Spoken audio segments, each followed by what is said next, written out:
Hello, hello, good morning.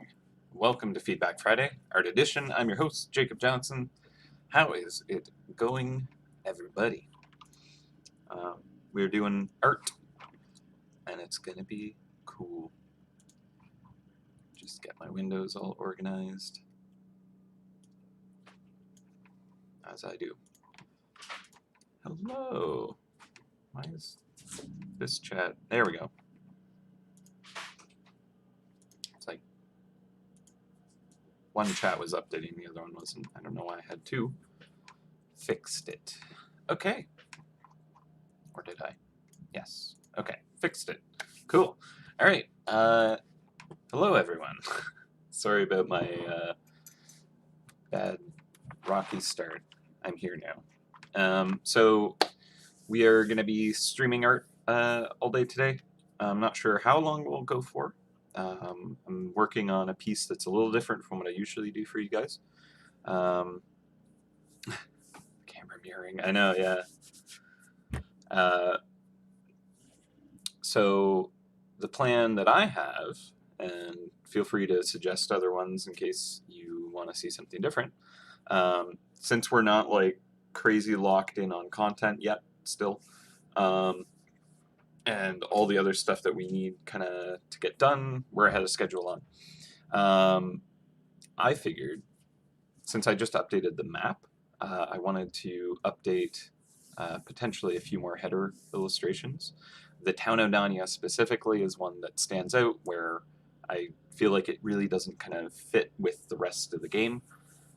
So I figured that that's one that I would like to tackle today on stream with you guys. It is. I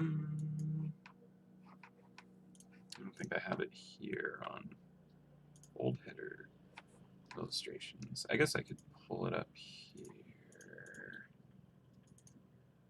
Maybe. If it's in there. Alright, let me change my camera. There we go. So here I am in the Photoshops. Can we buy this shirt? Where to? Nice shirt. This is actually the 10th anniversary. When a bunch of us went to London together and celebrated the big one. But we have the 12th birthday coming up actually real soon. And yeah, we are going to have a shirt for that. Lauren's actually doing some sketches. She was showing those today.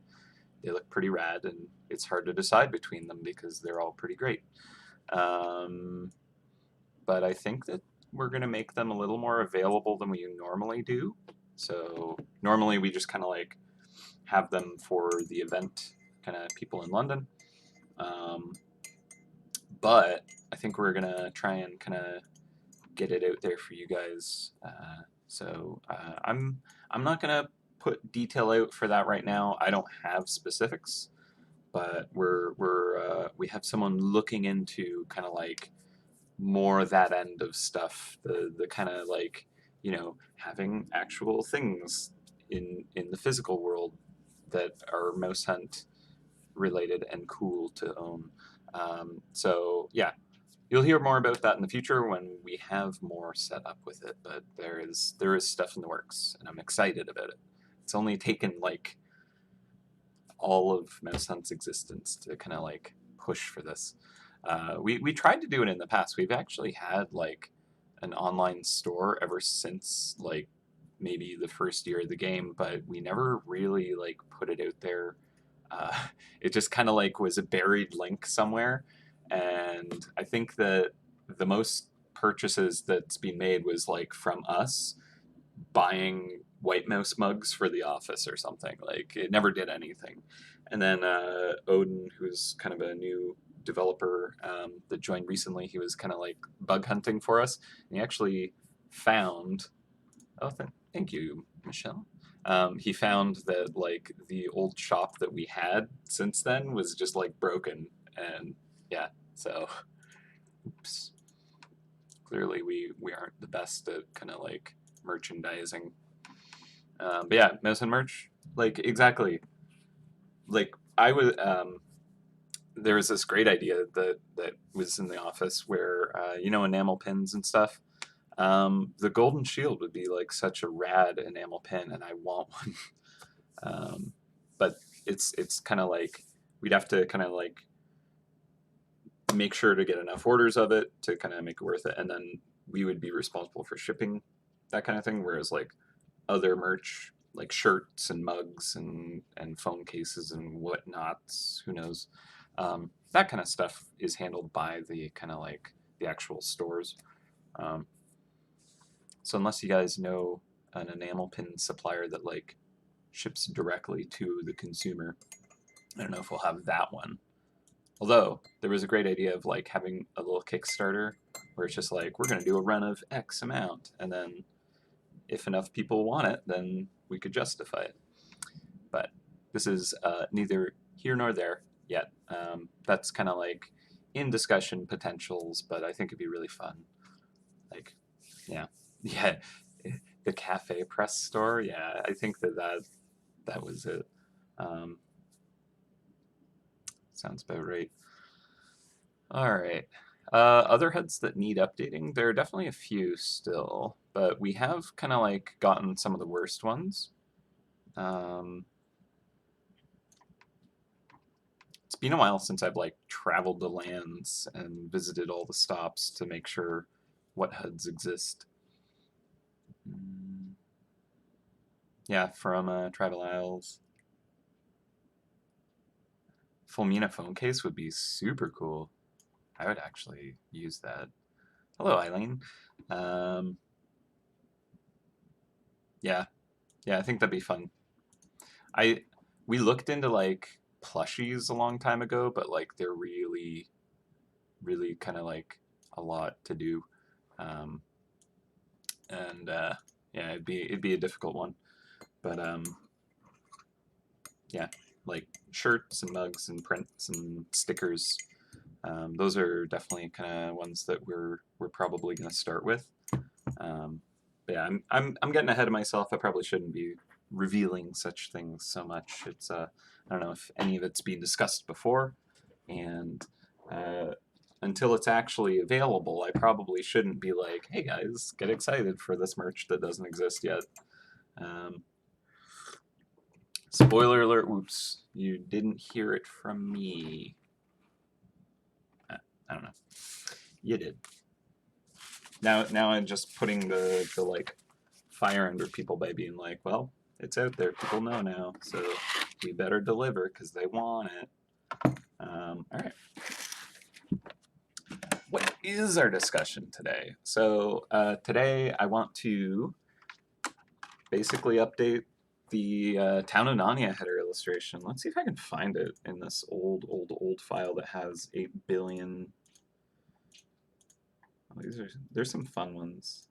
So this is just like how I used to format my files way back when, where I just had like every layer was a different asset. So I used to have a trap file that was like the um, the Deathbot and like all the old classic traps, like the really old ones.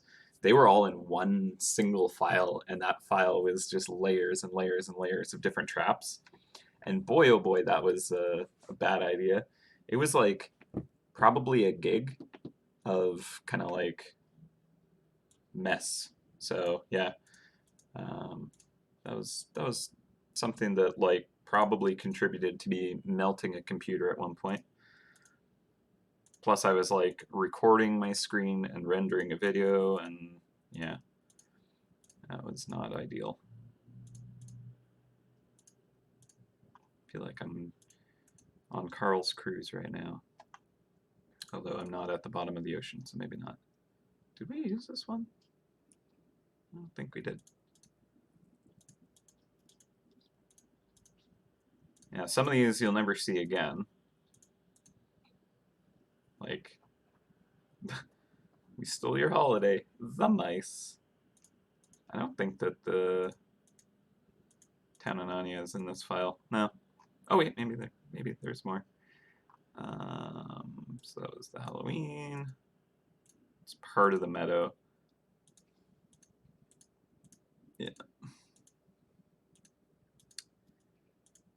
some old. See, like the old Gauntlet. Did we update this one? I feel like we did. Maybe we didn't.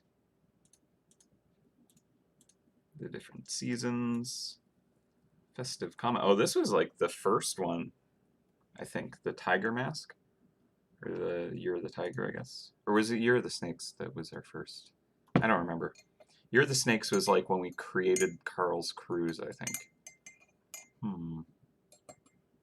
Oh, the one that I'm like, I don't think we use this one. I think the Lost City. But then I think Jimmy ended up doing one that we're like, that's too good though. We got to use that. Maybe. I don't recall. Oop, I skipped one. Acolyte Realm. That one was actually not bad.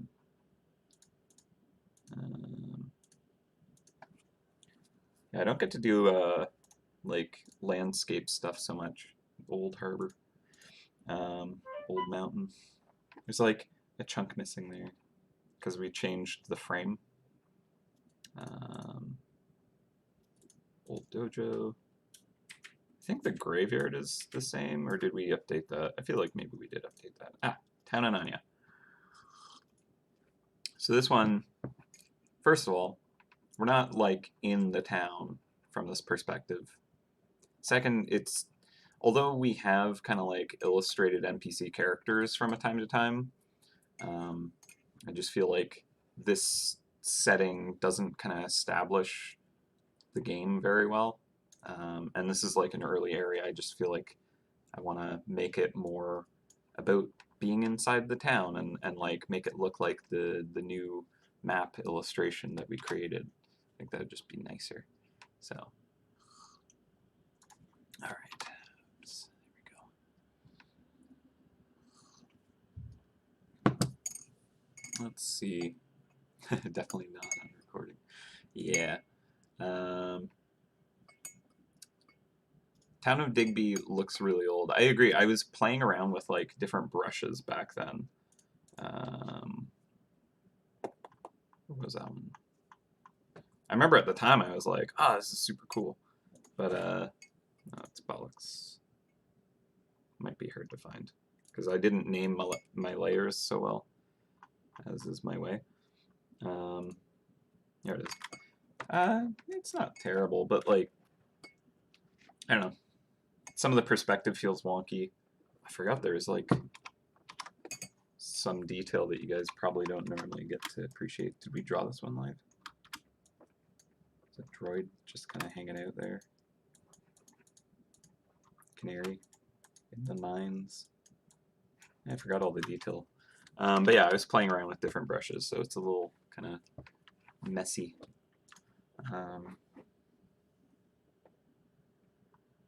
Let's see.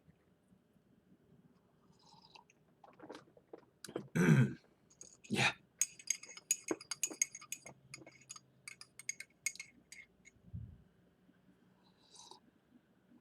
Shame the tiger never got its base back then, but I'm sure we will get it when it is time again. Yeah, so there is kind of like an offset for each of the Lunar New Year things. I think the masks maybe we backfilled or something like that. The bases is off. The mice, I don't actually remember what it is, but there's kind of like at least two of them are out of sync and will overlap. But yeah, we'll fill them in when we get around to it, which is getting real close. Yeah. So it'll get its base. And actually, I was thinking what would happen once we reach the full dozen. Maybe we'll like go to like a white jade or like a different aesthetic, or we'll maybe, I don't know. I'm not sure how we want to handle it, but it'd be cool if we like kind of change it up. Mausoleum was updated, yeah. You humans. Yeah, that's kind of how I feel about the header illustration. It just doesn't fit for me.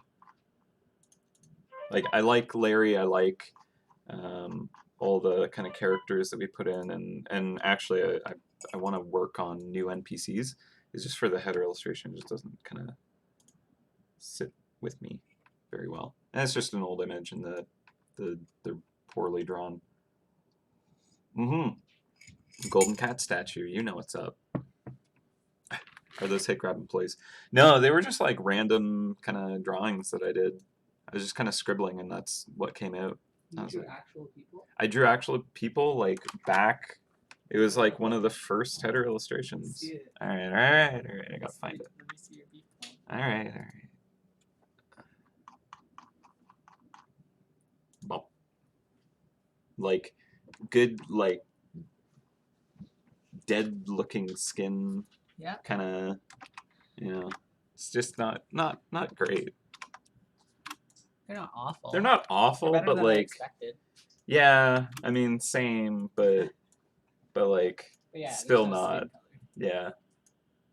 Yeah, I didn't know how to paint skin, and I don't know if I do now, but I know a little bit more about it. To like, Weird that does not paint skin. yeah, you do. But like, it looks like they're made of like plasticine, but like not a good skin toned one. I don't know. It is what it is, and I will obliterate it now. All right, cats. Thank you.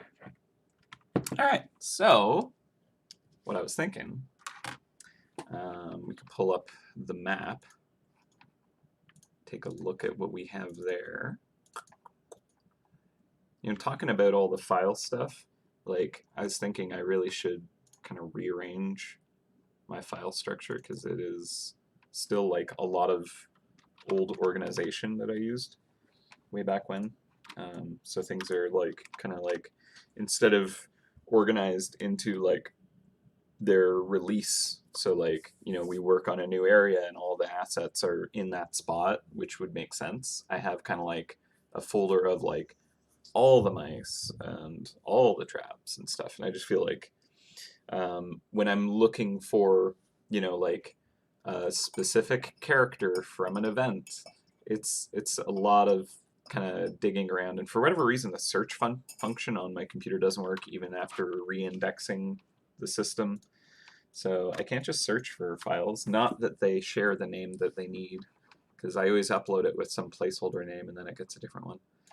So yeah, it's just bad organization that I have. I always have. Okay, so this is obviously the town of Namia. And yeah, we've updated it. It's a little bit nicer. The farm field is still kind of outlined with marker, so I'll touch that up at some point. Other ones I've kind of masked, like Bubbles here still has kind of like the exact same rendering, but I kind of had to paint around it with the water, and I cleared out some of the really thick, chunky outlines that didn't really work. Tribal Isles is still the same. I just kind of colored around it. But when we go to update this, I think I'll end up re-illustrating that part of the map, which I'm excited to do. There's Birthday Zone. Gonna have to resurface that soon. Yeah, so basically I think we'll try and get a shot which makes us feel like we're inside the town instead of like out on the path over here and just kind of like catching the edge of the castle and the mountains there, because this is like where I drew it, kind of like in my mind, which isn't exactly, you know, the town. I'd rather be in the town. And then so like this building right here is like canonically, because I said so, the forums, effectively the tavern area in the forums. And there's like a trapsmith here, and then all these other residents or whatnot. Maybe there's a cheesemonger. Actually, I should have like made the cheese shop a little more kind of specific. Maybe I'll add that when I update other things. Remind me to do that. Yeah. Let's see. I'm so bad at like actually watching the chat as it goes.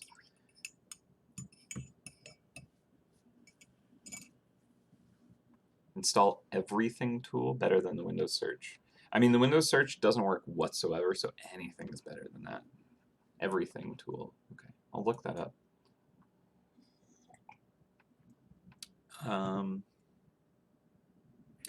think that instead of the Jade bases all having different stats, improving every year, and suddenly going back to the Dragon being the weakest one, if it ever repeats, instead they all have to have the same stats, but with a bonus depending on how many of them. Ooh, now that's clever. I'm gonna like little screen cap of that. I like that. The only kind of like odd thing about that is, you know, if you miss a year, you can't get that power up there. So you know, it's not necessarily something that's we'd for sure do, but it's a cool idea.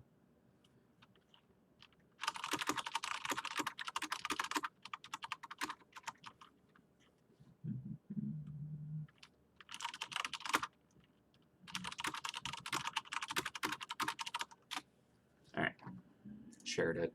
But yeah, I mean we've discussed things like that before, where you like when you get the full set, there's a thing, but at least that wouldn't require the full set. So that's kind of interesting. Another kind of idea that I've shared with the devs is like, instead of like always having to kind of have this power curve for like event traps and stuff, it'd be cool if they were more like skins that just could be applied to everything. And there's some different kind of discussions about that, and nothing coming anytime soon, but I think that'd be really cool, because then like I'd love to be able to just like throw like cool stuff in there and not have to feel like, oh, it's got to be at least this powerful, otherwise people won't care about it, or like it needs special effects.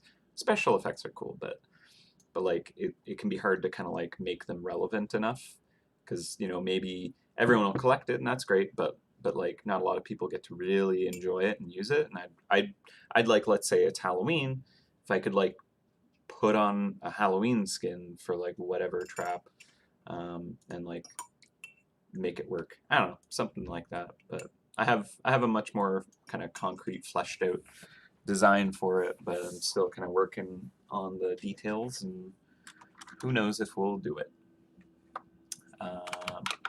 Yeah, that's probably enough me kind of like speculating about things that may never actually exist. All right, it's not the most useful for a live audience, just talking about things that that sound like in-game promises and would be really foolhardy to do. All right, so I'm just kind of keeping the map up. Ooh, I didn't need to zoom like that. Oops. All right, so I can see it on the other screen as reference. So I do want to kind of like capture the same essence. Just trying to zoom in without resizing the window. There we go. Did it. I know how to Photoshop. Maybe. All right.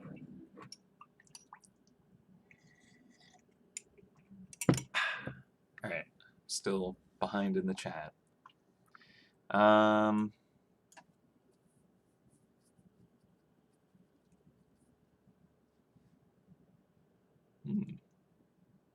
There is a part in the forums where you can submit kind of like designs and stuff like that.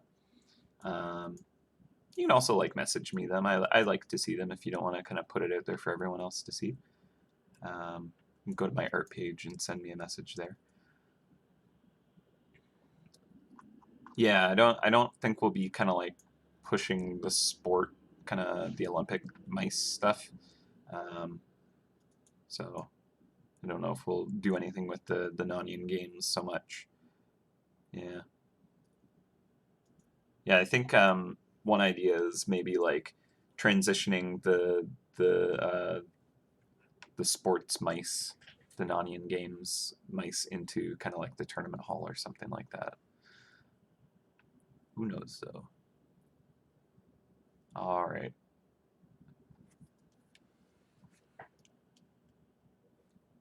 Oh yeah, the Huntingtons. What are we on? The fourth, the fifth? We've gone through a few. There was like, I do think that the iceberg took out one of them for sure. Okay, we're on 4. Yeah, now I'm trying to remember what happened to each of them. So Bubbles, I think, took out the first one. and then the iceberg took out the second one, and then the comet one of the years took out the third one, I think. So we're on the fourth now. Is that how it is? I should know these things. I was the one who was like, we gotta destroy the ship. Sounds about right. Alright, good enough.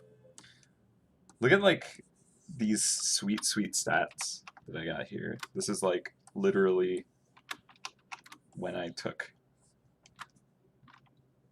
the screenshot for this this file. That's how old it is. Yikes. It's back when I was a grandmaster. Look at... I mean, I had 500,000 gold. Alright.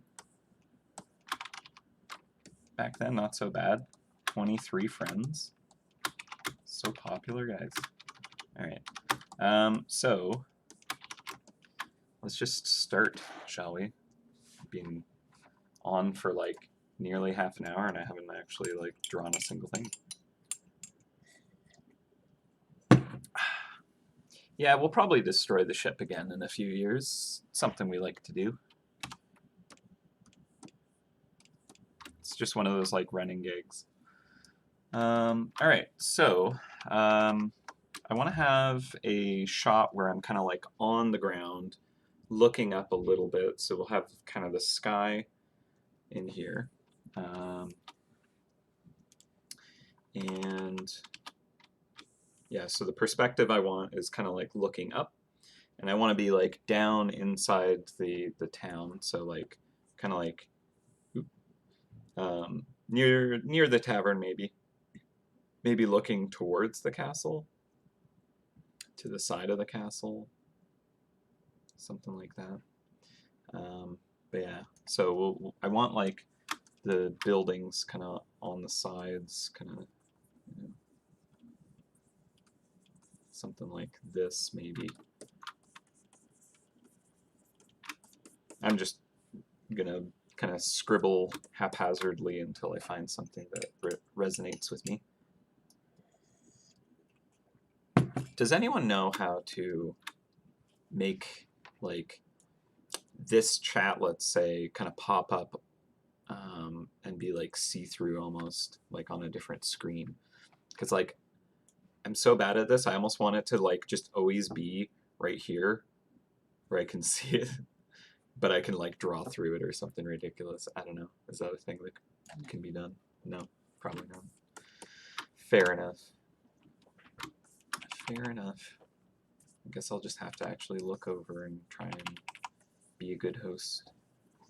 Alright, so I don't know, maybe a little too extreme that angle. This brush is like really aggressive.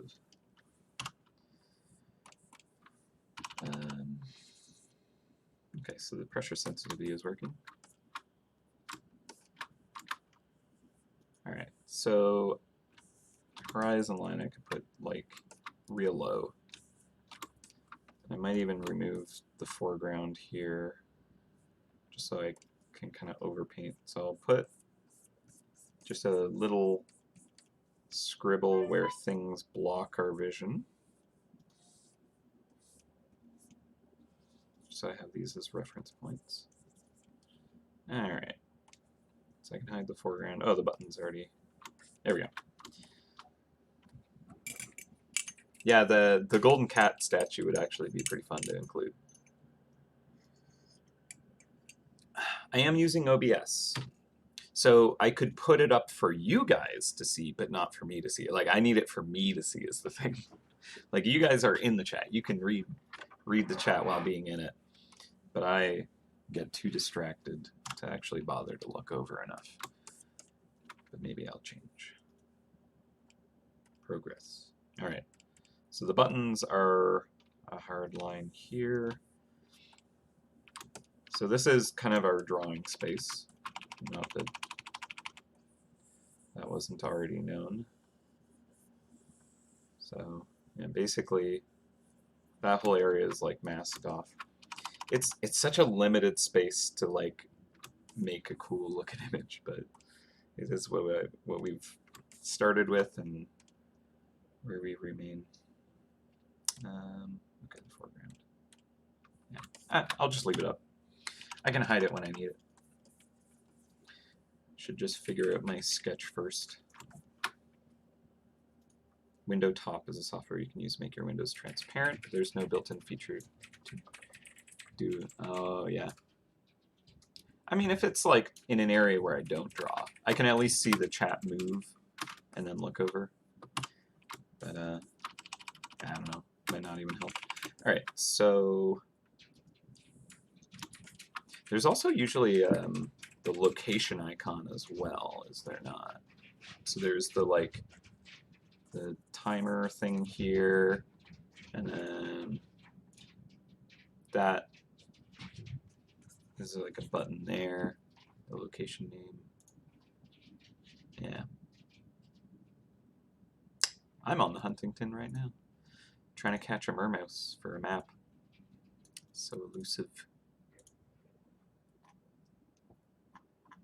Boo. All right. Well,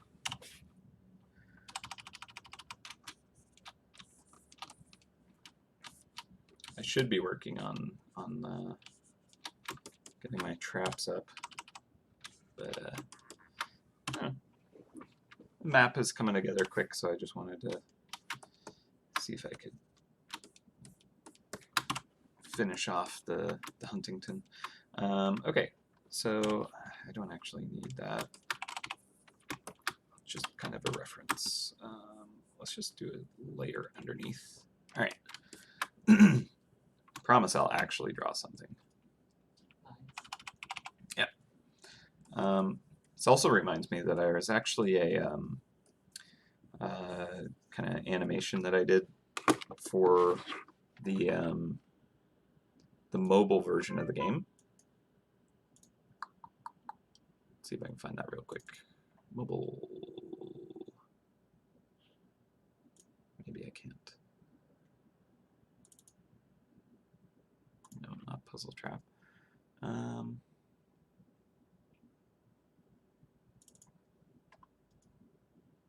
It was like a parallaxing thing, but it actually is kind of what I want for this illustration, which is the only reason why I'm actually trying to hunt it down. Okay, here we go. I feel like I might have shown this before, and some of you are probably familiar with it. So let's see. So this right here is more so kind of like the feeling I wanted for this area, right? It's pretty old, but you know, works. Doesn't have all the layers in it. Where is the? Oh, here it is. It's a bigger file. Okay, so this was kind of designed to like parallax. So the front layer with all these mice, it's a lot wider, so it has more distance to slide, so it moves faster relative to the other ones. And then this, so that's the mice, and then this is, oh yeah, billboard thing. Yeah, I've definitely shown you guys this. And then this layer moves at kind of like 2/3 speed, and then like that one 1/3 or whatever. Yeah, so it was cool. I think it looked neat. I might actually just grab these assets though and drag them.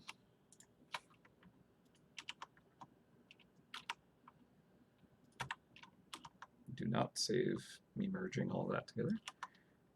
Don't save that, and let's see what happens if I paste it in here, because this is kind of, I don't know, there's something there.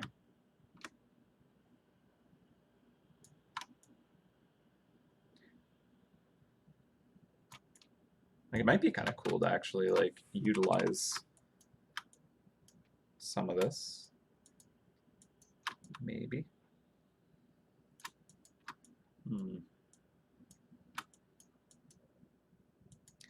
Maybe if I flip it, like I like this building on the right a lot.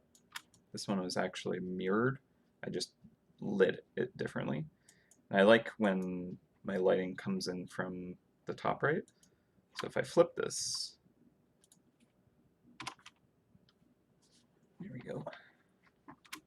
it's coming in from the angle that I prefer. Or at least that's just often an angle that I use for lighting. So I don't know about the castle right in the dead center.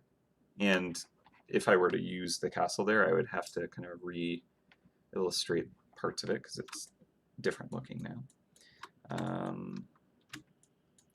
This might be all right. Although I think I want a deeper angle than this anyways. So yeah, I think I'll just have this as a reference. Don't think I'll actually use it. Oh, you can see that I have the NVRMC trap?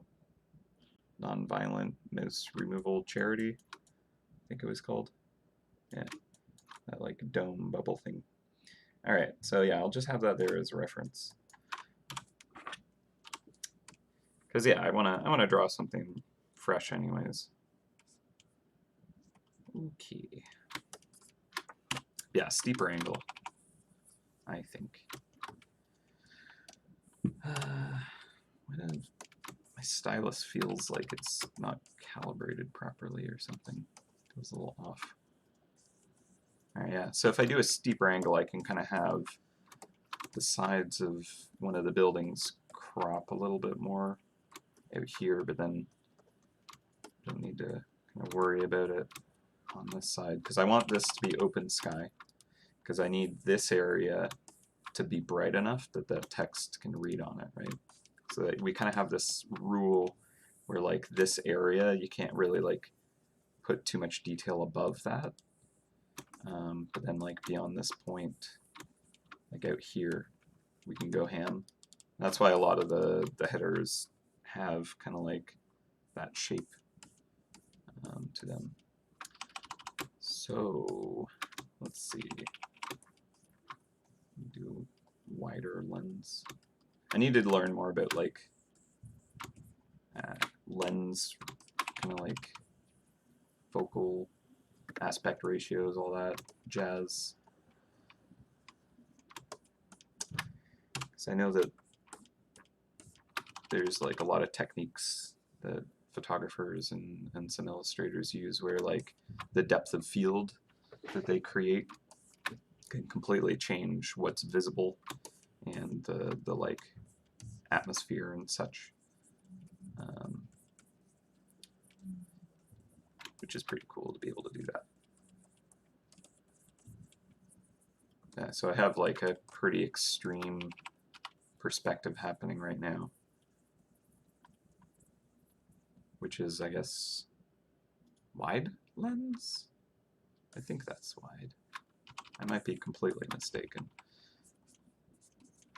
Oh, also the building style.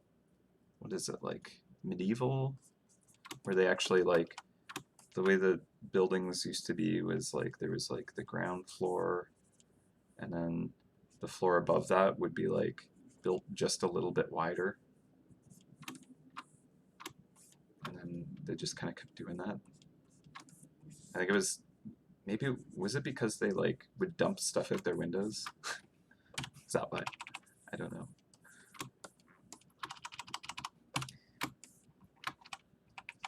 I hope not. Because then what am I implying? Narnia does not have plumbing.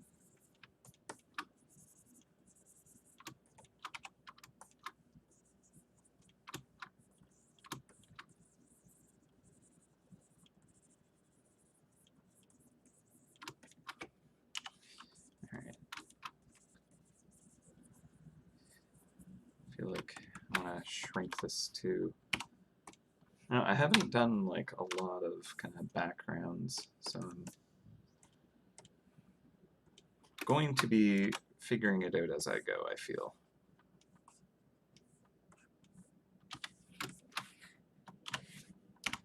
It's okay, we got time. I actually don't expect this will be a super long stream, because I think once I get the drawing down, it'll come together. But I think finding the right kind of like drawing might be a couple of scribbles at least. All right. Yeah.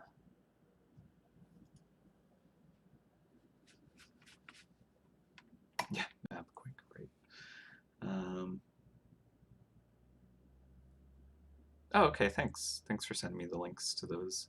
I'll check them out. Hopefully, have them or some kind of system good to go by next time.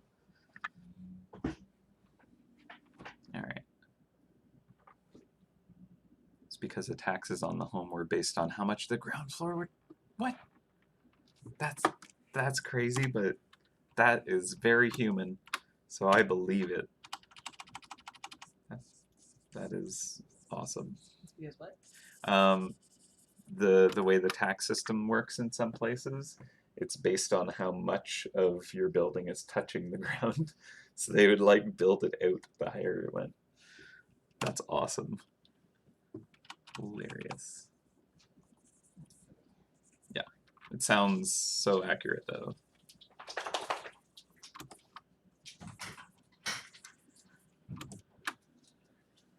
All right. Yeah, I really don't do a lot of kind of buildings drawings.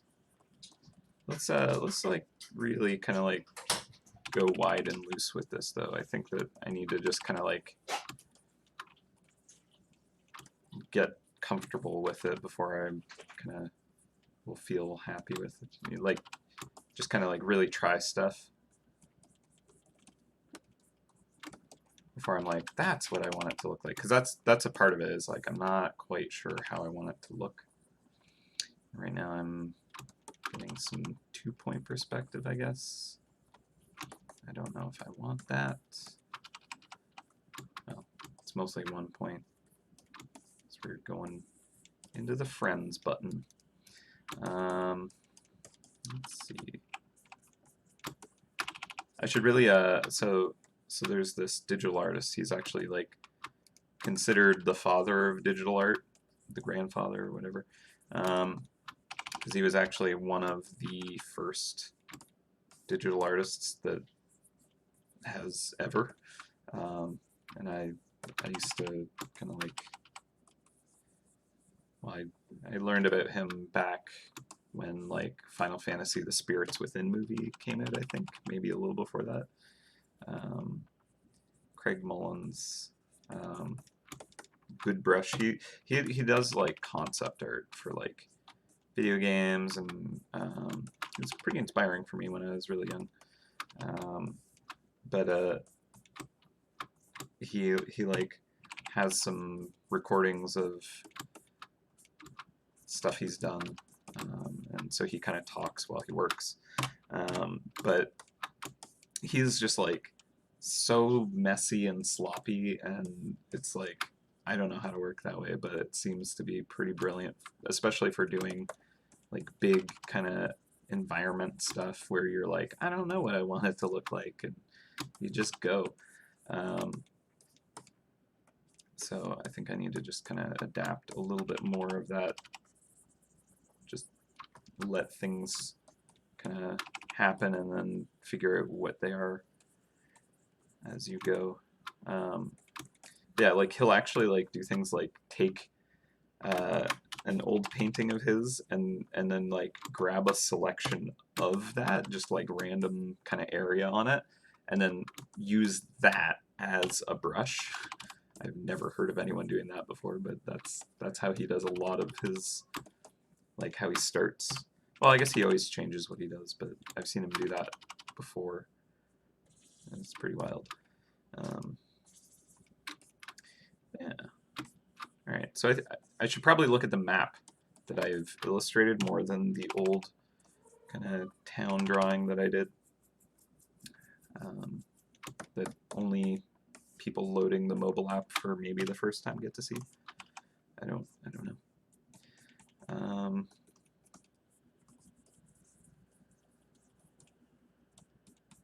Yeah, I should probably base it off of the designs that I've kind of established that more people will see, and I want it to relate to anyways. So there's kind of like a lot of buildings with like windows on the sides.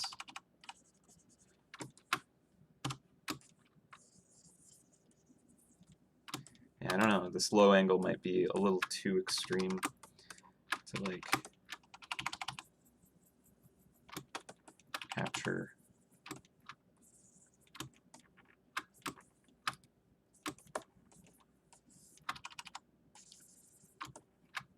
Like, yeah, I think I might need to like change the angle a little bit more. Can I even it out to like fill this bottom area a bit better? So what happens if I like raise this up a little bit more? Shift it over even more.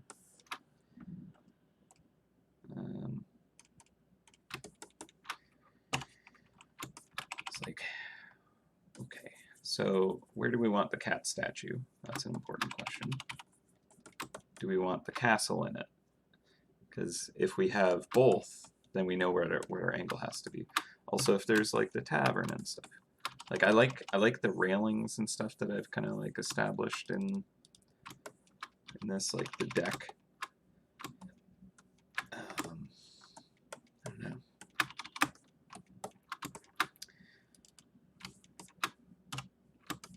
Maybe I should use an even like messier brush.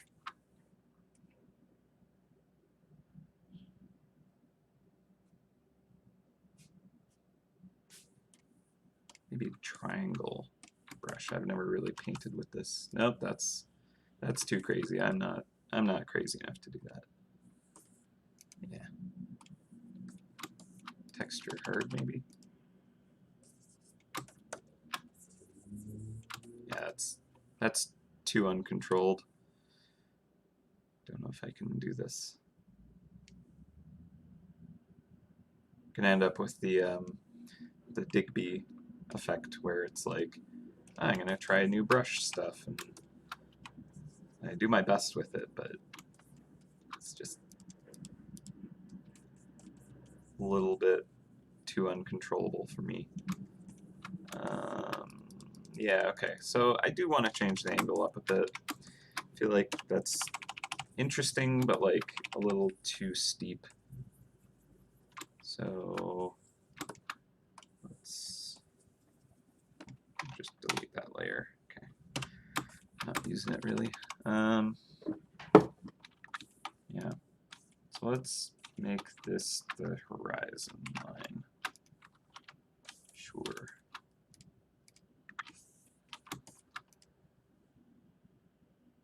Yeah, so the cat statue did effectively replace the fountain. Because yeah, like the fountain, if you look at the map itself, is actually outside of the town, or it's like the entrance, the entryway. But I want us to be inside, kind of closer to the cat statue, maybe beside the tavern, looking towards the mountains with the castle, or the sky with the castle in the corner or something like that. Don't know. Let's just do a new layer. Maybe I'll want to go back to that one. Who knows? This is hard. I thought this was going to be easy. What a fool. All right, so if I do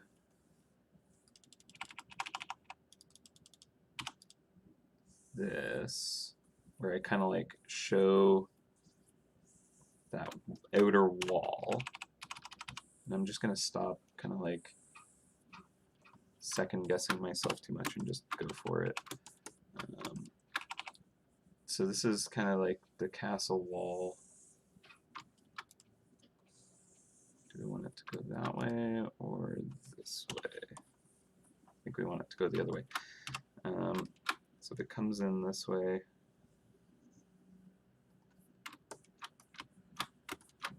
could have the castle out here.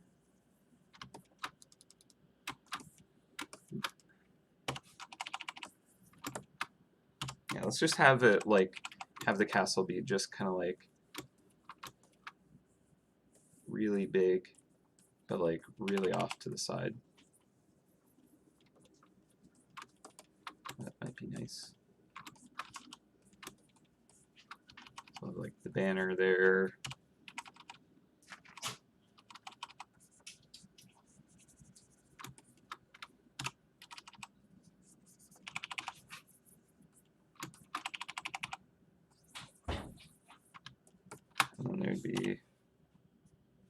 like the drawbridge.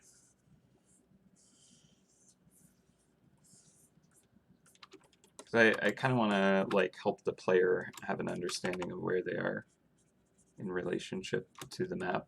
So if they see this giant golden door, I think they'll get a pretty good idea of where in the kind of perspective of the map they are. So we'll refine that as we go. Then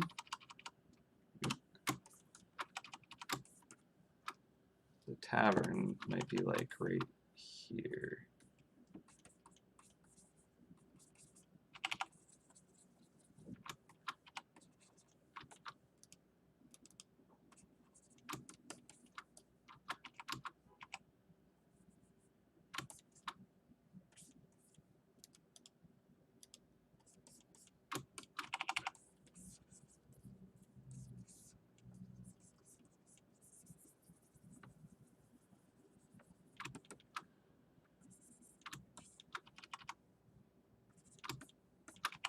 Kind of like thinking, oh, maybe it'd be neat if there's like a silhouette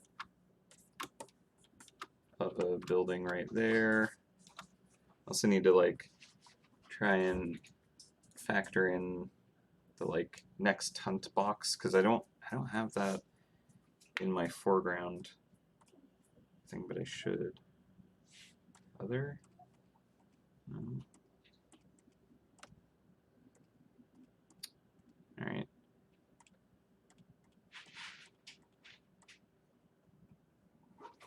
I think I added that at some point, but to a different file, perhaps. Maybe I'm working in not ideal file. Let me just quickly take a look. Process, template. Ah, I did add it here. Okay. I wasn't sure if I had my template be the most up to date, but I think I did. Because yeah, I added those assets, which are kind of important to know about. All right, so let's just jump over here.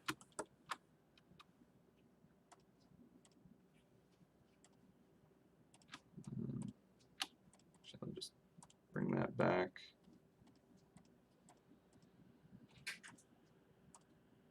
Did I not illustrate what's happening with this image? All right, whatever. You gone. All right. So now I just need to grab this layer and that, bring it in here.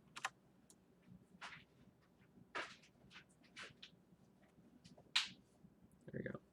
Now I can kind of like have a better idea of where things are going to line up. And I think that's actually kind of an interesting feeling, having that silhouette. Just give me 2 seconds. You take and watch it. I know you can't tell if he doesn't run away from me. Yeah, that's true. And I might go. Okay. And back. All right, so I feel like that could work.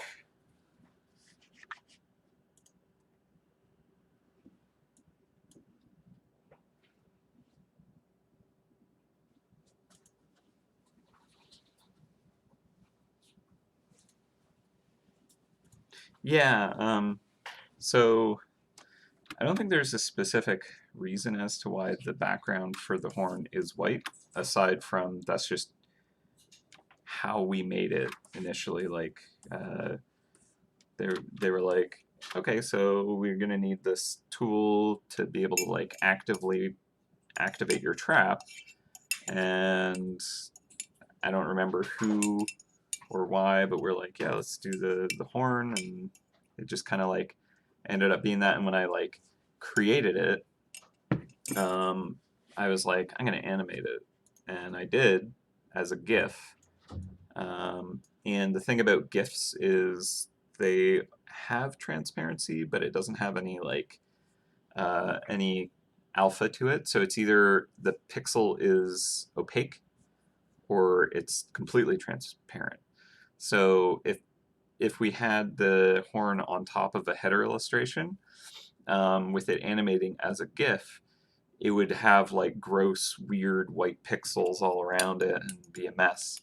Also, it'd be really like it wouldn't be too hard, but we would need to like balance it based off of being able to be on any background and look fine. Basically, would need a border to do that. And I think basically when I created it, I just had the white background and we just never changed it because it works. But also, yeah, it is more striking. Like you do notice it because normally the header illustration has some color or it's darker. And then when you just have that whole section up there be white and the horn is just sitting in the center, it's a little easier to notice. So the contrast works to the player's advantage. Hence why I don't think we've been like, we should change this because it does work. So yeah, today we are doing a header illustration for the town of Narnia because I just feel like I want to update that. Why is the selection the whole thing? I just want to. Oh, because I have multiple layers selected. That's why. So I'm gonna shift that perspective a little bit. Just gonna have that kind of go down there. I'm kind of a bit rambly today, I think, so my apologies.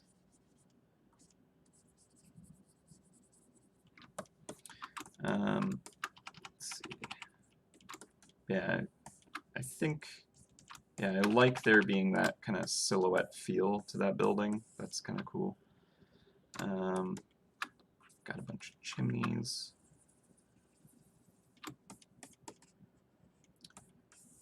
Based off of the actual map drawing, trying to decide where we are. I feel like we could have just a hint of the cat statue. And it's a pretty big statue, to be honest. So, like, we could do it where there's, like, the butt of it right there. Although that blocks that area, which we usually want to reserve for the text. It could be like we're near the back wall. So like if you look at the map here, like we're kind of like near that tree.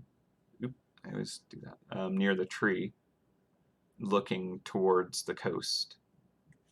So like we're here or something like that, looking out this way. It's not good word. Ooh, there we go.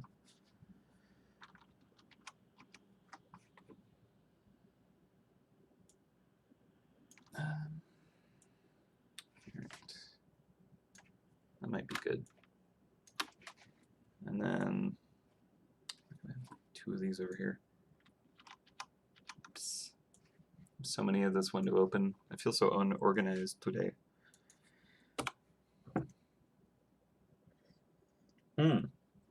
I know I have two of these open because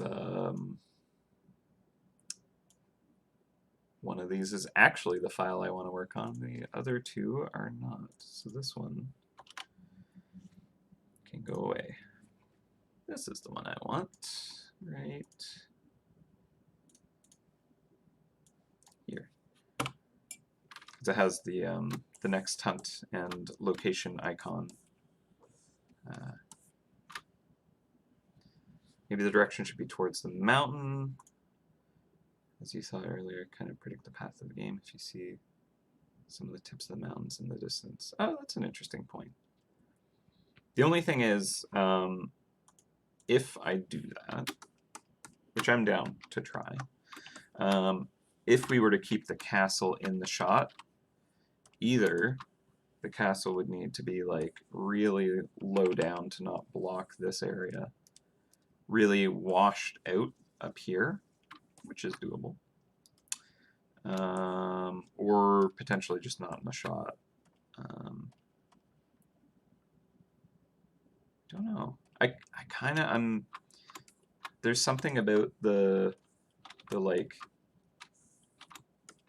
big looming structure here, and then buildings silhouetted against kind of like maybe a morning kind of sky or something like that, where the light's just kind of creeping in over the edge here or something like that. I think that could look really atmospheric and pretty. But yeah, like I do think you have a really good point about the mountains being kind of like shown, because that's an area that they go to pretty early on. It's kind of like next on their list. So if we did that, we could try coming back to this layer, just try and work with this a little more. So we have a very extreme kind of perspective going on. Like this is how Craig draws things. It's just like, this is a building, and then like later it just looks amazing, even though if you zoom in it's just a mess. Alright, so then I think these mountains would be way too big right there, but just to try and get a feeling for them, and then like the castle.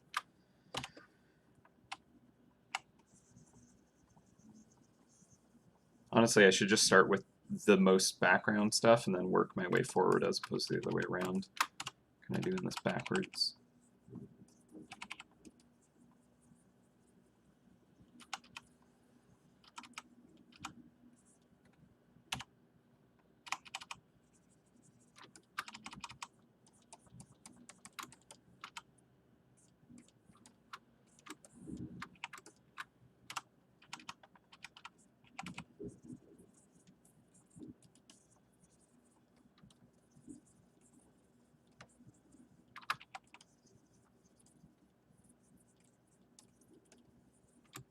It's pretty cramped.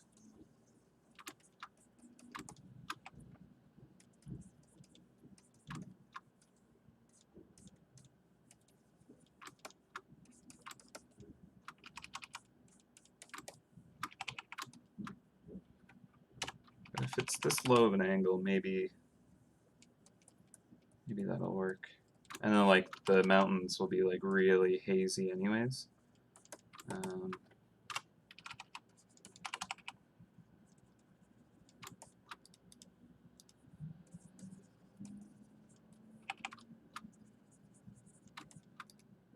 Don't even think I need to show the chimney on that one. Rather have the mountains kind of read a little stronger perhaps, even though their edges will be very soft.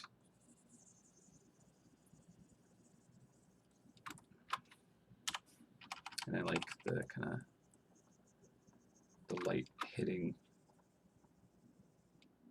the side of the mountain, which will work well to draw some attention to them, I think, because we'll have like this building at least can like silhouette against it and create some interesting looking contrast.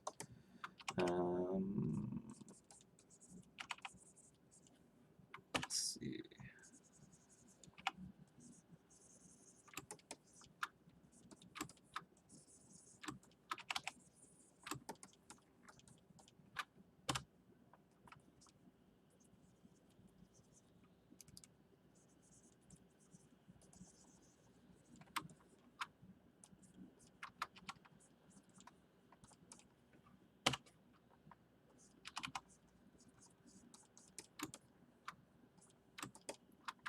Perspective felt a bit off on that.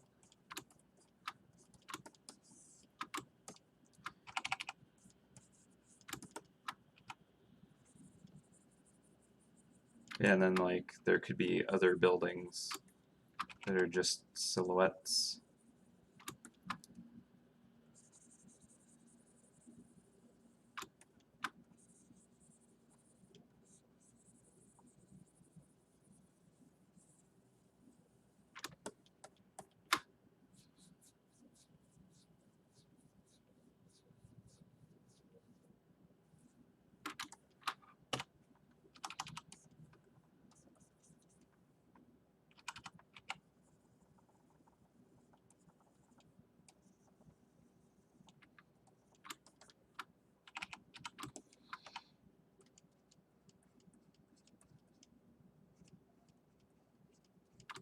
I mean, if we just capture the feeling of that wall, maybe we'll feel like we're inside with the castle nearby. I don't even know if we need to really show the castle.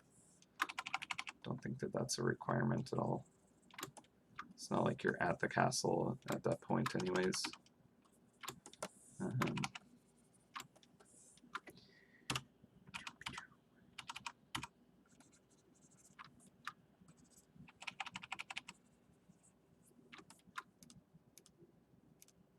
Just kind of like some gentle smoke coming out of that chimney might look nice.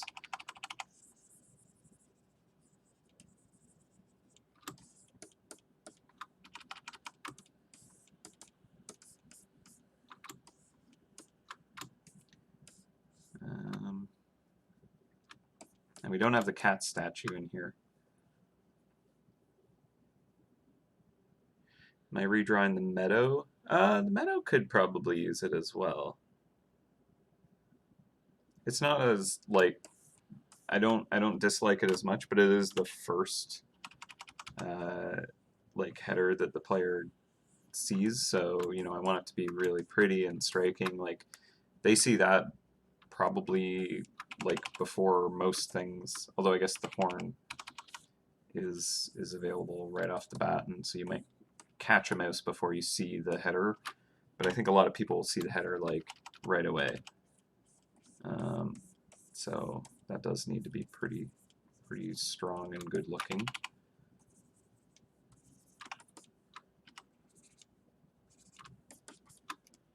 Which there's always room for improvement. So that would be a good candidate, I think, for a future update to a header illustration. It's not in desperate need, I don't think, but it would be nice. Especially if it can like have more people interested in the game when they see it, because it looks really pretty. Alright, so those buildings don't feel very good as they are. Was not happy with them. These I don't mind in silhouette. The ones up there, I felt like maybe they were a little too silhouetted, but also like their angle was just too cookie cutter feeling. Not that the town isn't laid out like that, but it just kind of, it was too repetitive, their shape, so I just didn't like that. Maybe we just have like really kind of show off the mountains. Like there's a nice gap between the buildings right there.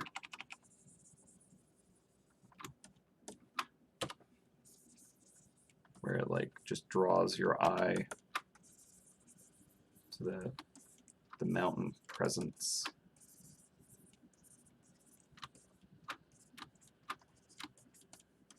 Because I mean it is like a villa right beside some snow-peaked mountains.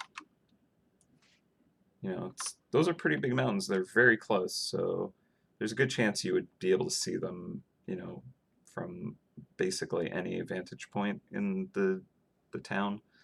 So I think that's fair to kind of like show off how cool it looks. And yeah, it makes you kind of be like, I want to travel there. So good call on the mountains. I think that was a very good point. That, you know, considering it's an area they travel to soon after, let's feature it.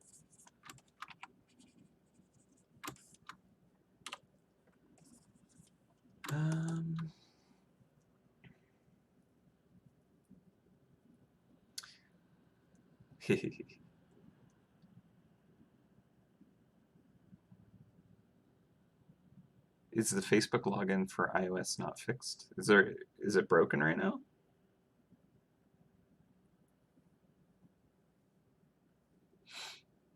I'm not going to say anything about the king's identity and sworn secrecy.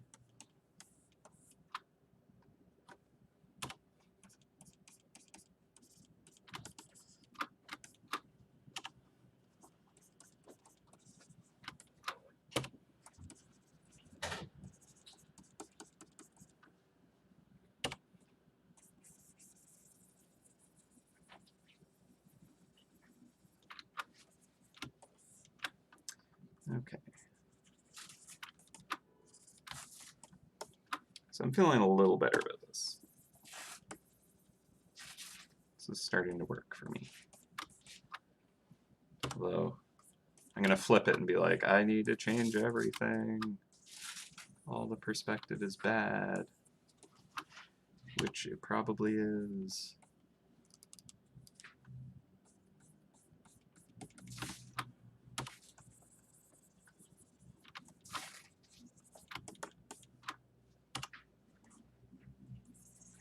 And I'm enjoying this kind of like painterly essence that I'm capturing in the sketch.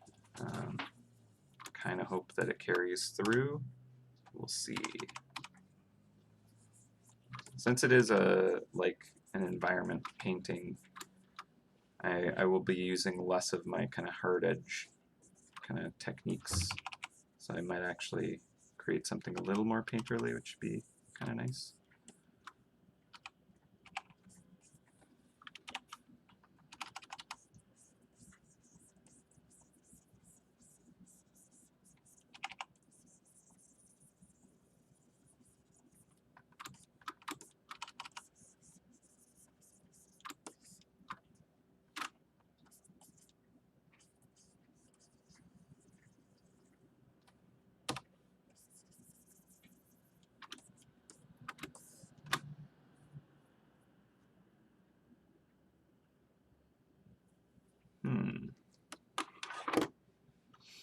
It is a known issue. Okay. Oops. Don't need that up. That's not what I meant. Here we go.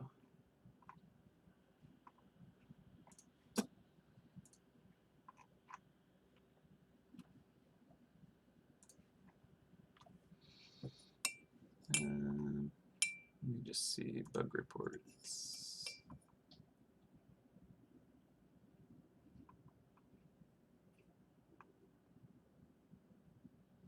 How long has it been broken? But yeah, I mean, if it's a known issue, then we're on it.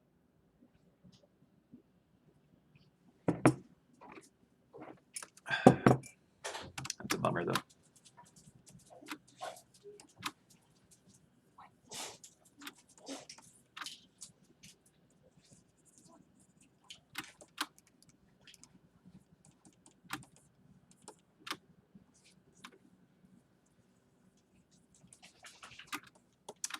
Okay.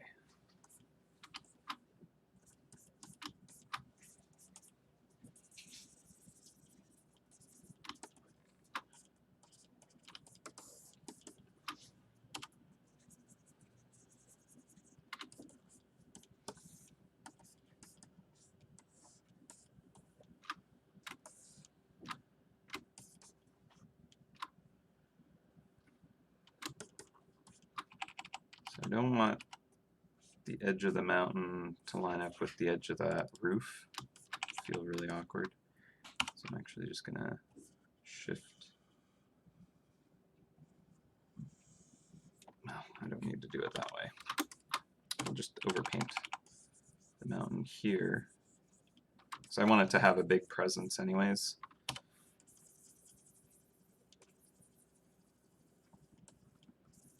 And then just kind of erase some highlights into it. I think this will look really cool.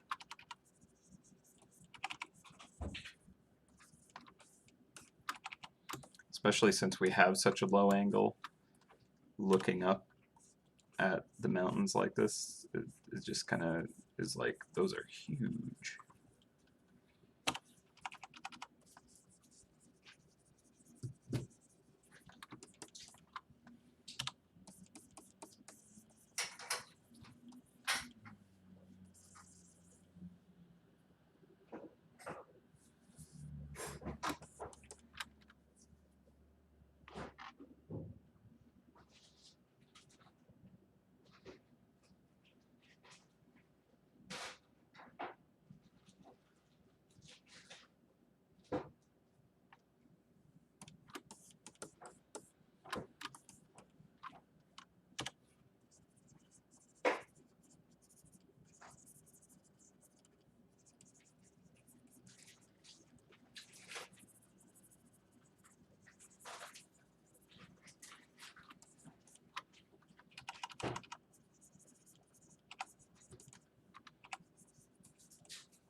Maybe. Going to Tim's at noon is bad.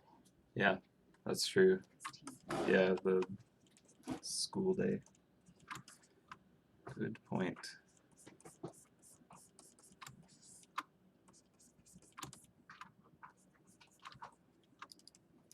Okay.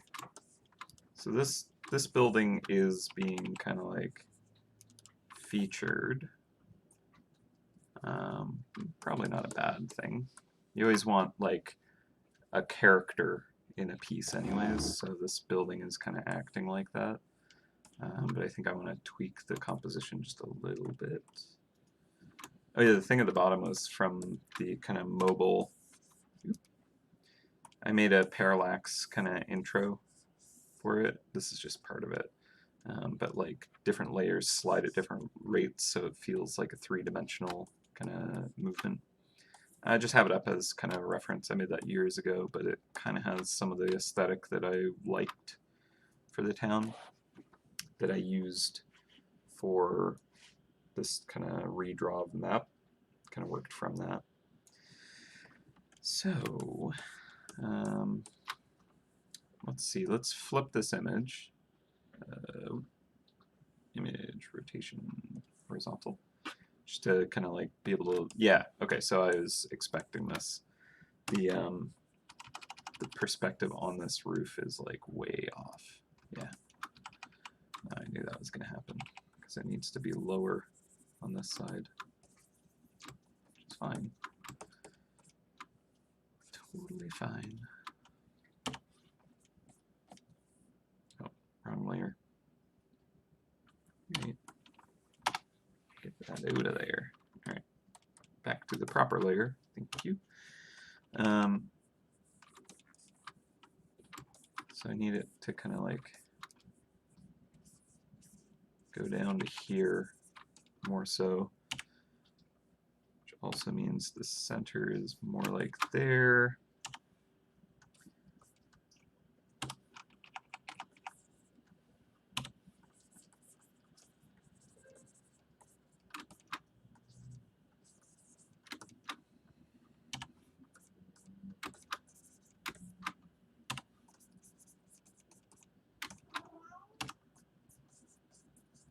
Lower that as well. I think it's pretty high. That's a bit too low. Something around that might be okay. Yeah, we're still looking up at it, right? And then I need to shift this all a bit more. More like that.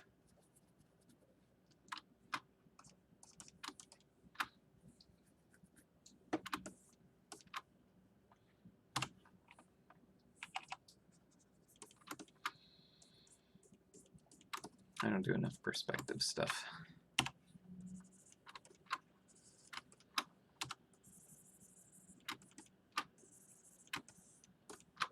Don't think I'm particularly bad at it, but I just need more kind of experience and practice with it, I think. Yeah, now that roof feels too shallow. I liked it being a little bit more steep, I think. I'm fiddling with this building a lot. But it is like featured in this scene, so it's kind of important to make it look good. Although I might actually tuck it in a bit more.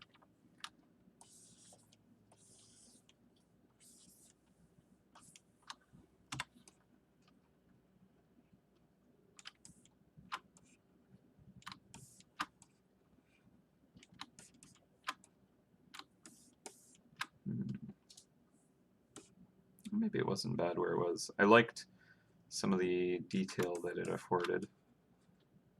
And maybe I bring it up, move it over a little bit more. Maybe it's a two-story. Although I don't want to, like, I want the mountain to feel big enough to kind of, like, really kind of make this building feel small. Maybe I shrink it. Maybe that's the ticket. Make it further off, but still 2 stories. This didn't quite have that feeling before where it was like really tall. So I could make this one feel like the tavern, where it's like the tall kind of central one. Ooh, what if, okay, what if I have this be like a really tall kind of notice me building, and there's just kind of like the edge of the cat statue kind of cropped a little bit behind it. And then there can be like little kind of rooftops dotting the other side to kind of show how tall this one is. That might work. All right, let's go with that. All right, so this floor below tucks in, as is their way, to avoid heavy taxation, I guess.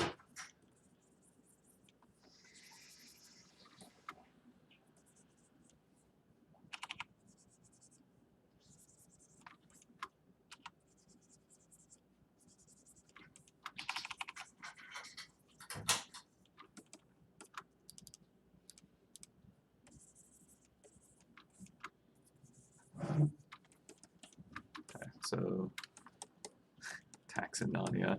Meanwhile, the king is just handing over thousands of gold to every resident. The economy in Narnia is a mess. The buildings are built this way to just try and escape it.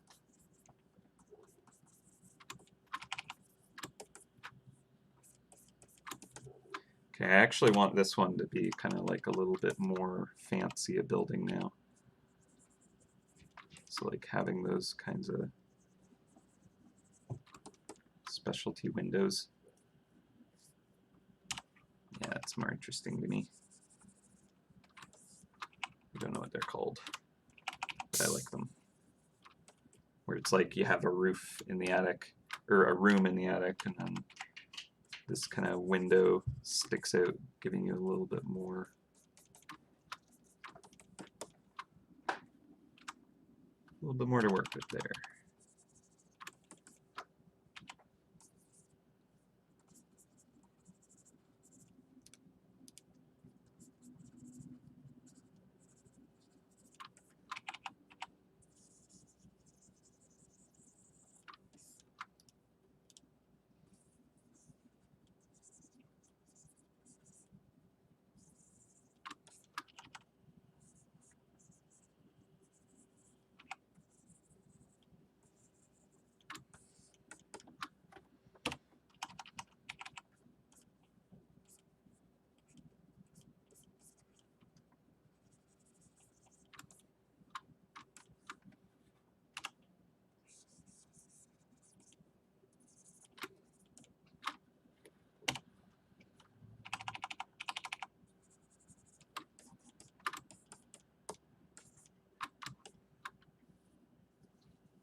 All right.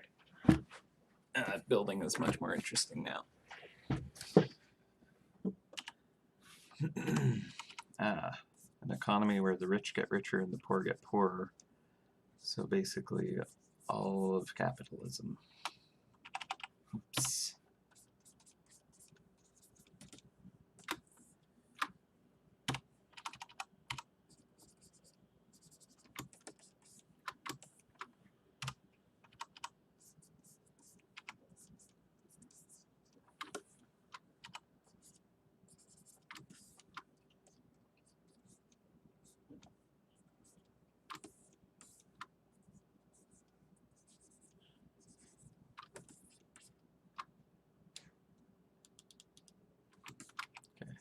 I can work out the like paneling detail later. But right now I'm actually pretty happy with this kind of shape cutting into the mountain. And because of this shape here, it makes me want to dip the mountain there and bring it up here just for more interesting kind of like rhythm of shapes. So we have like big, medium, small. That's kind of interesting. And then I want like maybe something to create a shape here or something. I don't know. We'll see. We'll see. But I'm starting to enjoy this one. It was a little challenging to find what I liked about it, but it's starting to happen, so I'm happy about that. So the wall there is working. That building has a strong presence. I want smaller, more quaint kind of feeling buildings now.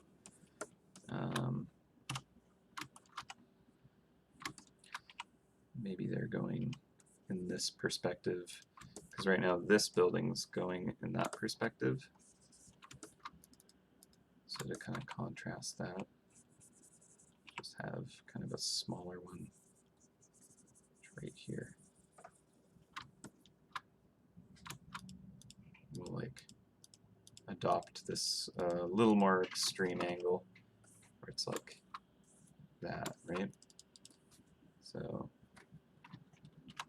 oop, that's, no, making a mess. All right.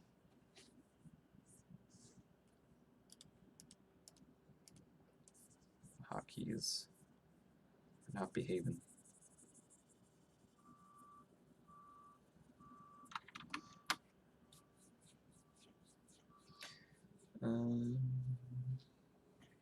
Yeah, medieval style is what I think I based it off of. The kind of like the way the tiers are set up and the like paneling and stuff.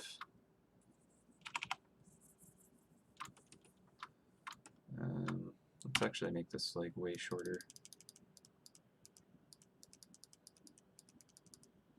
Like I'm down with it being silhouetted, but it'll probably be more of a gray silhouette than too dark. So it'll be kind of further back. I don't know, it kind of feels like a really big building because it's still on the same plane as this one. Like if this goes back in perspective towards the wall and then there's a building here, for all we know those are the same height, right?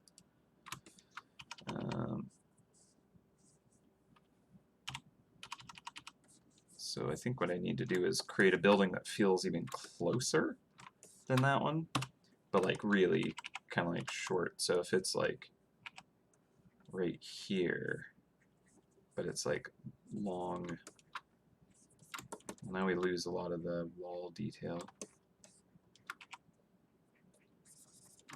right? Which I like the wall detail. The wall detail kind of tells us we're inside the castle walls, so I might just raise that up.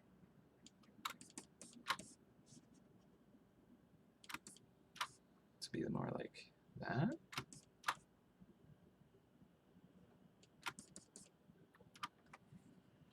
Tilt it even more, maybe. Really kind of push that perspective. Yeah, medieval style, I guess. Yeah. Let's see. So the walls would be quite dark, but they're further back, so the atmosphere will potentially kind of like have the shadows drop out. And then, yeah, the cat statue could be like just an edge of it right there or something like that. Just a hint of it even. So there'll just be like this gold blob right in the corner. Just enough to catch your eye. But I think before I add that, I'll flip it back to the proper orientation. Okay, so if I put a building down here, then we'll have a better idea that this is a shorter building.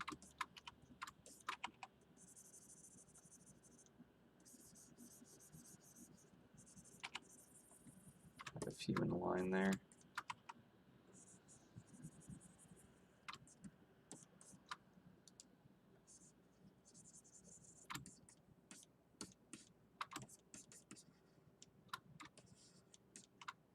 All right, this is looking interesting.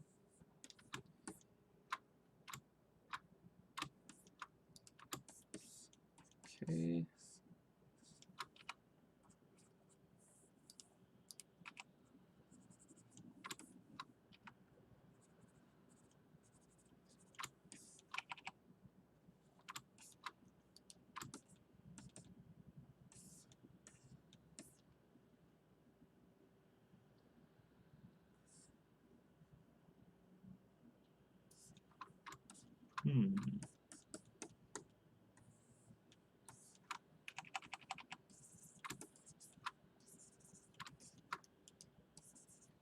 When is the next event? I believe Valentine's Day. It's not going to be a big one, but just a little kind of little thing for trying out something different.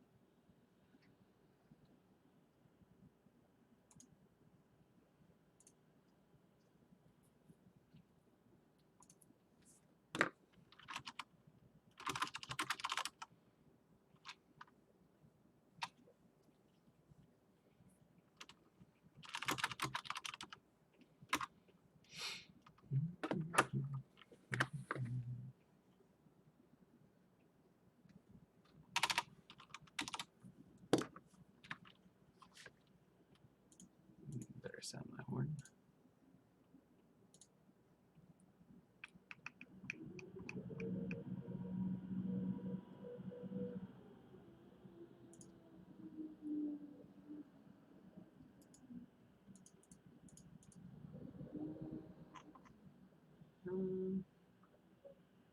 Yeah, something that was just brought to my attention is the jade bases are indeed LE. So yeah, doing a thing where they come back as they are is not going to happen.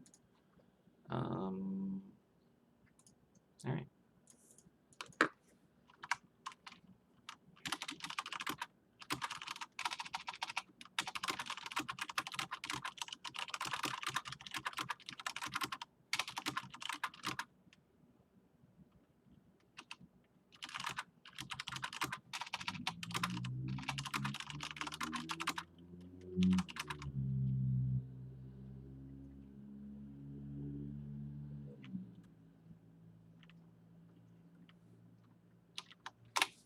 Yeah. That is a fair point, Dave. Thanks. Yeah, so we'll potentially do something other than jade bases in the future. I am not sure. I will not speculate on such things right now. So definitely, we do not know. But yeah, the old jade bases are LE, so that might affect if we were to ever do kind of, you know, like, oh, you got to own them to get the power levels. If we were to do that, it would be like a new set of them or something, just because there's no way to get the old ones.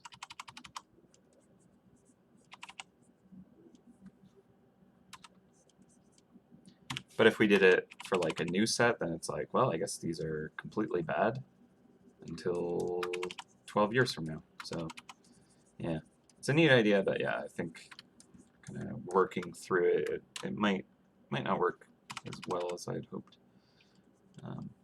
But there's probably something there to kind of like use. Like I like the idea of like the bigger your set gets, the more powerful it is. We're doing that with Rift stuff right now, which is pretty cool. We have the codexes and all that. Yeah. All right.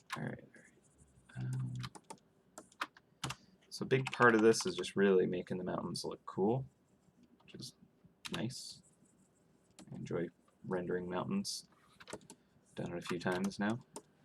I feel like I'm inside the city a little, or the village, town, a little more.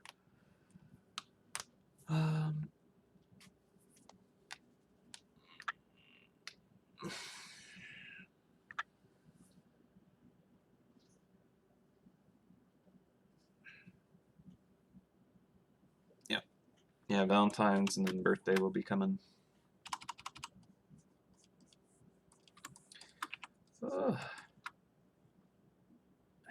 Be going on lunch in a little bit. What do you guys think of this sketch? Does this feel more the town of Narnia to you?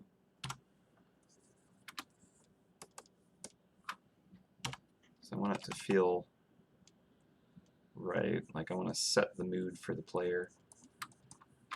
Like, do you imagine the town feeling like this? This is kind of what I think of it as, but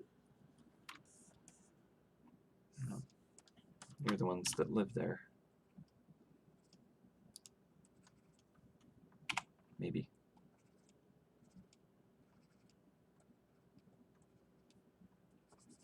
Where do your characters live?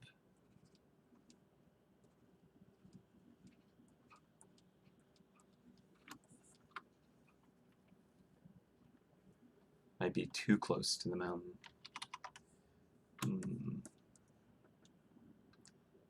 Maybe. Maybe. I mean, like, looking at the map, though, just kind of picturing how huge those mountains are, depending on the angle you're looking at it from.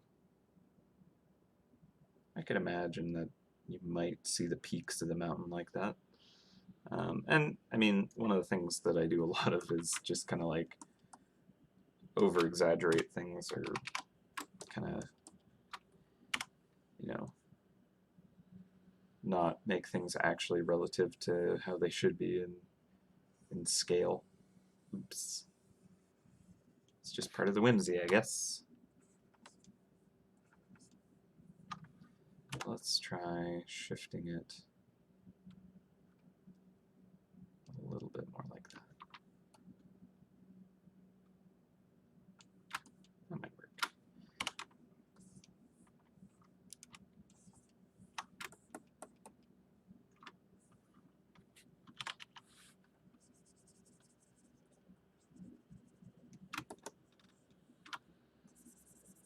Like, it is drawing a lot of attention to the mountain, which I think is pretty cool. It makes you want to go there. Like, I feel like I'm at some chalet next to, you know, like it's a ski resort or something. It's kind of what it feels like right now.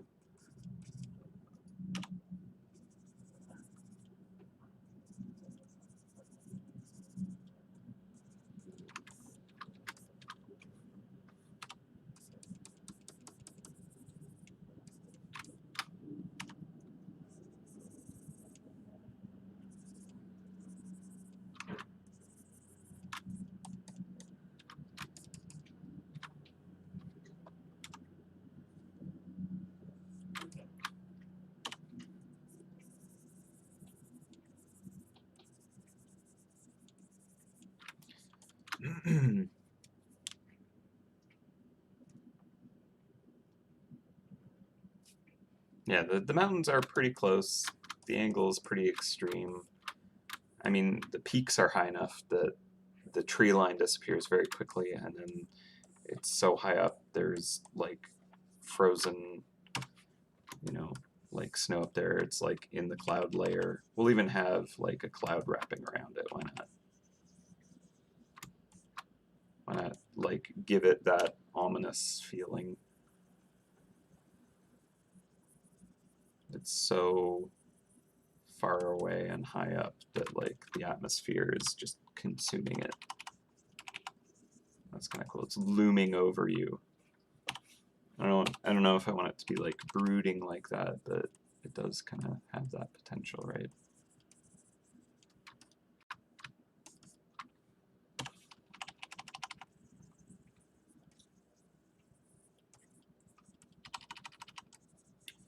almost have the sky be darker than the mountains in some areas.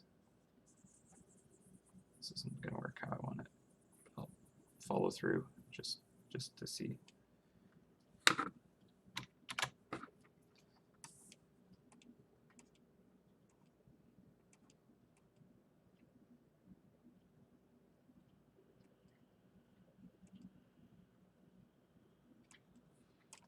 Yeah, it's not terrible.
Just didn't like this corner lining up with that box exactly. So I was thinking maybe if I push this ahead.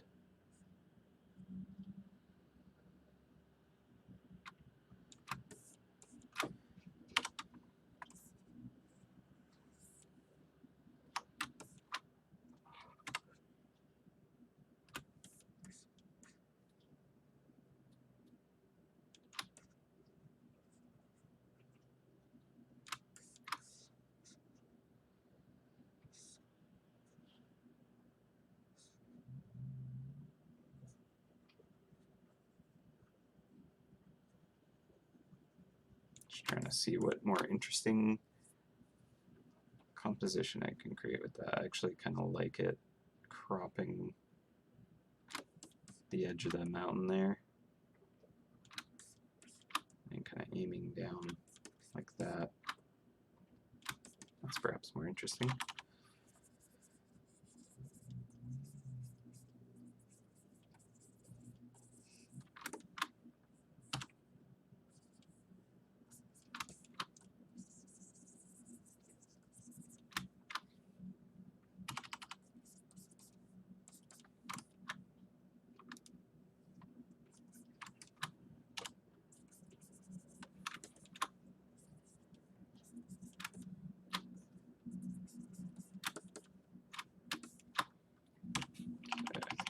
Widen that there.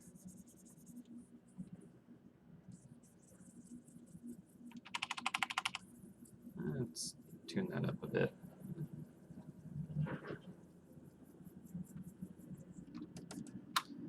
All right, try that again.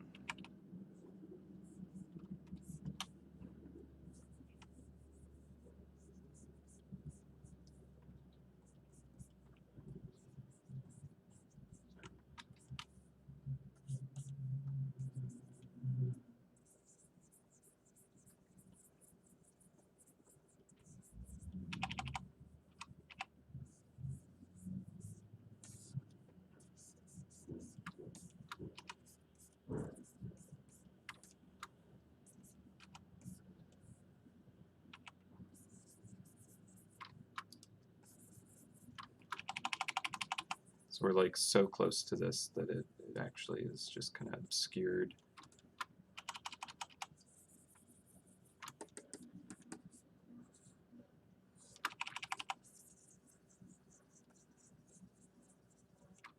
That works for me.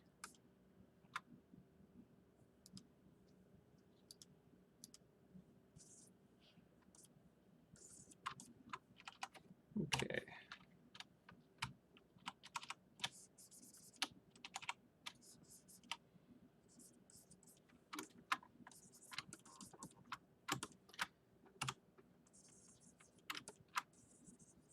We'll oop, oop.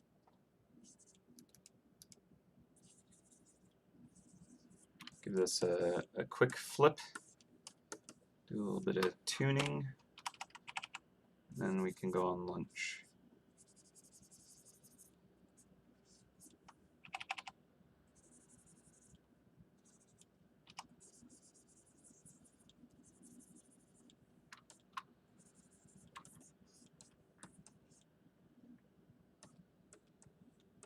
Yeah, that's kind of like the feeling I want, is it to be like an interesting looking village. You know, like you wanna tour here or something.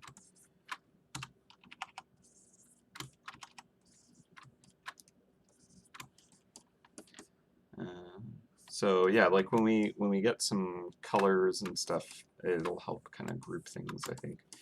But one of the things that I want to look at and capture correctly is like the values.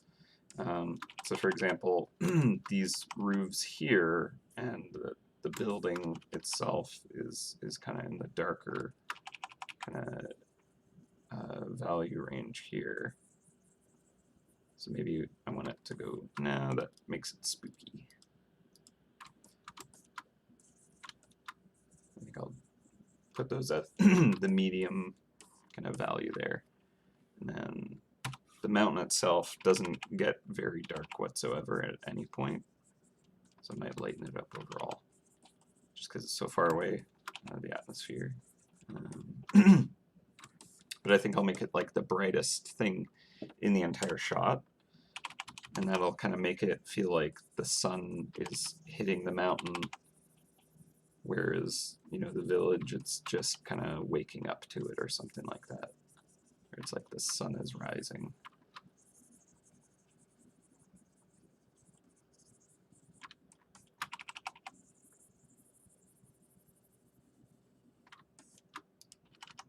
But then I want kind of enough texture to really be like, yep, that's a giant rock.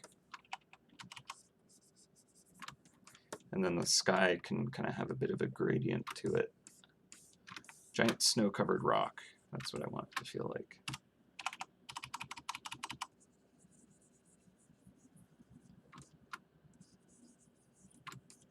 I think that I'll have the gradient to the sky actually kind of come in from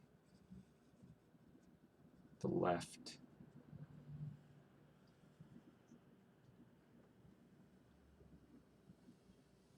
So the sun is kind of like just rising on the right side.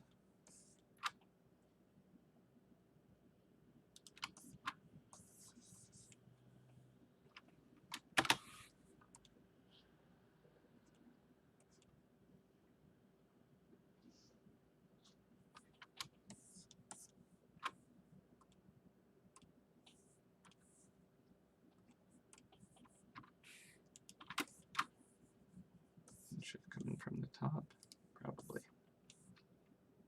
Oh, I have the circular one, that's why.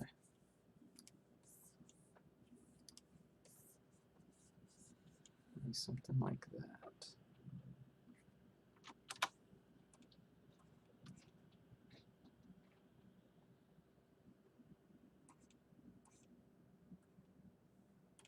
That's kind of neat.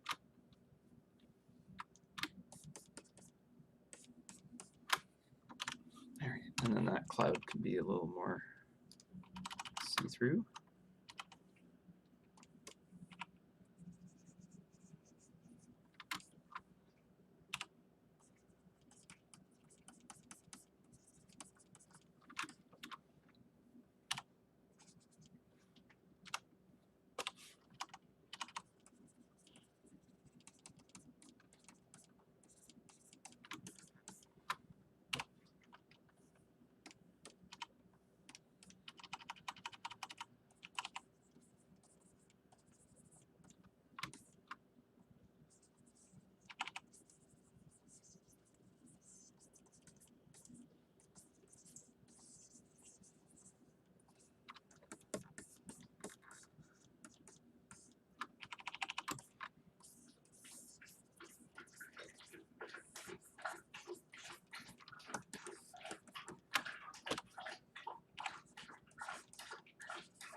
Yeah, that's kind of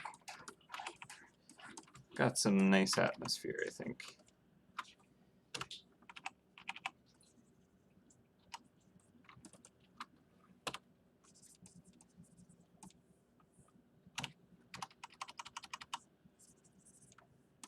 Go back to my regular eraser.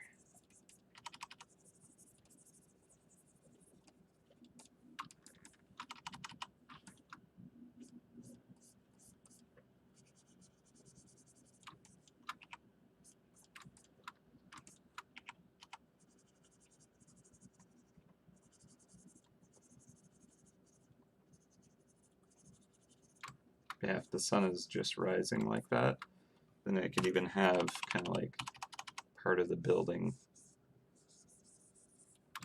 cast in shadow there, right?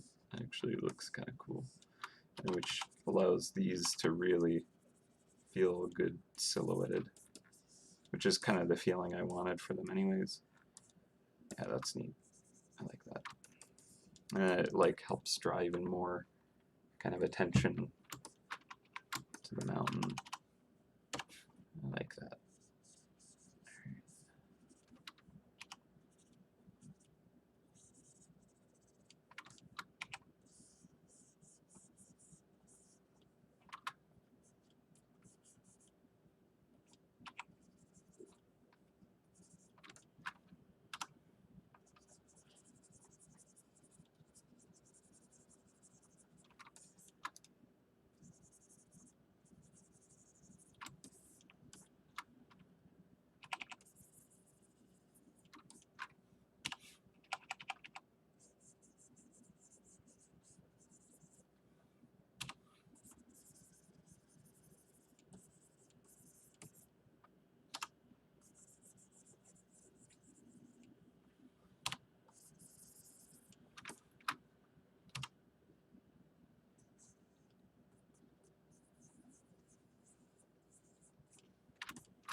Okay, just wanted to center that a little bit better. It felt off.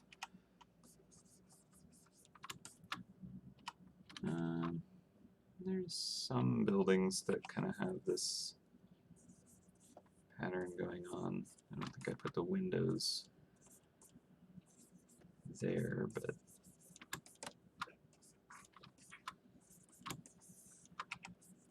let's take that window up for now.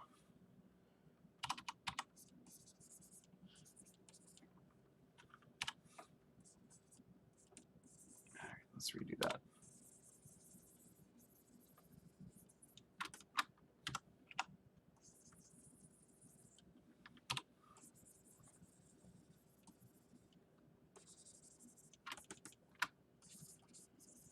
With it being in as much shadow as it is, we can lose some of that detail.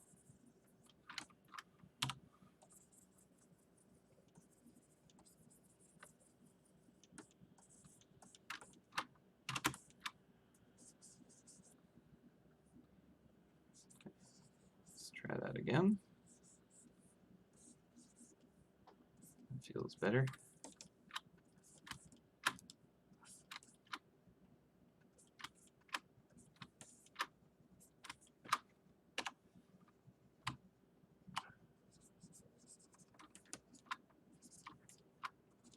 Yeah, overall, I really like the way that the light is kind of captured on the edge of that. Feels nice.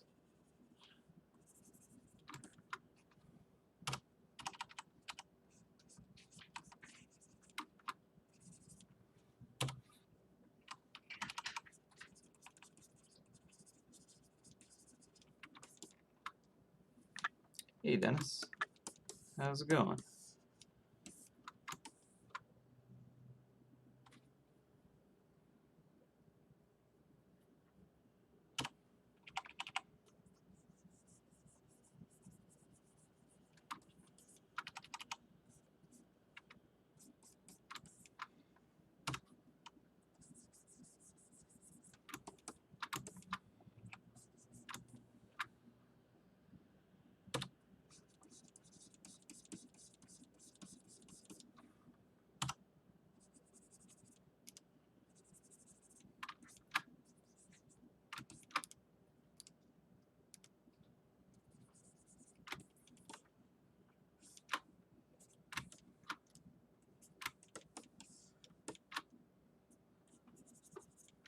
Oh yeah, I wanted to have the edge of the cat statue right there. That's right. So I guess that puts us kind of like tucked around behind the tavern, like we're on the deck of the. Yeah, let me pull it up. So right now, I'm like picturing us like sitting on the deck here, looking out this direction towards the mountain. So there could be like a ledge right there that you just see the edge of the golden tail, and then maybe this is the building that is kind of like being kind of heroed. It's not exact, right? Like technically, maybe we should actually be back here, and or here, and like this is the edge we're seeing, and this is the hero building or something. I don't know. Undo all that. Here we go. It doesn't need to be like exact reference or anything, and like technically, maybe we'd probably end up seeing the edge of the castle here, but I'm worried that if we try to do that, it'll kind of mess with the oops. Oh, there we go. That's what I did. It'll mess with the text area a bit too much, but I don't know. For the sake of it being a cooler, more atmospheric image, especially in the town, I don't think a lot of people are going to be too worried about how many of their friends are online, because I don't know if they'll have too many for it to not be discouraging. But who knows? I don't want to make assumptions at all. So let's give this a save. That might be useful. Save as.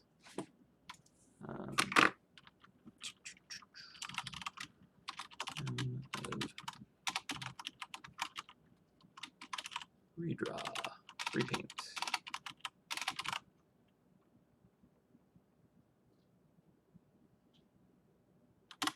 Okay.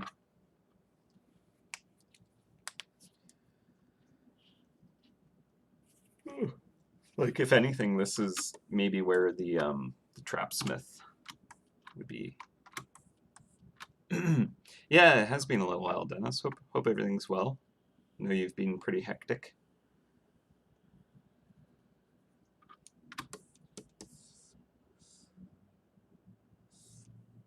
I feel like, given the angle that we just looked at, I don't think that the castle would be visible. I feel like it's actually like over here or like behind us.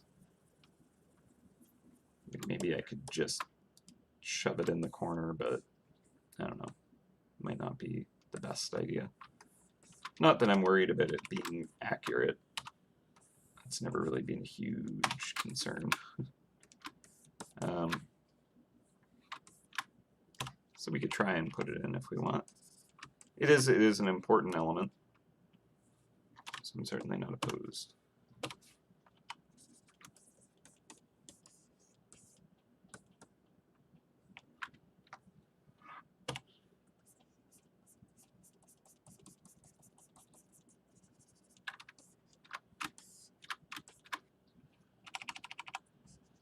Yeah, right now, I'm like fully captivated by the mountain.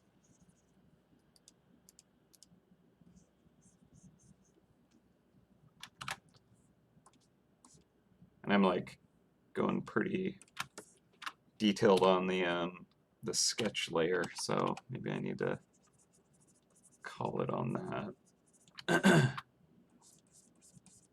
Probably a good idea since it's lunch anyways. So there.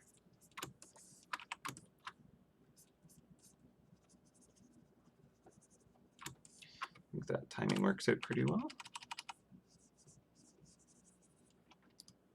Is that casting a shadow onto itself? That could look nice.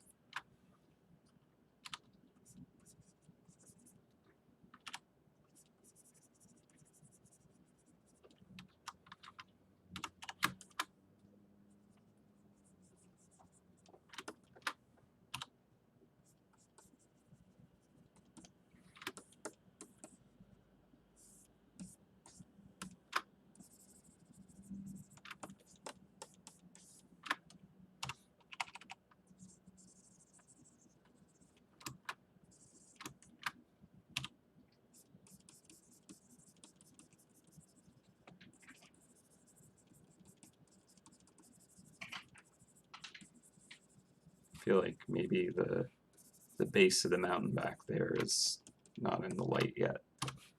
That way we're really capturing a sunrise feel, which is kind of cool.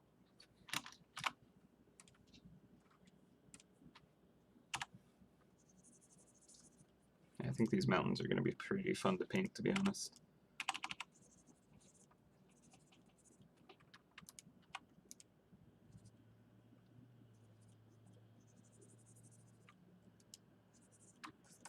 Should be interesting.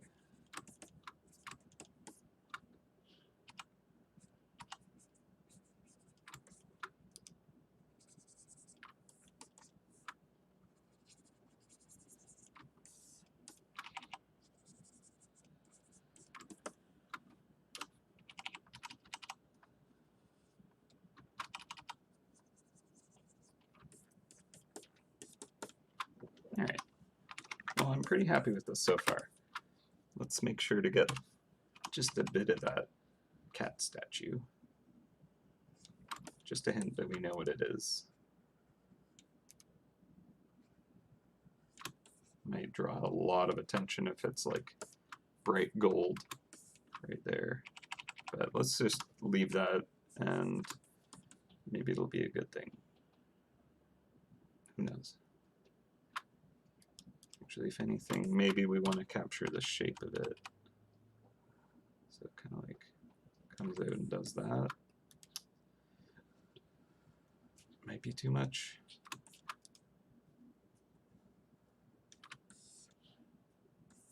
Just the tip of the tail.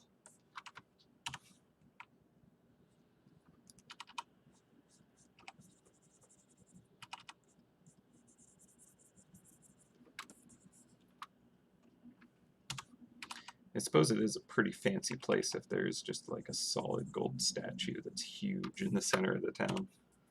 Although it doesn't seem like gold is a rare resource in Narnia. Just putting that out there. Alright. That's pretty cool. I think I'm pretty happy with the direction this is going. It's infinitely nicer than the original, in my opinion. Okay, so it is 1:05. I'm going to put up the timer for 1 hour. When we return, I will have a Larry link for you guys, and we'll probably just jump right into painting this. I think our sketch is in a pretty good spot. We'll obviously flip around, maybe do a little bit of tweaking here and there, but I'm pretty confident that this is a good direction. And the thing about environments is you can only paint or you can only sketch so much of it before you have to just really resolve it with paint. So I think we'll just jump right into the rendering as soon as we can, so that'll be more efficient. But yeah, all right. So let's give it another save, put up the timer, and I shall see you in an hour. So until then, where's my timer? Where are you, timer button? I put you down here for a reason, and now you are hiding.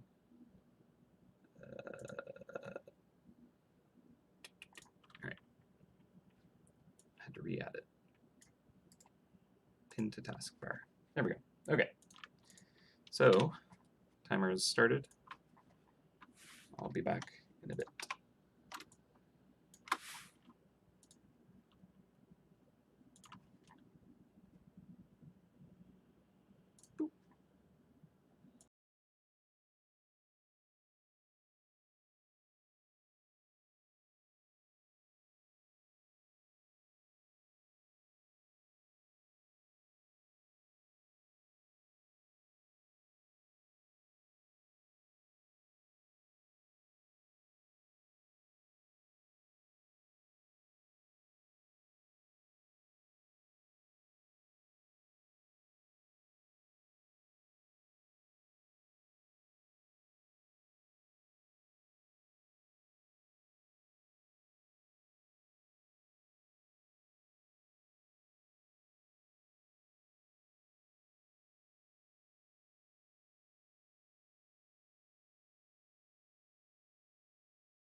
Hello, and we're back. Lunch is over. Time to resume the art. Had some delicious, spicy ramen. Alright, so we'll just kind of, I mean, it's already grayscale, but just kind of looking at it in relation to the wood paneling and buttons. Like I want to keep a dark kind of trim around it all. Oh, I just uploaded an image.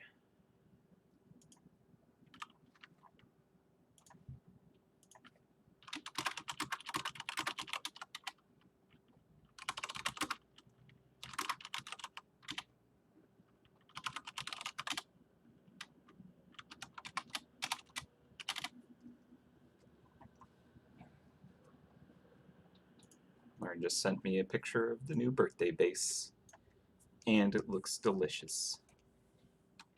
I want to eat it. Nom nom. Alright, so I'll just leave it in grayscale for now, and I'll just pop it over here. I'll grab my occlusion. Although technically, since this is still just the sketch, it's like super not important to get all the shading exact here, because that actually kind of messes up when I render. But now I think I have the values kind of figured out how I want them. Even lighten a little bit more. Okay. Yeah, I definitely like that light kind of like casting against the building. It's just got a nice atmosphere to it. All right. So I think we'll just kind of knock the sketch back now to 30% is usually. What did I do? How did I jump to the bottom layer? There we go. Okay, so it's fine. I think I'll actually render it with the buttons turned off, just so that I kind of paint everywhere, and then if the buttons load in a little slow, it won't look weird without those. So actually I'm just going to quickly even it out.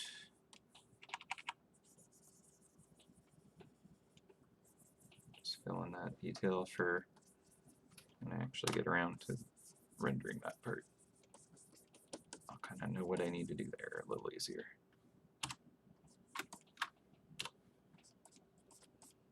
Cool, cool, cool, cool.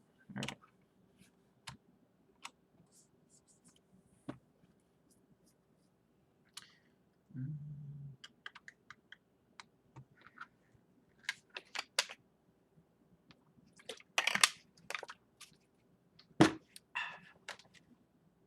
Just checking the stream health is good. I think it should be fine. Okay.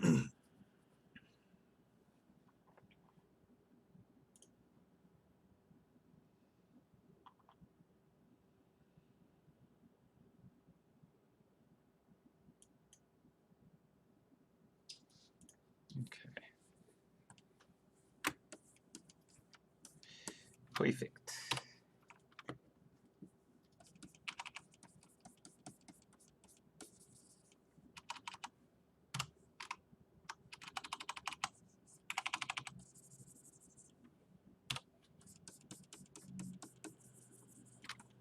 Alright.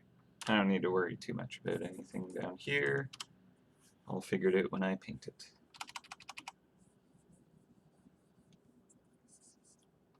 He says as he continues to fiddle with it. Alright, cool, good enough. A little bush there.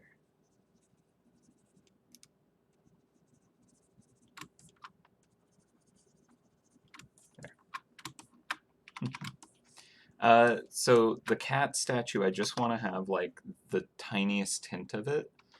So I was thinking that this little kind of like element right here would be like the tip of its golden tail or something like that. That's just kind of what my current idea is for it. So there'll just be this nice gold accent, just really weirdly right there. Make sure the buttons aren't in the way there. Yeah, it's not. So it might be out of place, might look weird, but I don't know. It might actually be cooler if I actually like put a visible version of the cat statue in there. Let me actually just duplicate it. Like, I feel like, yeah, people would probably be more like, cool, look at that gold cat statue. I like that, as opposed to just, I wonder what that weird gold kind of lump is there that feels out of place. So instead, that's weird. Something like bonked our window. Subtle is good, yeah. But let's just take a quick look to see what it could look like if I try and capture that. Yeah, I don't want it to just be like this obnoxious thing. If anything, if I show it like this, I just want it to be faded out even.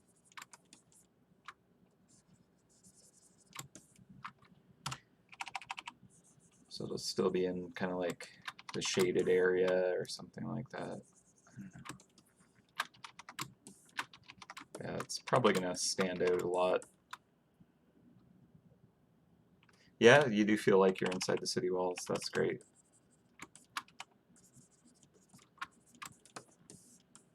That is where I want you to feel like you're actually hunting. So that is an improvement for sure. Awesome. All right. Yeah, the town. Yeah. Oops. Our mistake. All right. All right. I think that I'm pretty happy with that. We can fiddle with the cat statue at any point, to be honest. So I think we'll just go with what we have, and it'll be more of a like once everything's colored, we'll have a better sense of if it can be hidden well or not. Pardon me. So I think I'll just start the rendering. All right, so first things first, I'm going to drop the opacity down. And because we're not creating like a character with a silhouette so much in this, we're actually just kind of like painting a scene. We can actually just like really just use brush strokes and not have to worry about kind of like specific edges and details. We just kind of overpaint back and forth. So I'm just going to start with kind of like just a mess of color just to start us somewhere. Actually, I'm going to pull up reference for sunrise kind of colors, because that might be nice to capture that, because the lighting and the air and the atmosphere, it all kind of like should have a specific feeling to it. So let's see. There's kind of like oranges kind of near the horizon, and it's kind of almost like a crispier, brighter feeling to it than a sunset. Like it's a little cooler, a little more yellow or something, less kind of warms.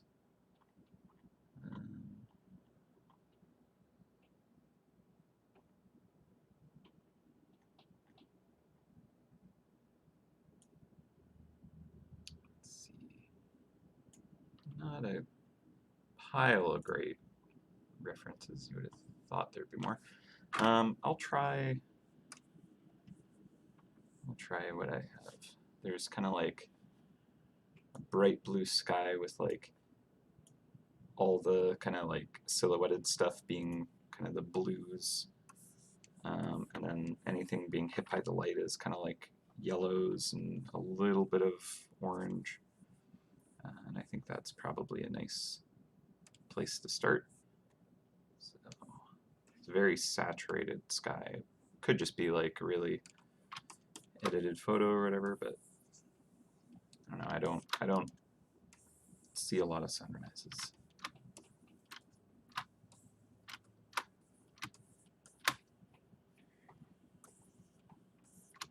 So start with that. So that means the mountains themselves will probably have the warm, kind of like bright light hitting them. And then let's do a new layer for the walls. But these will be kind of like less saturation, much cooler.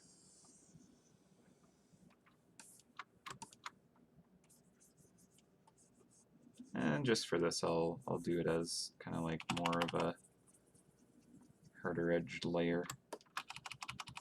Can blend it when we need it. I might even bring the sketch layer up higher so I can see what I'm doing a little better. That might be too much.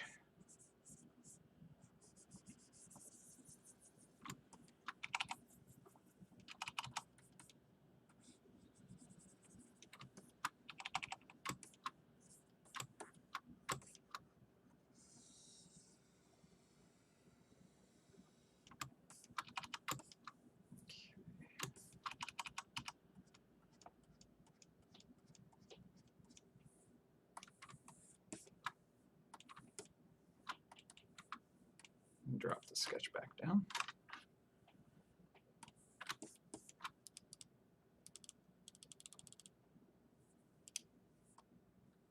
All right.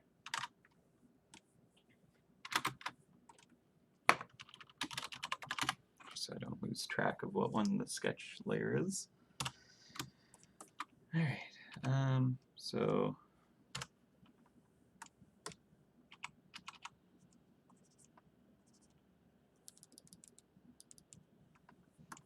make sure I'm on the right layer this time.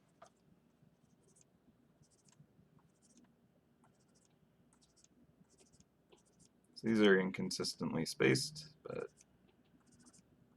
mess with that later maybe.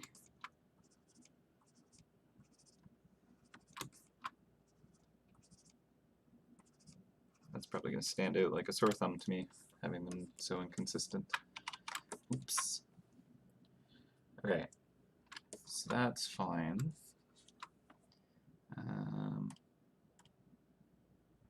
I think I'll just do the mountains right now as a different layer. And because you're getting hit directly by the light, I'm going to give them the kind of yellowy cast. It's going to look weird. I'm probably going to change the colors. Not sure I like what I have, but we'll see. Yeah. And then the shaded side of the mountains will be kind of really desaturated blues.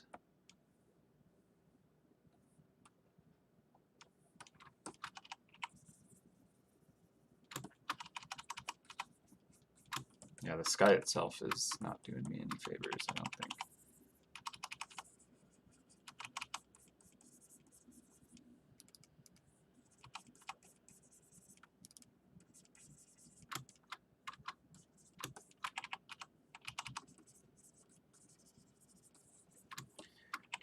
There's a technique that you can do in some art programs where you actually like convert the values of your your kind of grayscale into a range of colors. There is a way to do it in Photoshop, but I have not done it for a while, so I'm not sure if I remember quite how to do it.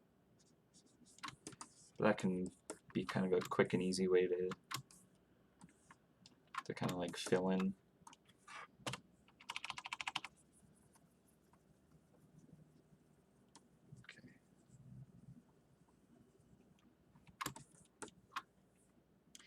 Alright, so I'm going to get, let's see, maybe I'll bring the sketch up a little more.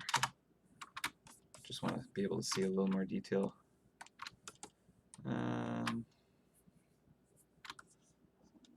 Actually, I might even like merge the sketch layer down and flatten it all out and then just overpaint it. That might be useful at a certain point, but maybe I shouldn't do that yet. Yeah, Photoshop is deep and mysterious. There's a lot of things that it can do that I don't know.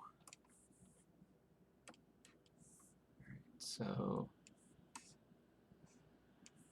let's see if gold will work here. It's like getting hit by the sunrise directly. And then if there's like clouds, kind of hating this, but I just want to see what happens. Let's get more white into that.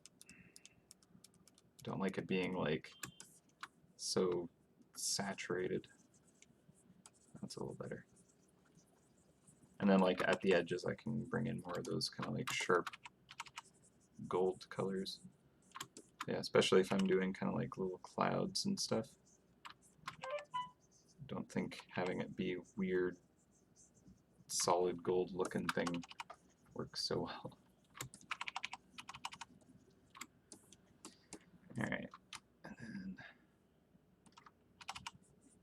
kind of want the clouds to have a bit of shadow in them.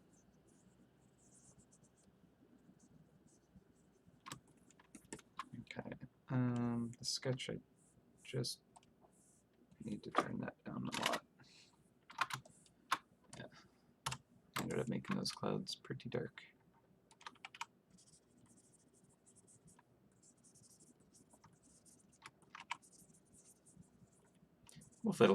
We'll fiddle back and forth with these. The fun thing about like environment painting is you can just kind of mess around and just keep it loose and just, why am I on the sketch layer? Gosh, darn it. I'm bad at that. Alright, well. I can't believe I did that. There we go. Alright, you know what? Whatever. Lower the sketch even more.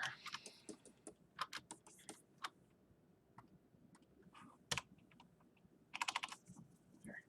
We'll just erase it out of that part of it at least. Okay.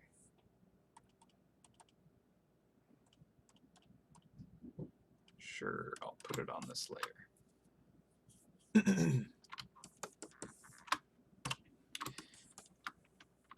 I think to kind of capture more of that sunrise energy, I'll kind of like put like orange.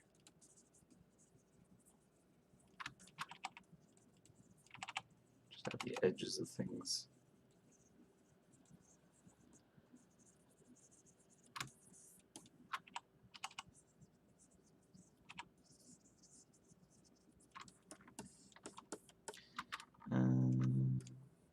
Let's get more this kind of color for the clouds. And then I think I'll knock it back.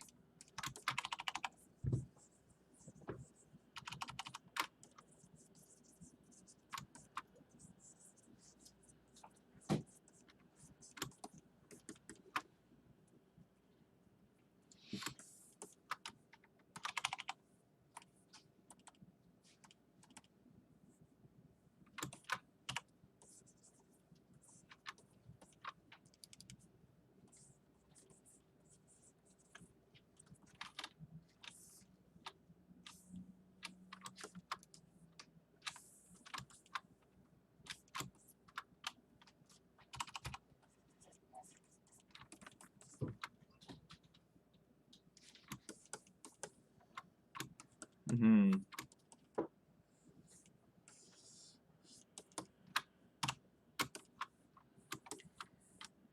Yeah, let's go.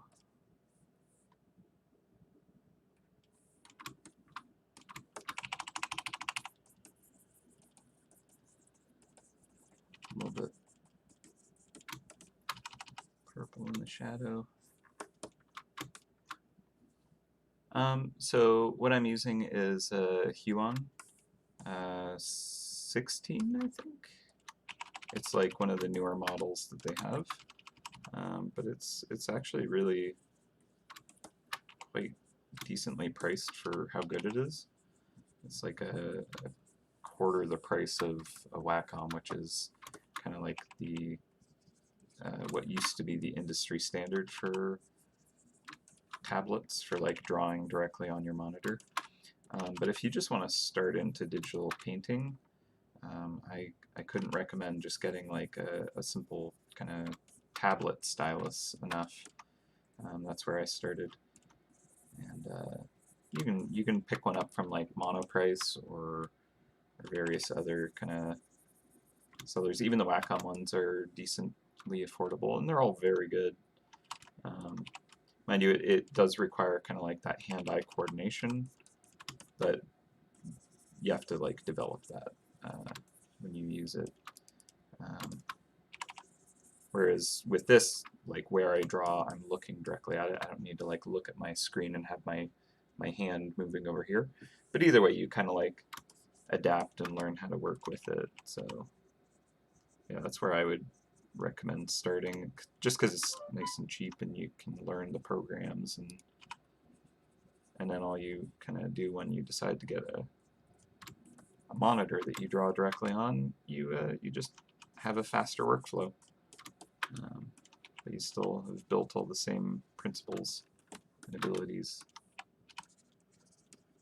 But yeah, I love digital painting. It's a lot less messy and fast. You can like do things without having to kind of worry as much about messing it up. You can really just kind of let loose and make things happen quickly, which is great. I actually have a brush that is for clouds. Yeah, it also lets you do cool things like this. We have fancy brushes. That's maybe not the right cloud for it.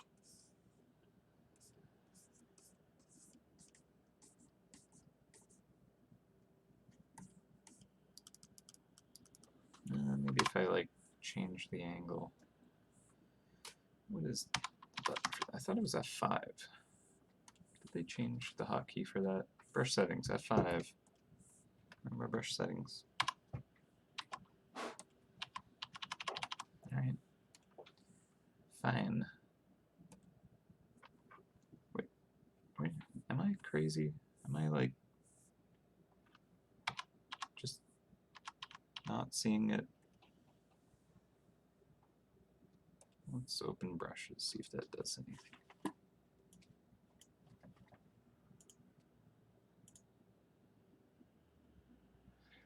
Right. Well.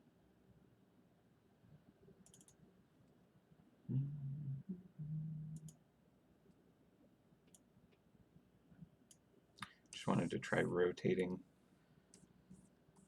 this brush. Okay, so it's got some nice softness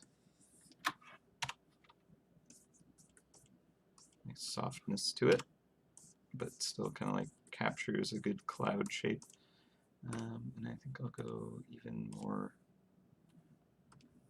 yellow right here at the edge.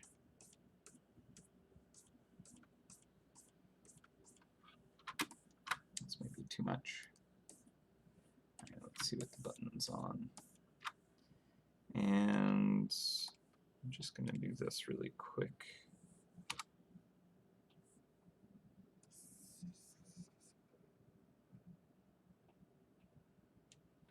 Just so that I can visualize this. So I just masked off the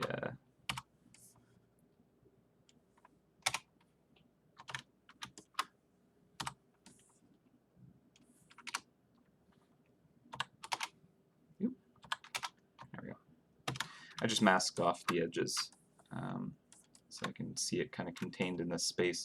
And that makes me think I want to kind of like go towards the white even more. So let's see, I'm going to take this sky blue and really desaturate and lighten it up. And let's just do it like, is that not doing anything? Normal? Hello? Oh, right, I still had a selection. No, apparently that wasn't it either. Is it just, oh, I see. I was changing the wrong color. There we go, that's more that feeling I want. I want the light to come from like below. Maybe to be even more kind of like green. Let's see what happens if I color dodge this.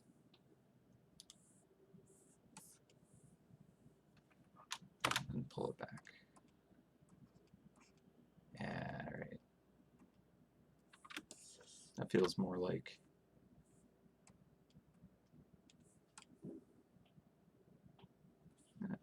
more like what I was hoping for. Let's get a big green.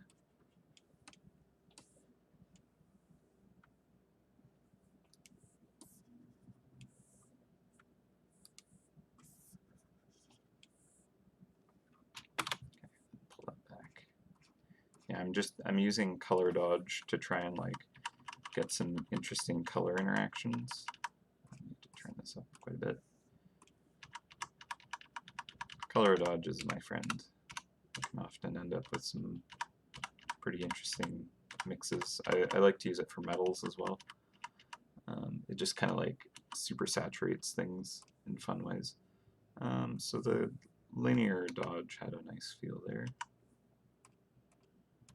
So just pull that back. And it does like almost nothing. I pulled it back too far. All right. No, I don't know. All right.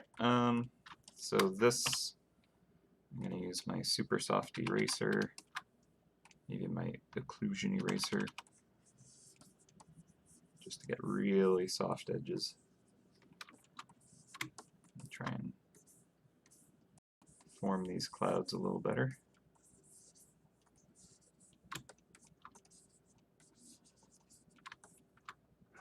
Yeah, that feels a little bit more like the clouds I was wanting. And I think I'm gonna like flatten the range on the mountains even more. Like there's a lot of kind of like value range right now, and I think I'm gonna flatten that out to be quite a bit less. So let's see, I could grab, actually I think I'll brighten them up too, because I think the sky needs to be darker than the mountains in certain spots. So I'm going to grab my luminosity brush. I'm really going to punch up that mountain there, and then even on that side, just overall lighten it up. And then fade it back.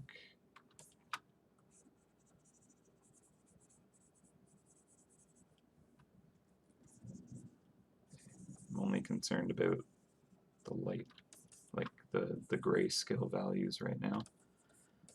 Colors can come later.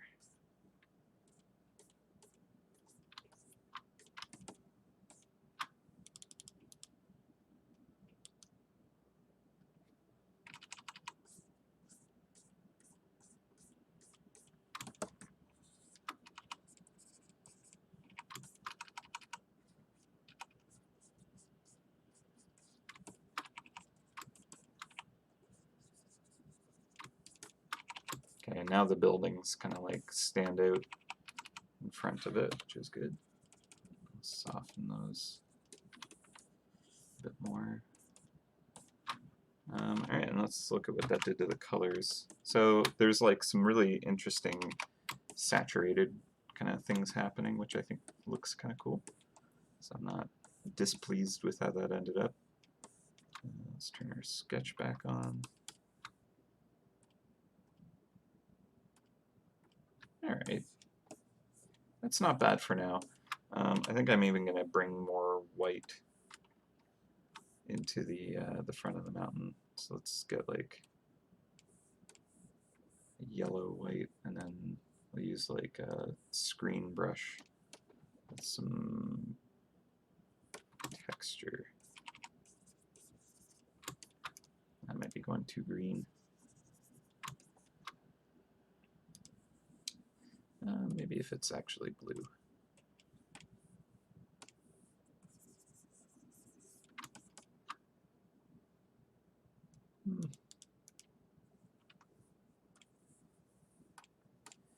Maybe I'll use light. Back to the yellow.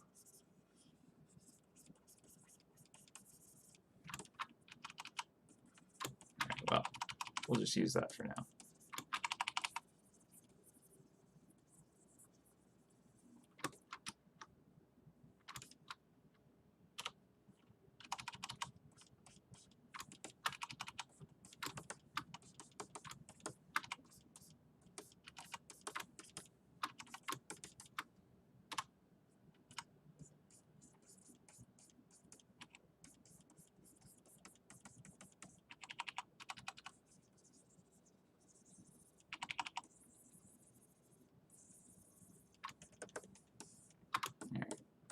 I'll probably want to mess with the color quite a bit.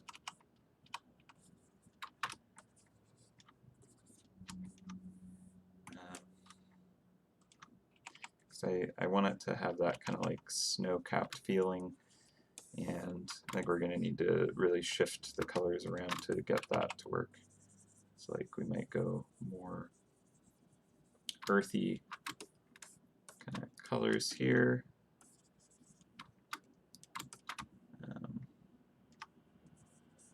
Just maybe more neutral.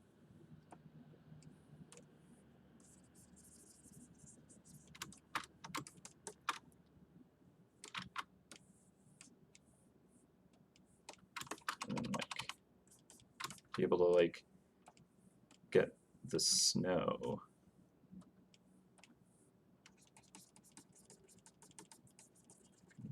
Practically go pure white with it, I think. And then those shaded area, like the shaded side of it, would like catch the sky. That could look nice. Yeah, that feels alright. And then in the like the shadows of that, we could get kind of like some nice kind of purples and oranges and stuff. And I think it'll be fun to just kind of like really like splash some colors around. Yeah, I'm definitely gonna like go for the snow-tipped mountains. I think that's a nice touch for it. And like in the actual map assets, they do have that kind of that effect. Plus, it makes them feel even more huge and impressive because they're high up enough to like hold snow at that altitude. All right, and I think just wash out the shadows even more.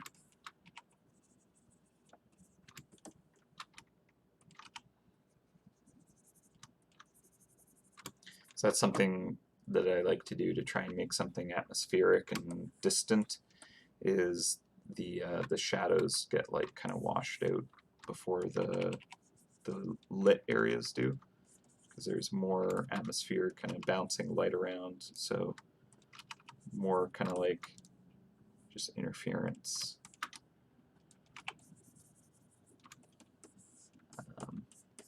Means that the shadows just kind of get overpowered by light bleeding into the scene.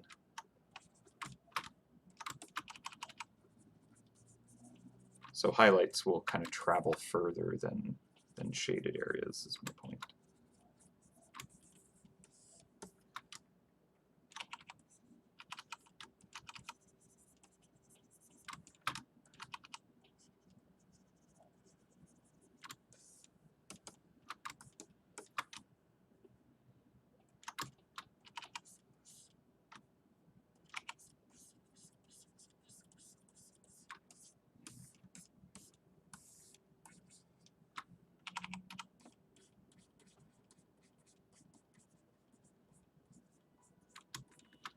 You can get like a little bit of reflected kind of light right at the edge of things as it rolls away from us. Might catch a little bit extra light there.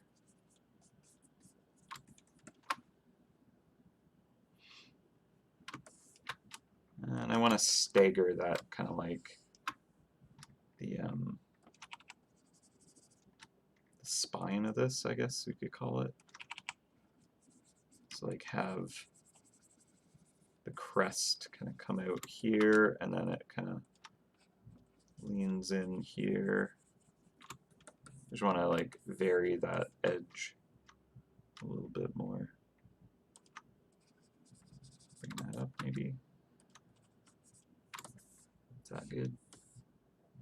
It's maybe a little more interesting.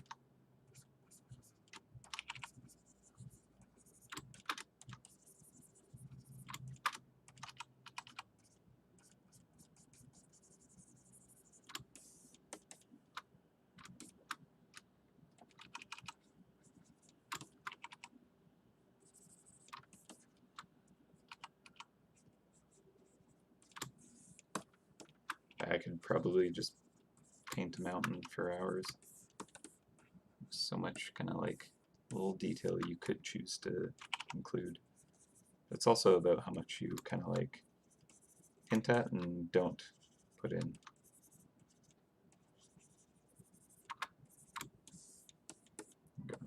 Just some subtle kind of color variation. That's like one of the things that I think will look nice is if I just like at the end take another kind of layer and just like smash colors all over it. I think that'll look pretty. Put a mouse at the summit with a flag. That'll be a big mouse. Not that we don't have mice that are insanely huge, but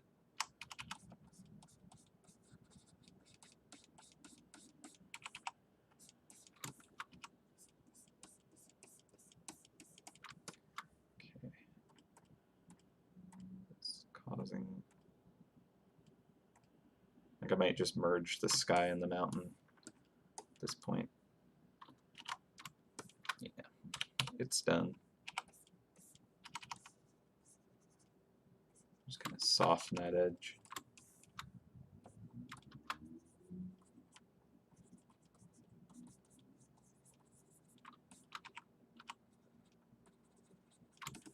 And then yeah, I think right at the edge of the mountain there, where the like light kind of turns to shadow, I think we'll see maybe like a purple, just a sliver of it. Could try the occlusion brush, flat clockwise.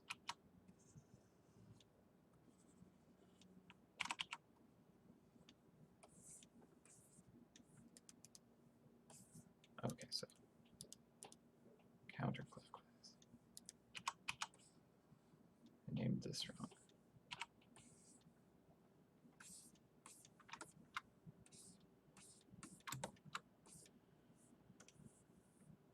Maybe I'll go into the oranges.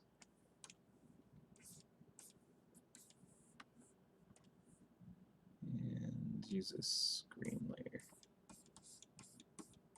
I'm just trying to get a bit of color kind of bleed through. Maybe lighten. Okay, that's not working as well as I'd hoped. Let's undo a bunch of that.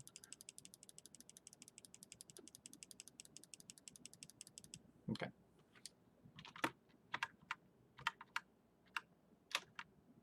Oop. Alright, that's fine. Good enough. Alright, let's use just our gentle brush. Grab this kind of peach color and just kind of smudge that edge with it.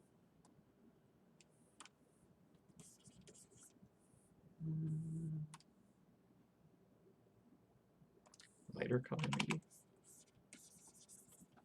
Let's just use a paintbrush.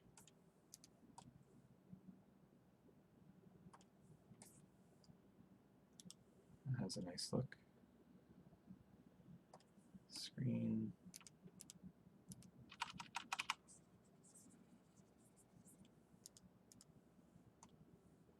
I should really just do this on a layer above and then merge it down when I'm happy with it.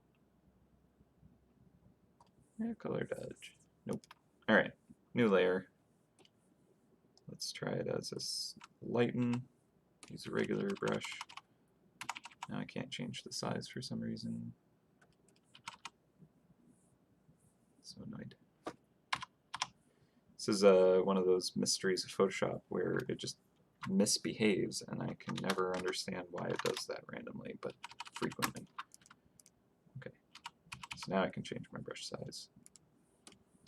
Let's put it back to lighten.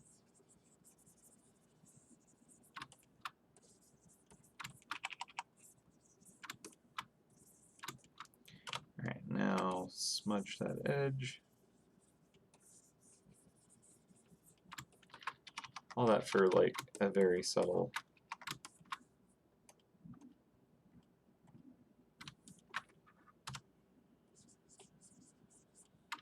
It all adds up though. So I'll leave that for now. Let's go to the bigger mountain.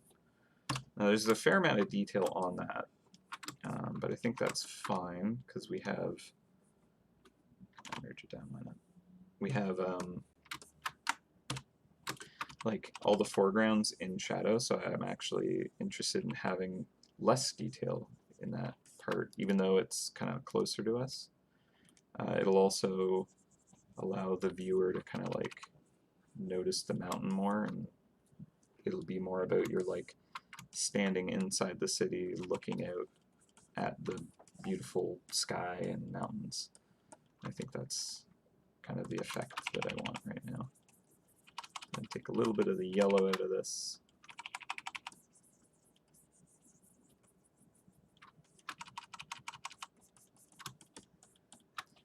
Alright, turn the sketch back on.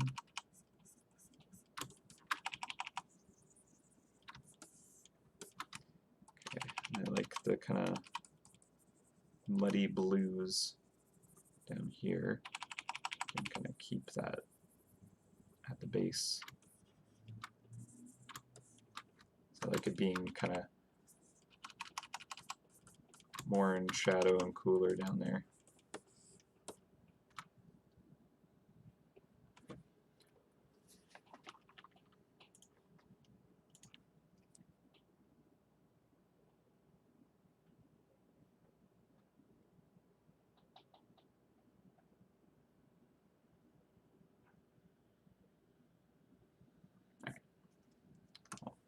I'll look at that message later.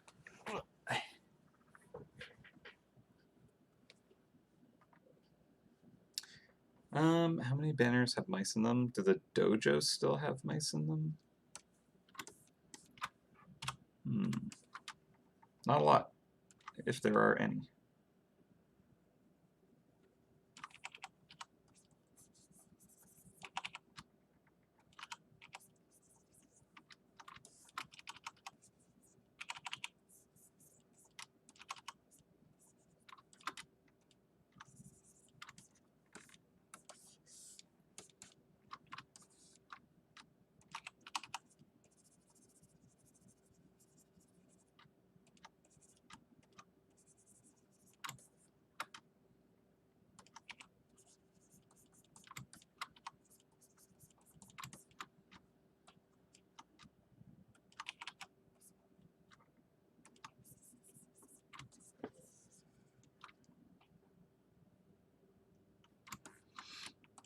I might even get rid of that cloud that's against the mountain there.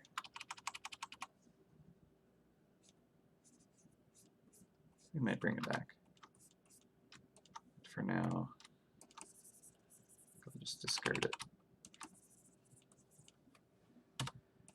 So the sketch was messing with the values that I was trying to get in the sky there. Okay, so I like the like splattery colors in the shadows, and then the actual front of the mountain, I kind of like it being washed out a bit more. So I'm gonna actually just hit it with like white. Actually, what happens if I do this? So I hit it with white, and then try out different layer types for that brush stroke.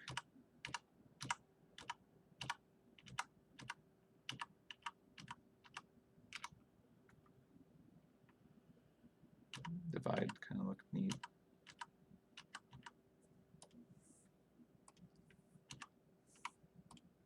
Let's try 62%.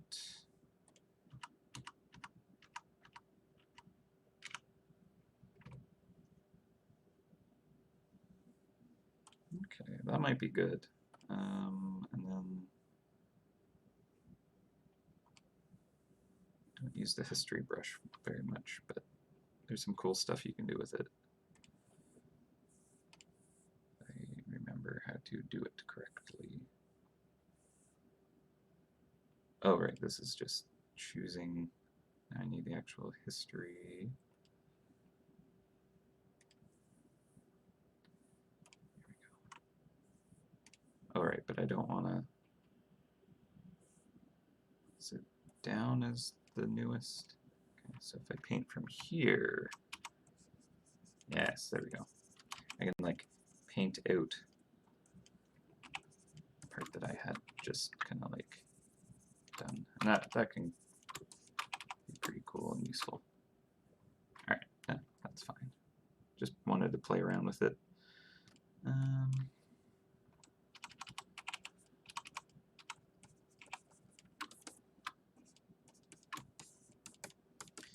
right. Continue that line there. Just want to clean that shape a bit more.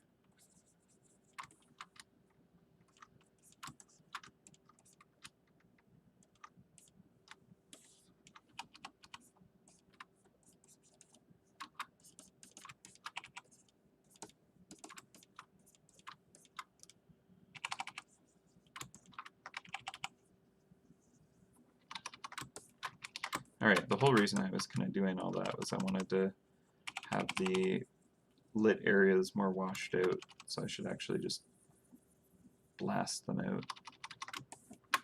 That might be a bit too much. Yeah, it's probably too much.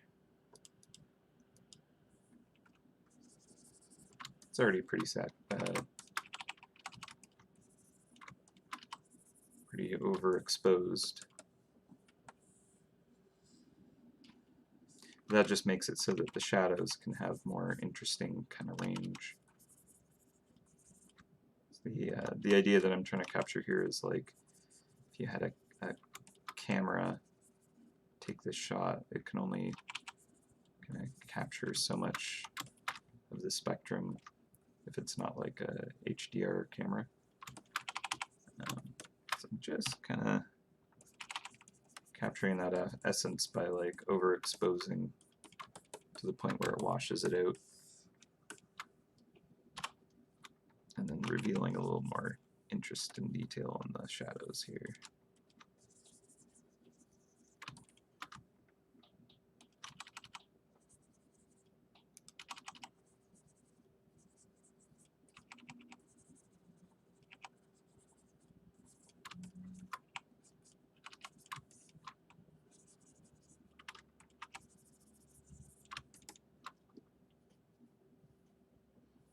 Okay, that's kind of neat looking.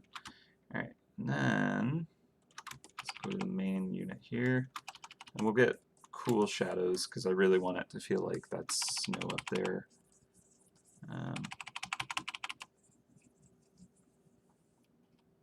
Let's fade that in as a probably just color.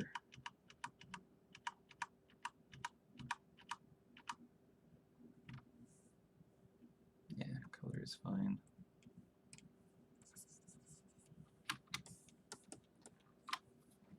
I think we'll keep some of the purples. Try a granite brush. I don't use this very much. Granite 2. Nah, it's not useful right now.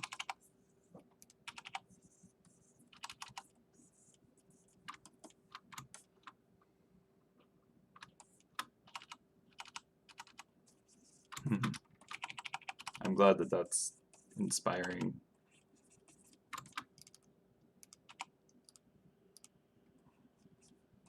That's kind of the feeling that I want the player to have when they see this.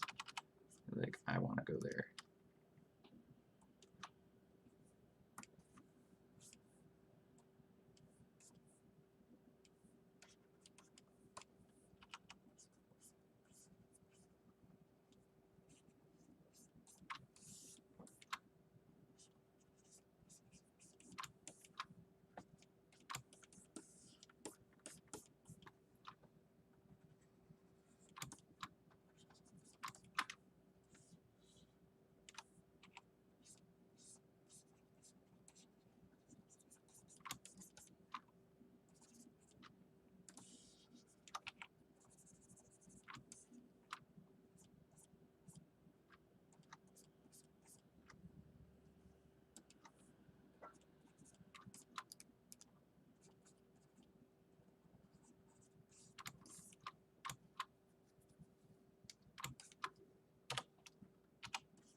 Alright. I should probably look at the mountains that I drew as well. Okay. They're feeling similar-ish. They're probably in a good enough state that I can kind of like jump to working on the buildings.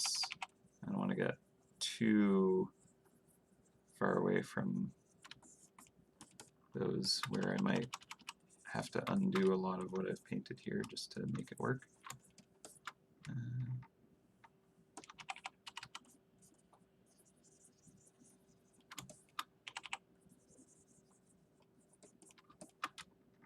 Wanted to bring a little bit of that kind of bigger shadow across everything.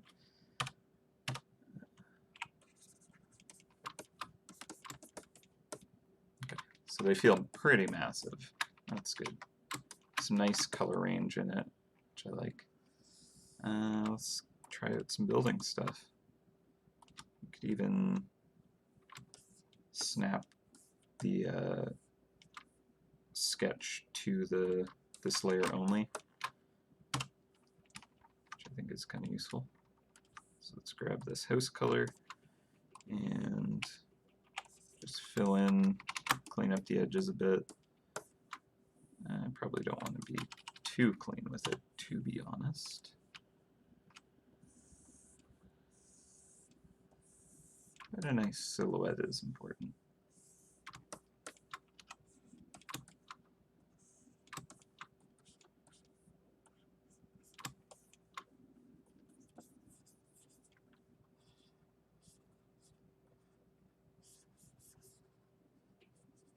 Just put a little jump between that edge of the roof and the chimney, just because they were lining up too perfectly, and it just feels bad when that happens.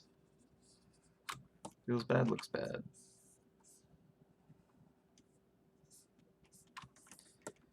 Tangents. Alright.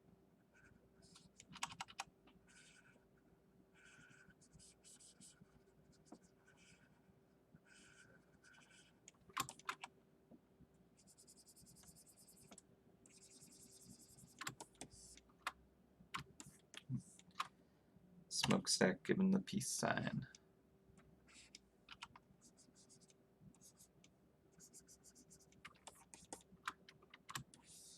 It might be a little too contrasty, to be honest.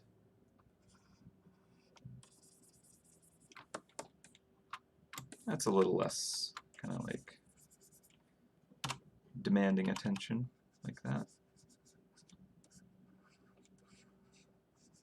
Still framed nicely against the dark, or the bright mountain, so that works.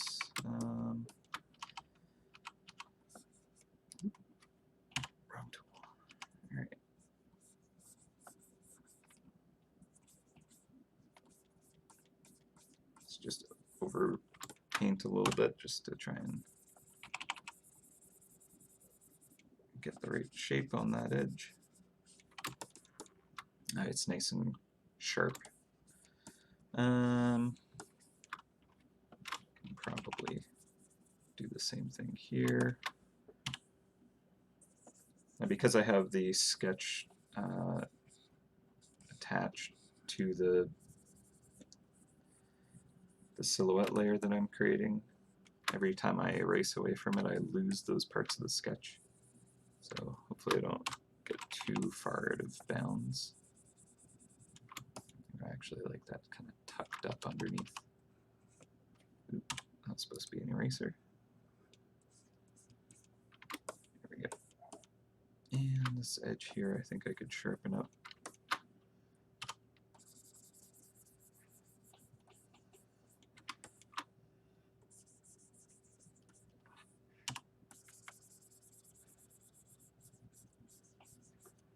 There we go. Nice crisp corner there.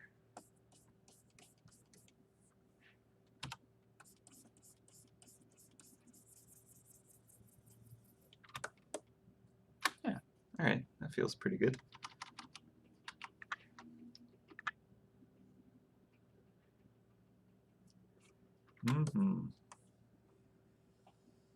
Cool. All right, so that silhouette feels good for that house, for the tavern. This one I'm gonna just clean up a bit as well.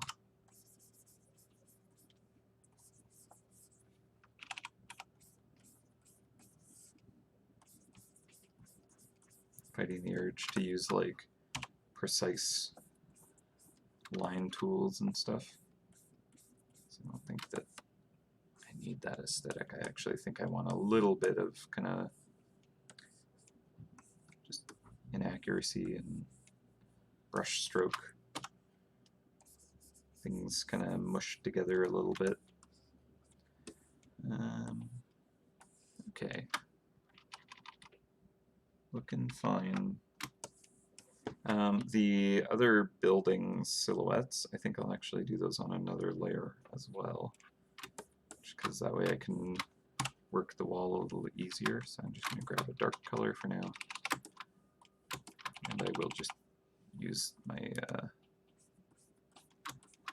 accent brush really quick.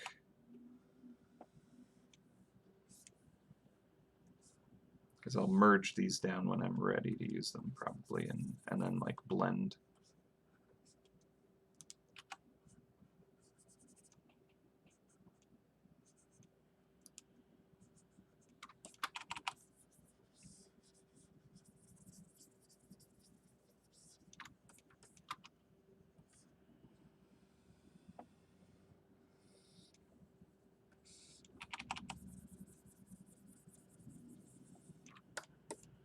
Cool. All right. I'm actually going to break it out of that layer.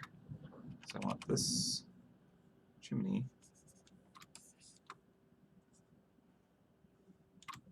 to come out in front.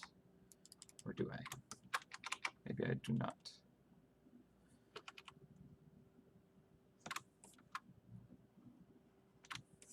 Really wants to line up with that, and I do not like that. I could just lower it all a little bit, maybe.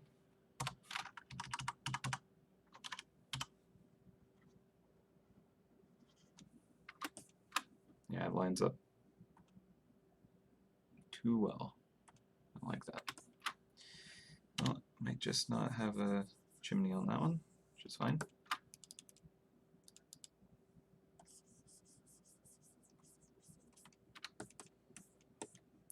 I mainly just wanted to add it so that I could have smoke kind of billowing out, but I'll just use the one on the right there.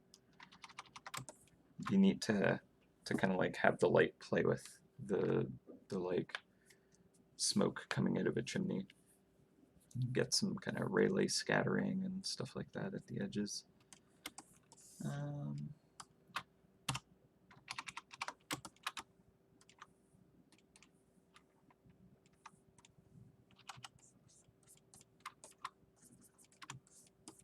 Okay, so for the building, they have the red roofs and kind of like the tan sides, not even. So let's just do a new layer. Speaking of watching the sunrise with a coffee in hand, I might make a coffee soon. Okay, so first of all, I'm going to do the shaded version of this. So I have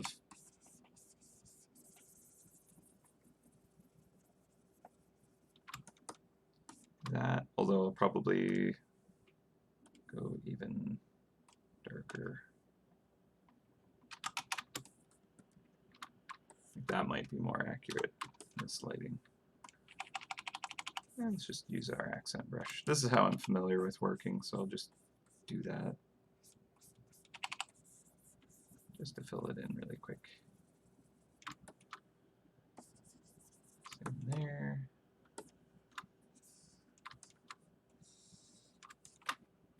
All right, now find the edge.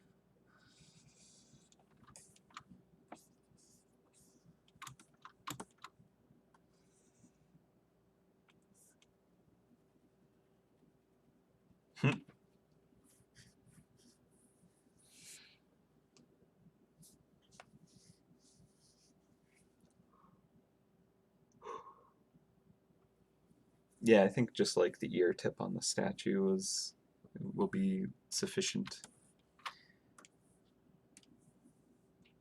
All right, so now where it catches the light, go for this.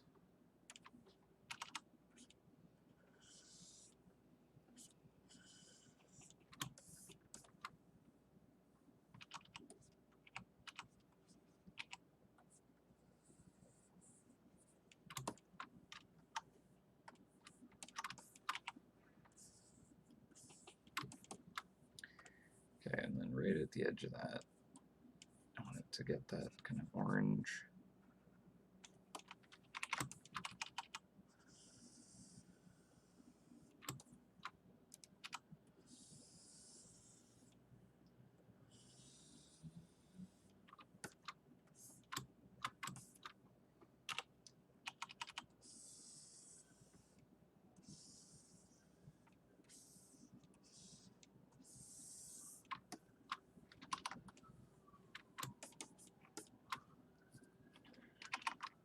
Okay.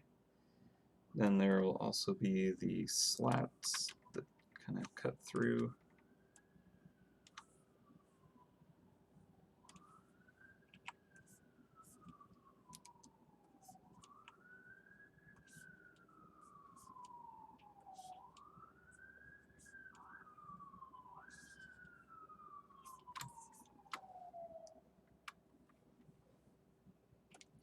All right, and then those roofs.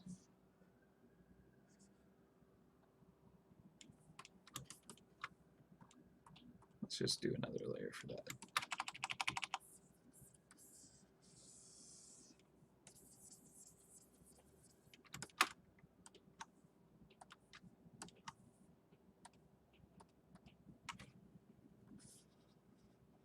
Get that sketch out of here.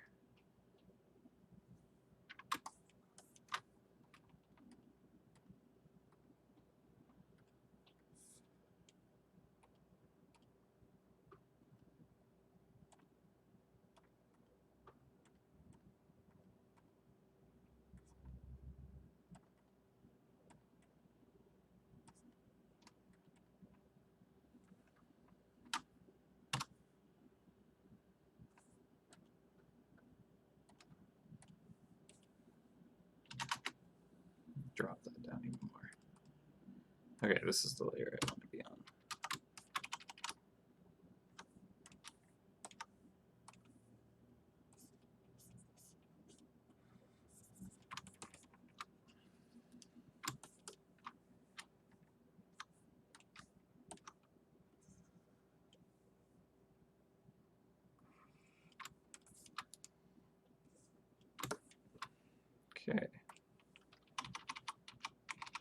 Alright, now I'm going to do the slats, which I think are the same color as the roof, which I may tweak anyways, but go with this for now.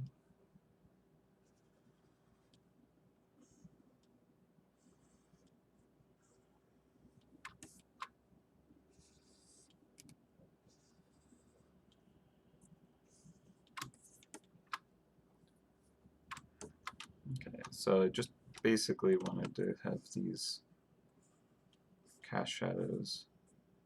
Should have just done the slats first. But also need to know what the highlight and shadow color of the roof actually is.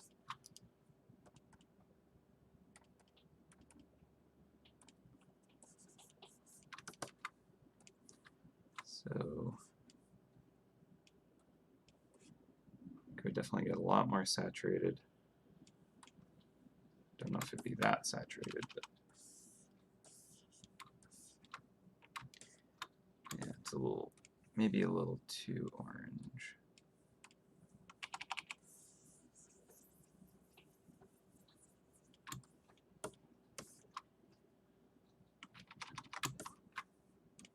Maybe I want to wash it out to more yellow actually. Now I'll try the granite brush.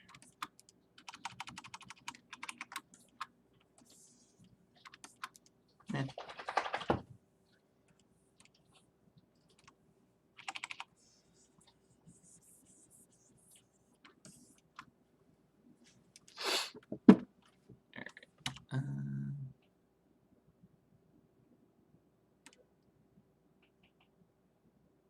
I should add the history to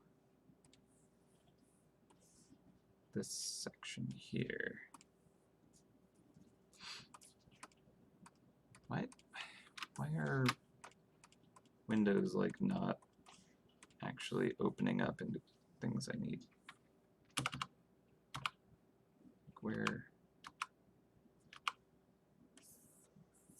Why are these down under things, not where they need to be in front? That makes no sense. It should not be in front, Photoshop.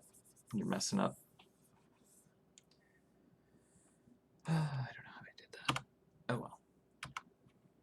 Oh no, I can't even. Alright. Hold up.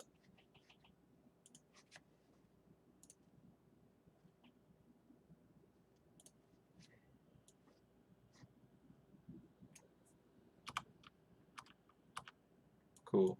Alright, well, I'm just going to save. I don't want to lose this because it's acting funky.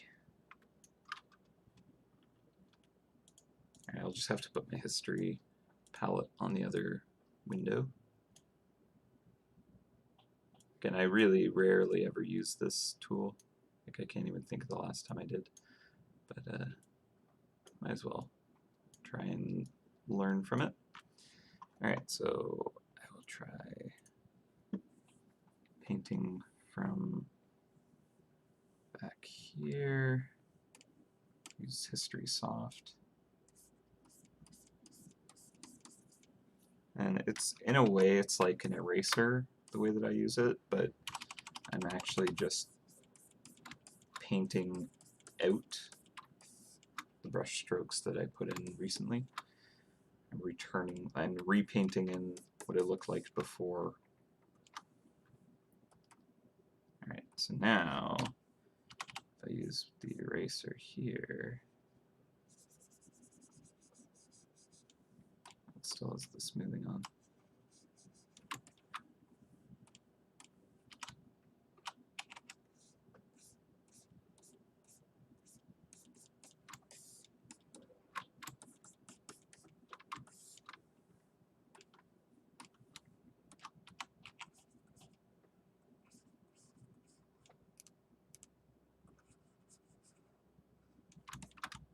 Yeah, it might need to be a little bit more on the kind of pink red-ish side. The shadows can be purple, I would say. That would be good.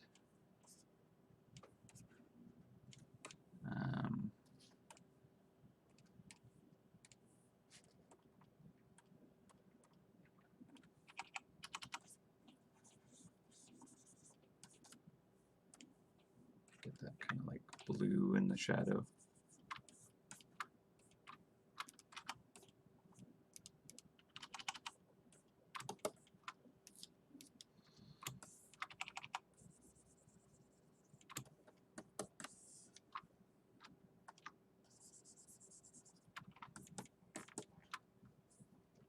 Okay, and then the building itself could go quite a bit darker. So let's try using our luminosity brush.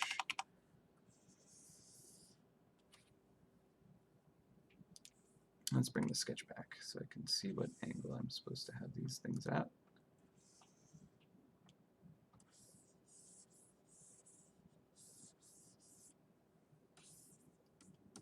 Cool. All right. This will keep the same luminosity on the side, I think.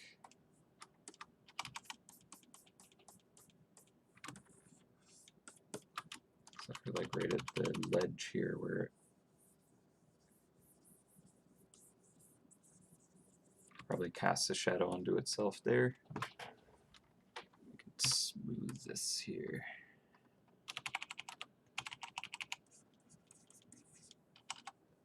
And then keep a sharper edge here. I don't like how much that's lined up with the wood there. I'm not sure I have much I can do about it, so I'll just fade it out.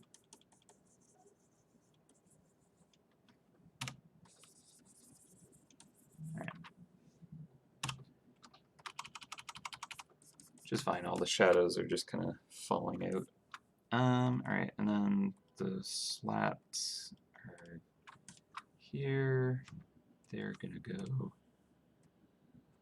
let's see, into kind of like pretty dark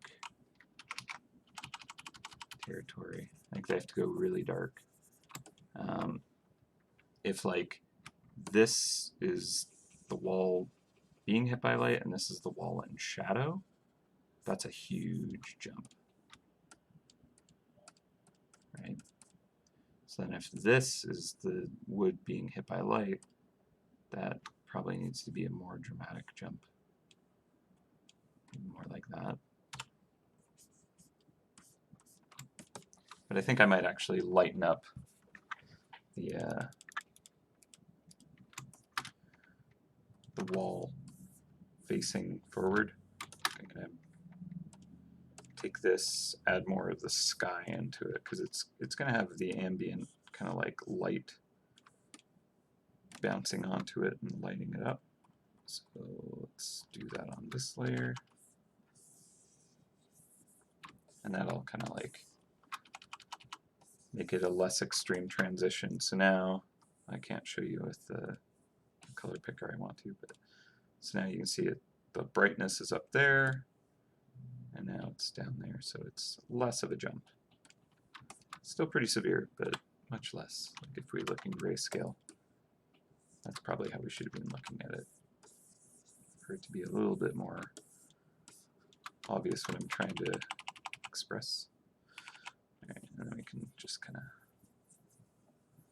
similar thing here. But let's just use our smudge brush because we're getting really soft.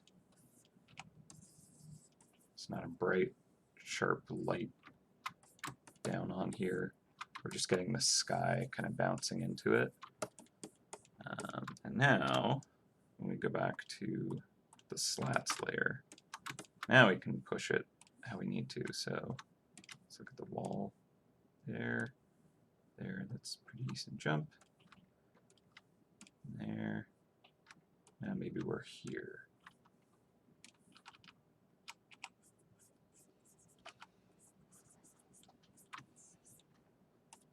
That's pretty strong still, but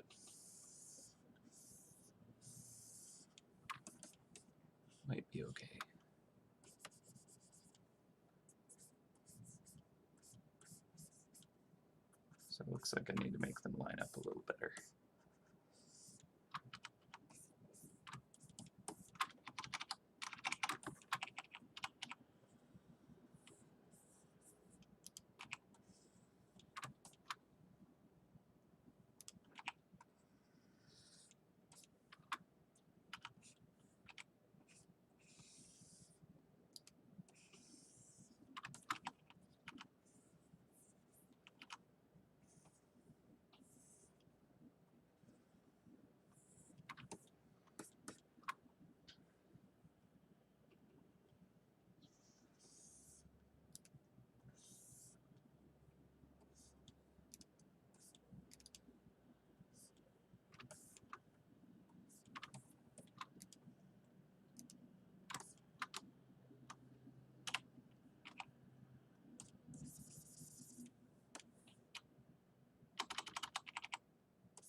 Why is Photoshop being like this?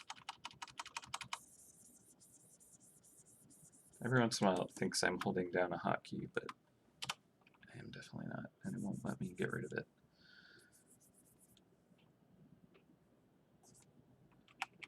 Alright.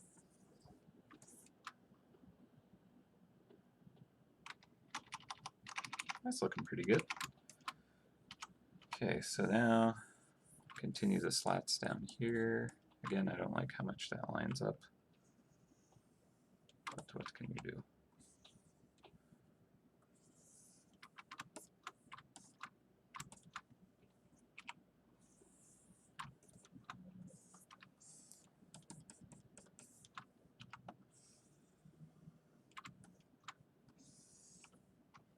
Let's look at it with some color. It's feeling okay.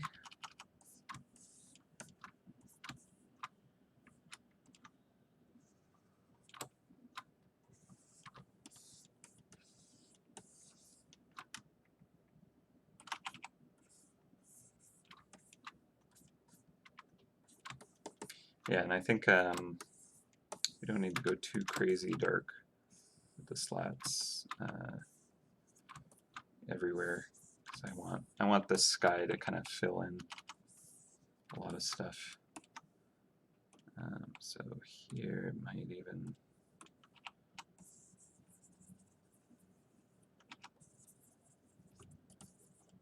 get a little bit like that, and then I can just use my smudge tool and just blend it in.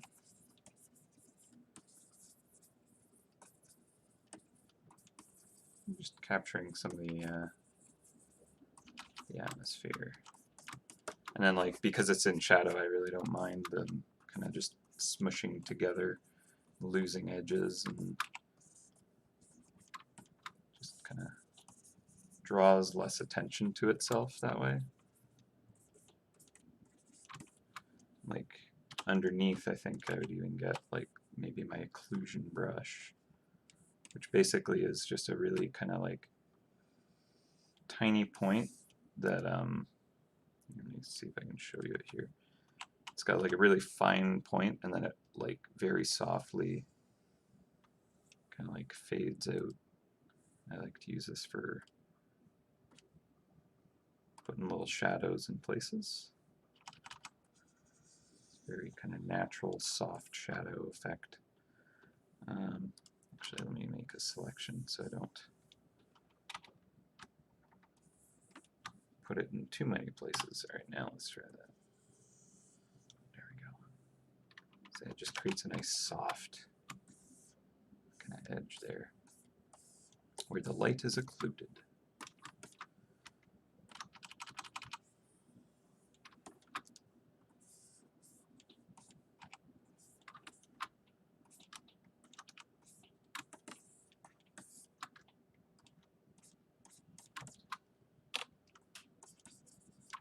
We can mess around with that a lot too. I probably want to put windows on this. It would kind of make sense to have some. I'm probably going to merge this down soon too, just because it's getting a little awkward trying to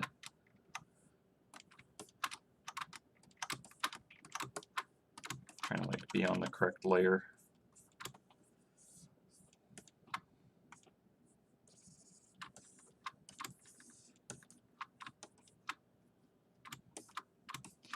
Yeah, I feel like there's different areas in Narnia that have different kind of climates, is how I imagine it.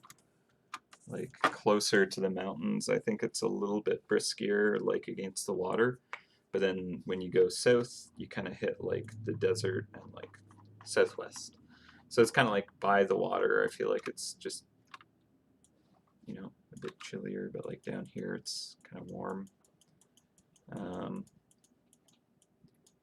yeah, and I think it's partially as like, well, you have the iceberg crashing in.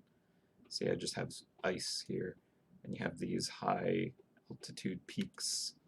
Um, but then you have kind of like tropical-ish, lush lagoon, whatever kind of, so it'd be a bit more humid here maybe.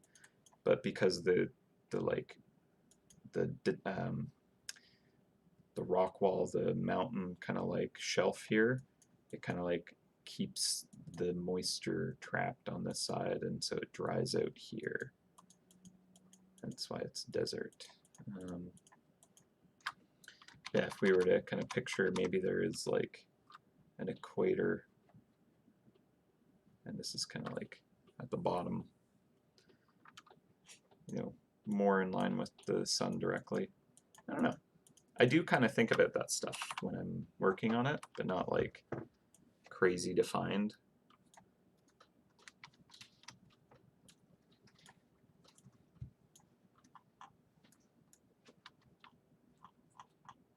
All right.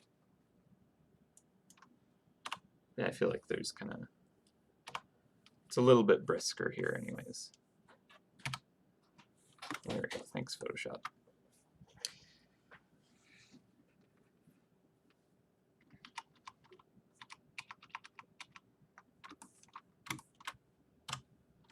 All right.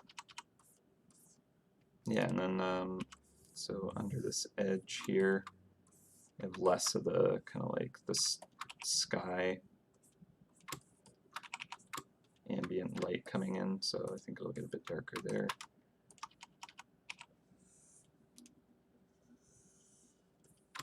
I think I need to hit that roof a little more directly with the light.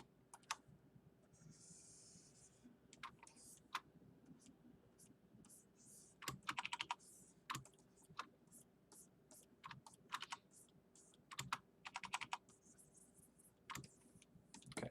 Yeah, I think I'm going to just merge these three layers, because they're all kind of mixing together how I'm working on it. But then I can kind of like cut away highlights where I need to a little easier, so it still works. But yeah, I think I need to get more reds, more of that kind of like red roof going on. Let's just try textured color brush. It's probably a bit much there. Maybe color brush is a bad idea. Let's just go for, you know what, I can just grab a swatch of it. That might be useful. Alright, so this is the color that they are on the map.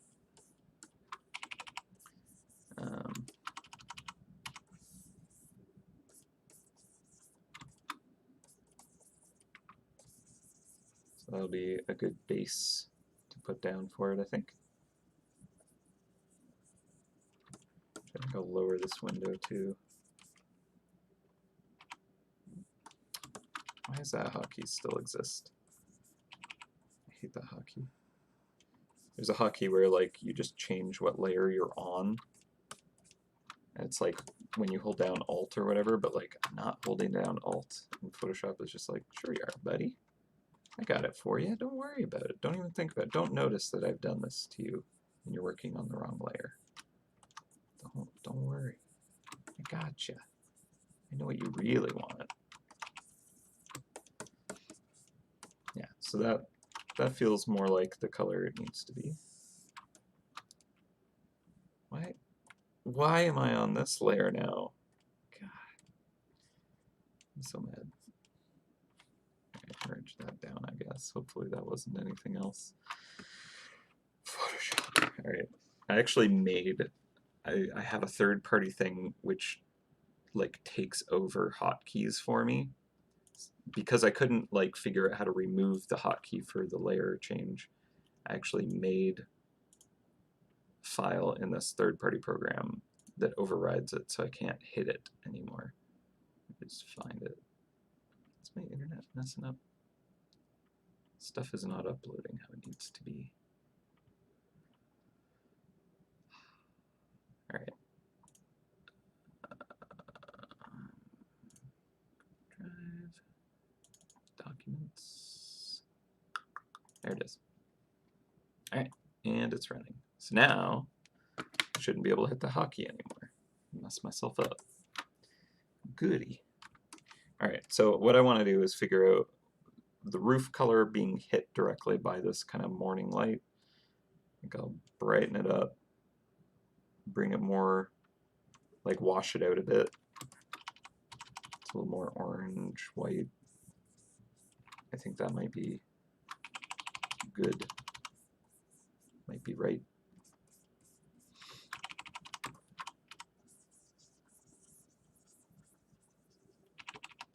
Get that edge.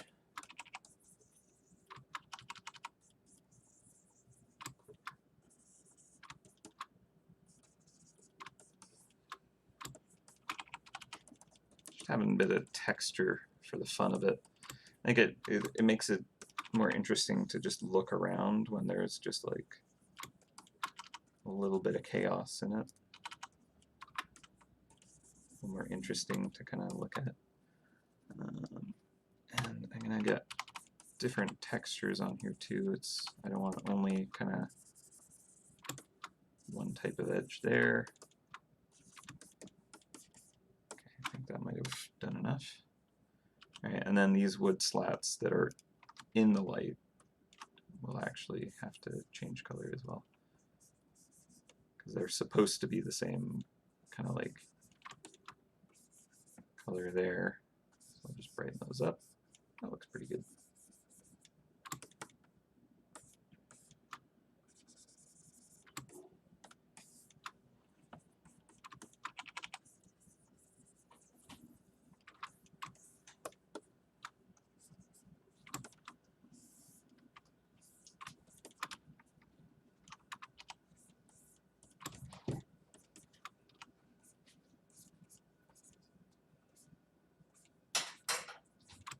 Oh, I didn't give you guys the Larry link.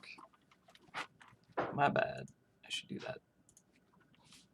Make sure that it works properly first.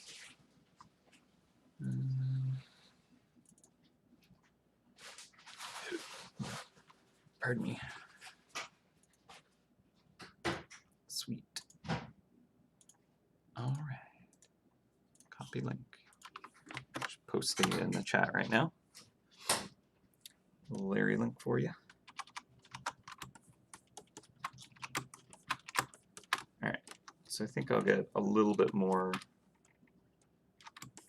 No problem. What's the corrupt brush look like? All right, let's just do a new layer really quick for this.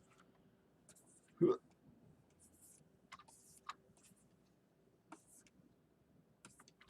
cool. All right.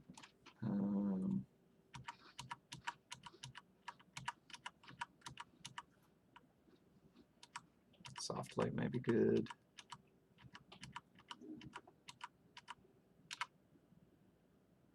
Saturation looks pretty cool with that, actually. Maybe I'll save that for later when I want to just kind of like give it that finished painterly feel. What did I say looked good? Soft light. Let's put this down to like 38%. And take our eraser.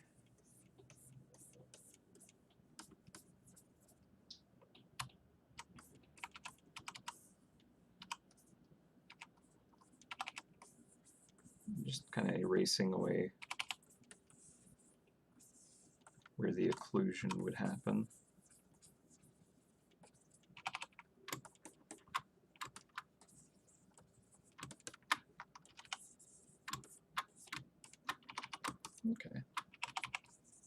Tone it back even more there. Yeah, I just wanted to like add a little bit more bright to that side. Actually, I don't know if I like that anymore.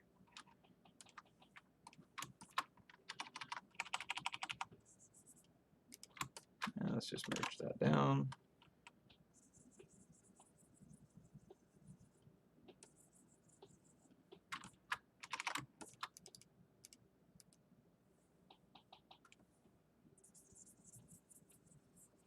Actually, I think I want to make the slats kind of blend into the rest of it even more.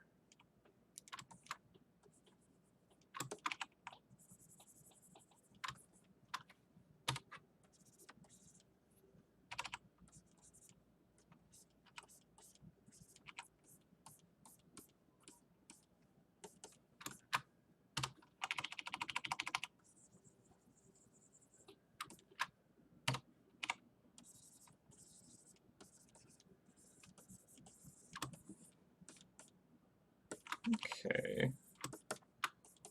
I do think I want to bring more blue into it. So let's just see what happens when I do this.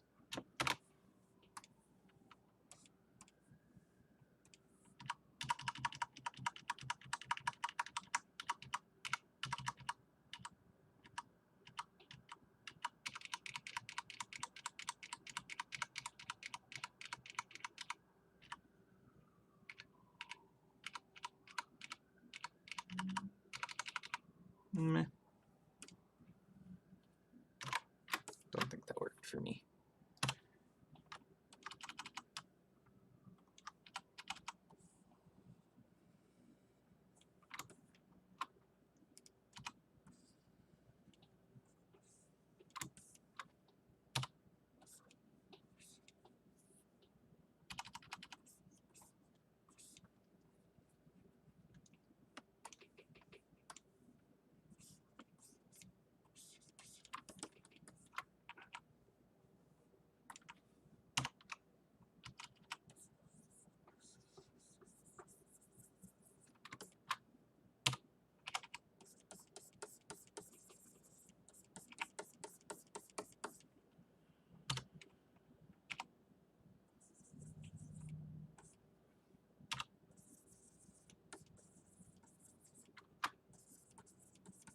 Just playing around, trying to get the right atmosphere on that. It's like I want it to kind of cut out from the mountain but blend in the right spot and like not draw too much attention. But then where the light's hitting it, I like there being kind of like some potent contrast. Speaking of which, maybe if I grab this, punch it up right there.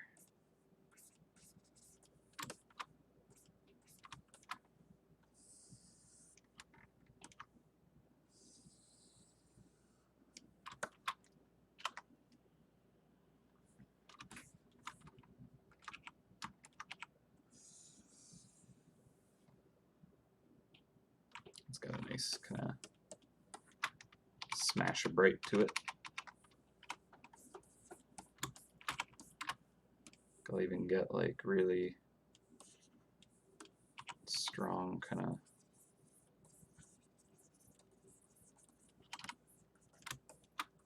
fiery orange there. Because we are like kind of like getting that sunrise light hitting this, right?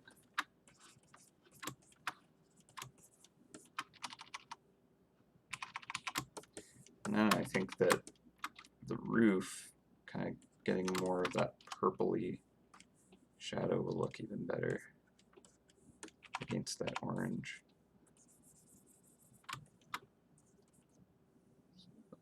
Gotta get those angles right. Pull that back a bit.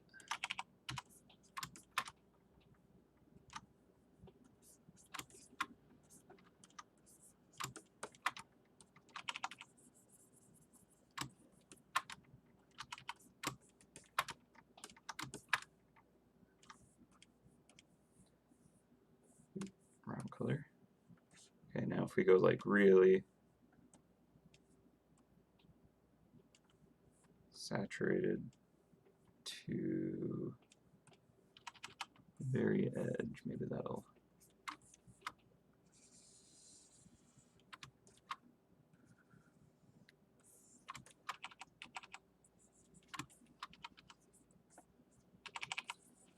I'm just kind of playing around.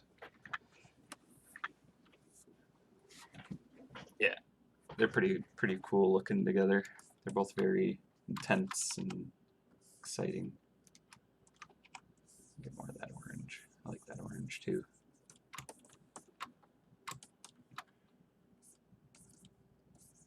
Actually, if I light up the roof here pretty significantly, and then I just have that cut it out.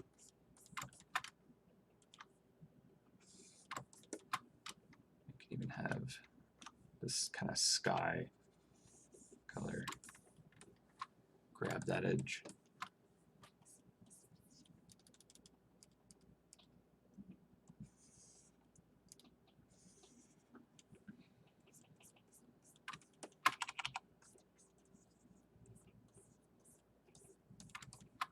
I should do more landscape stuff. It's pretty fun.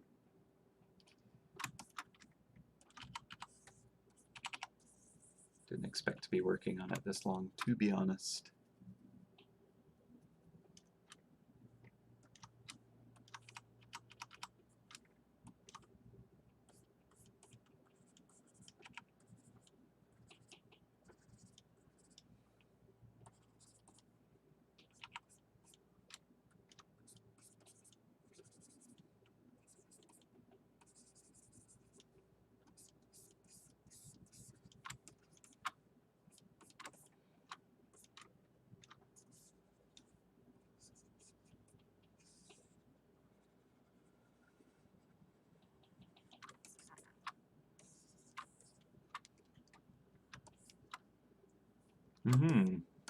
I'm glad that you feel that. Either way, it's fun to work on, so I'm just going to keep going.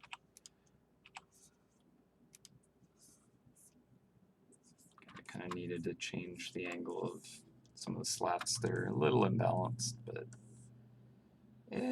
actually, let's do it. Let's do it. Might as well fix it.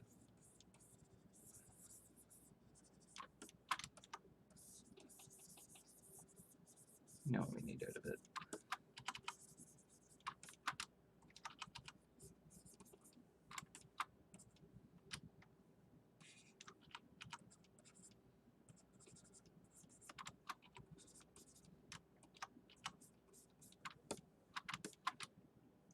So we'll start with the middle. Although, yeah, we had 3. So let's see, how do we do this again? It's like diagonal, middle, diagonal to that. That's where the 3rd one is. Middle of that. Should be that. Yeah, that looks okay.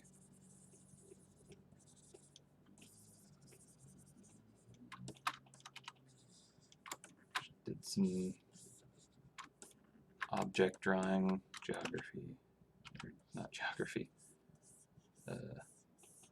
Brain is shutting down. I think I need to get coffee. Geometry, that's the word.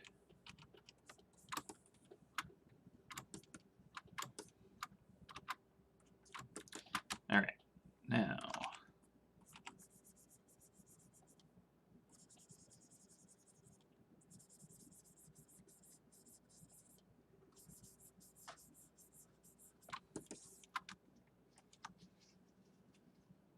coffee is always the answer. Might be right. Yeah, streaming always kind of like exhausts me, but I enjoy it.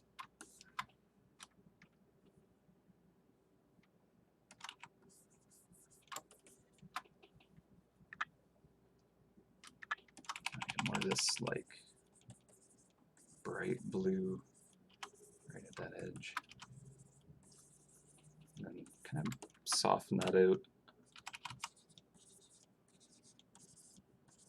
Yeah. I'm glad I decided to work on this piece. Honestly, at work, because of the limited tasks we have, I haven't been doing quite as much painting the past few weeks.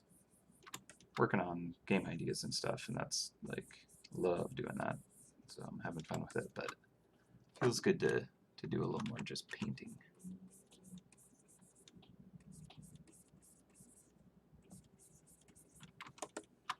Okay, so that feels a little more balanced. Make sure we get our cast shadows in here, because it is a bright light there. Looks like I have the moon right here.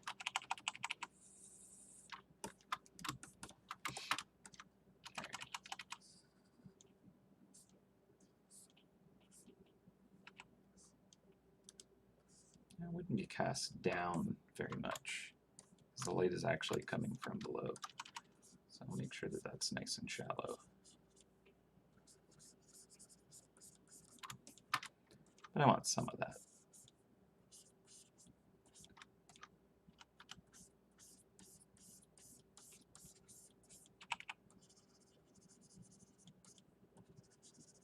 Okay. Now to get the more exposed kind of look to it.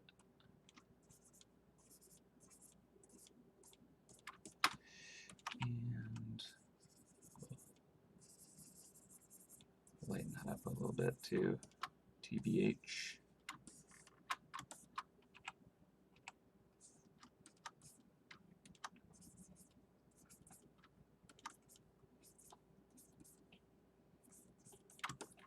Okay, get just a little bit more light on it.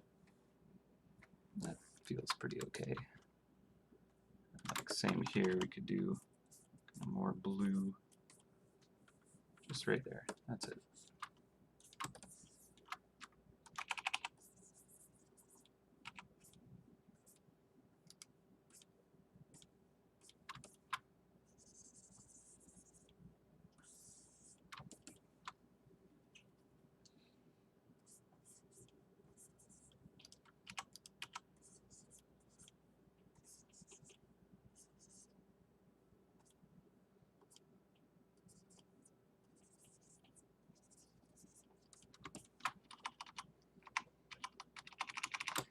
Okay, just need to pull this down here. Make that a little more even.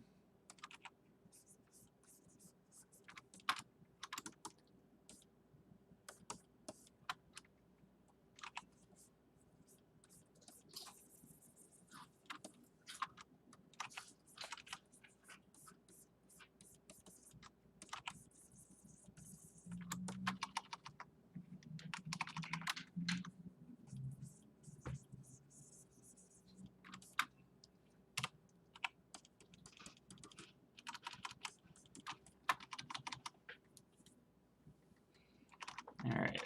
Yeah, I want to get more of the darker shadowy color from the map in here too, which is that right there.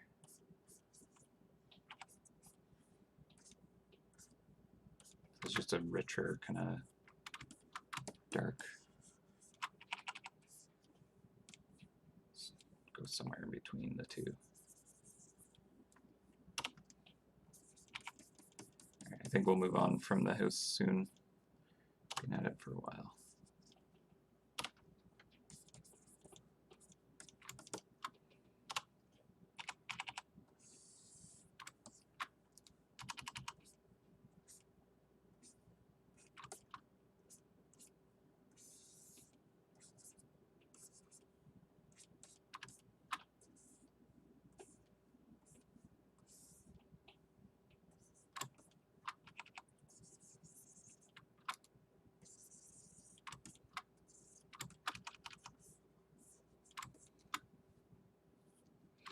Yeah, that like richness the saturation in the color, I think, is quite nice. When zoomed out, it just adds a little more punch. I think I'll just get a touch of that in the shadows too.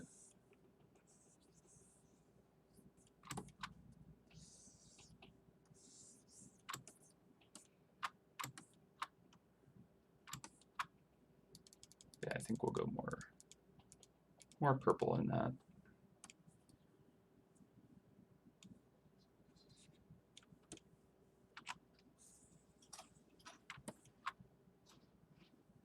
It's a little saturated too.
I probably fiddled around with that a little too long. Actually, I'll pull it back like 3 steps. And go forward a couple. Yeah, there we go. Added a little more kind of like value range, but pull back the saturation. Actually, I want to drop that a hint again. And I see it in grayscale.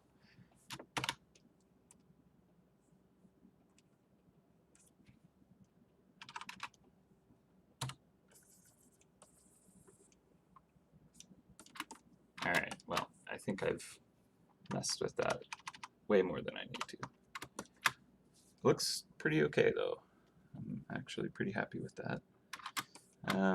The back roof, I think I'll get just a touch of color on the like edge of it there. I'll probably just use the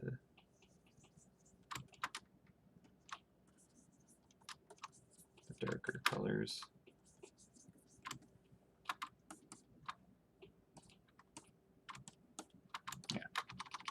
Alright. Yeah, like, again, when it's in the shadow, I like it being less kind of like, it's almost more chaotic, and colors that aren't actually there are showing up.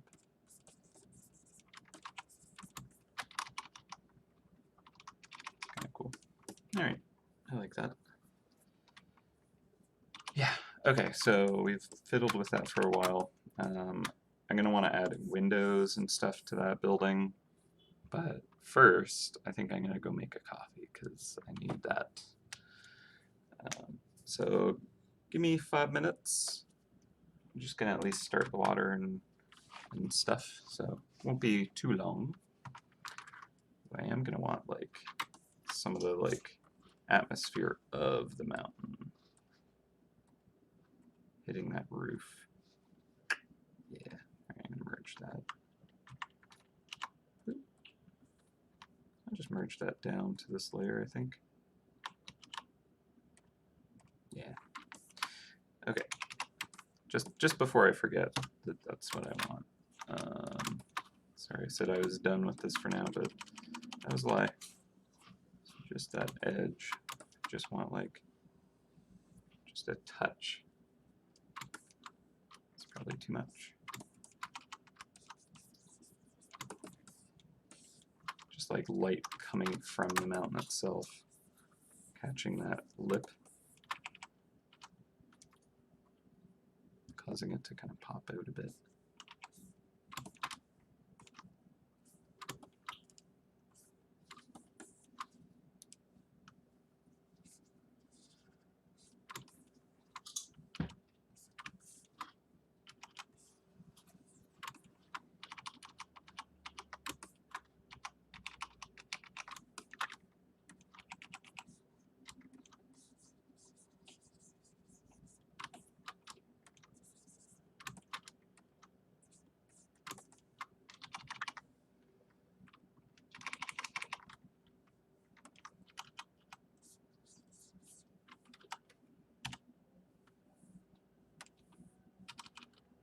Apparently I ended up putting the chimney where I wanted to avoid it. I didn't want them kind of running into each other right at the edge there. So now you have a bit of a slanted chimney, which is fine because it's got more character that way.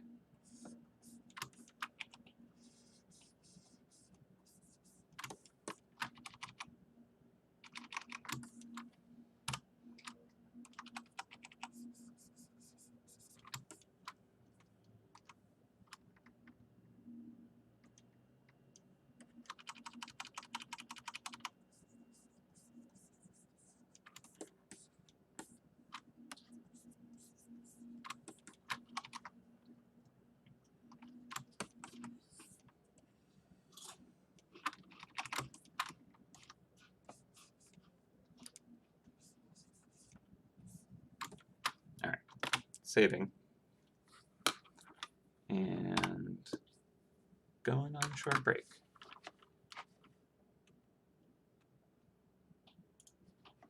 Alright. I'll be back in like 5 minutes.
Oops. Took a little longer than 5 minutes. My bad. All right. Alrighty.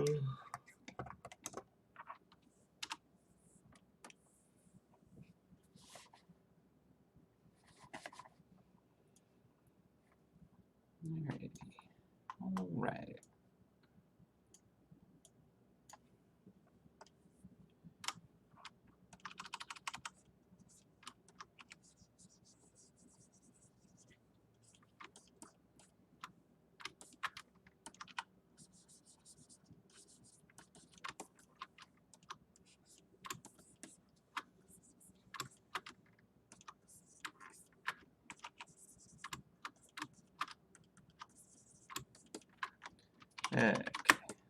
I'm gonna run away from that before getting sucked back in. Where am I? I just keep spotting things that I want to tweak.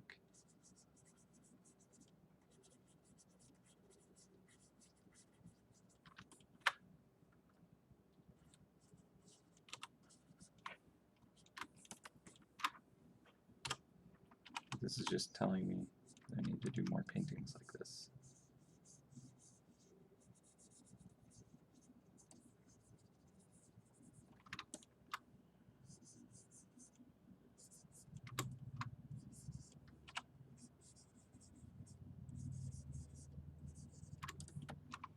Cool. Alright. Alrighty. Sketch is on. I can just delete that layer.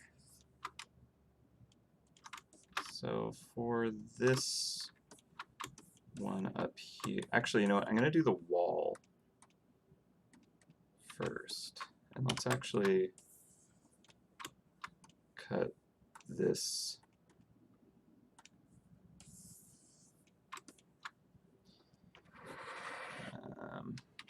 Let's cut this out into its own layer.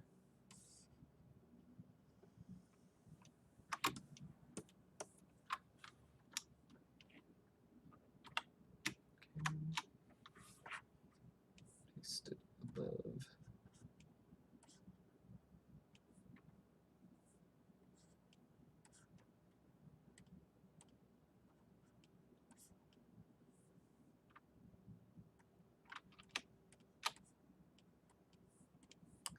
Not what I'm trying to do. There we go. So that did do that without the sketch on it. Now I want to test something really quick.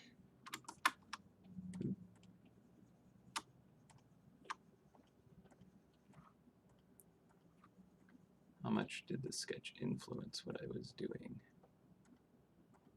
A little bit, I think.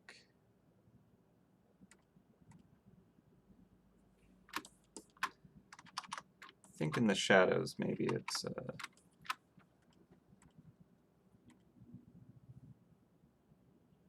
let's take a look in grayscale. I just want to know if I want to like hide the sketch completely or leave it in a bit. So yeah, like on the left side, I feel like the shadow is actually, or the sketch is actually helping it. So I want to cut it out from the mountain more. Just a touch. Or maybe I am happy where that is. No, I think I'm happy where that is. Alright, I'll leave it with the sketch off. That's good. Okay, now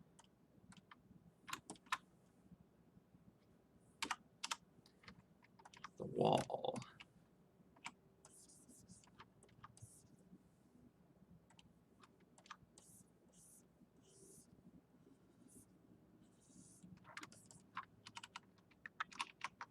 The sketch does make it pop out, yeah. I might bring it back then. Like I wanted part of it to blend and part of it to kind of like fall into the mountain. But I think it might be better if it pops out, especially since the mountain is being lit. It would just naturally probably want to kind of stand out a little bit more than that. So let's try that again. Yeah, alright, we'll leave it on.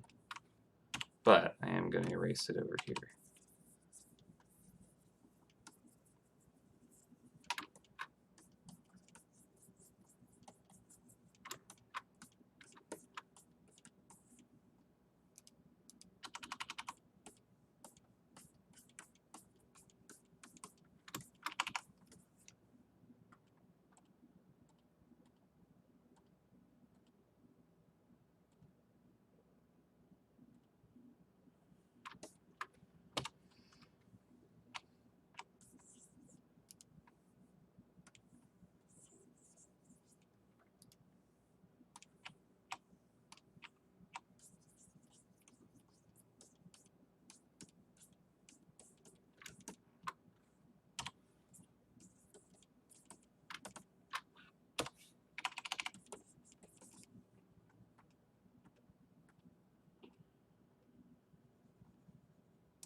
I think I'm channeling Disco Elysium with my kind of painterly shadows. I need to get more like textured brush strokes on edges though. Like the edge of this chimney, I feel like shouldn't be a hard crisp edge. Alright, I'm gonna leave it like that.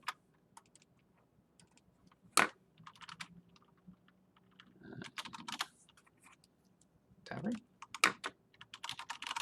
Call that the tavern. Now what happens if I just kind of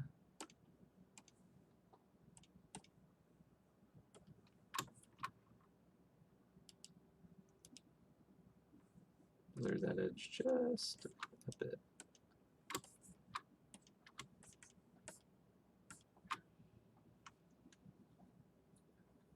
Alright, thanks for hanging out, J. Eugene. Yeah, hopefully in a little bit you can travel to the town and see it for yourself. You know what, I think I like that little fuzz on the edge there. Just enough to kind of like break the edge. Yeah. I don't want to overdo it, but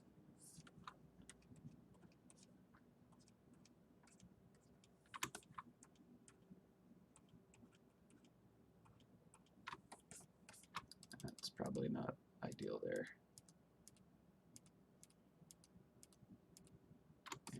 Because it's like against the mountain where light is hitting it, so I feel like I want that to be resolved a little more. But basically the reason why I did that is I wanted the value contrast that the sketch added to the house here, but I still wanted it to not kind of like be a sharp kind of silhouette against it as much on this side in the shadow. So by just kind of breaking this harsh edge, it like lets it fall into the background. There's just less contrast there. So that blends a little better for me, I think.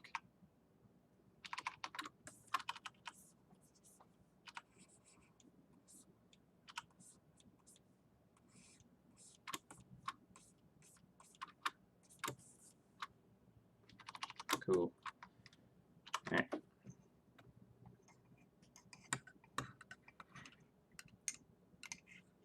Having fun with this one.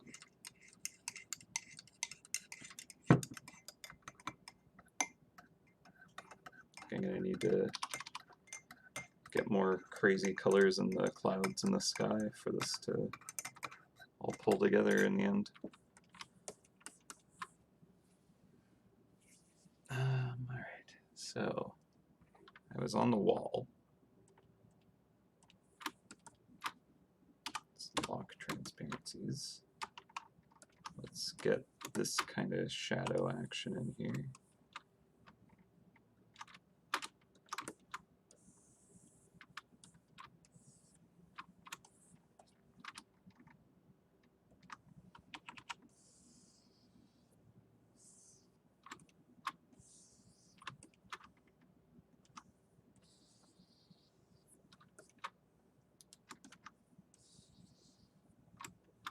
I feel like it's gonna have that sky kind of like lighting it a bit. I'm gonna cut this out into its own layer as well, since I'm gonna need to do that at some point anyways. So cut, paste. I'll put this above the tavern.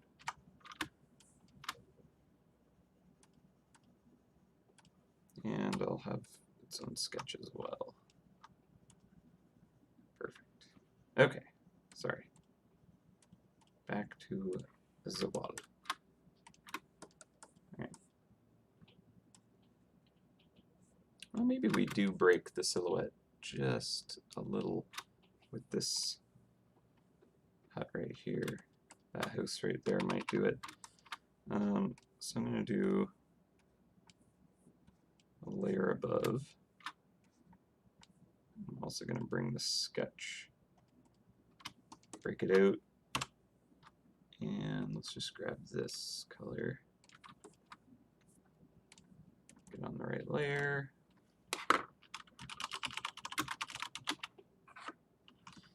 And I think if I bring it up to here,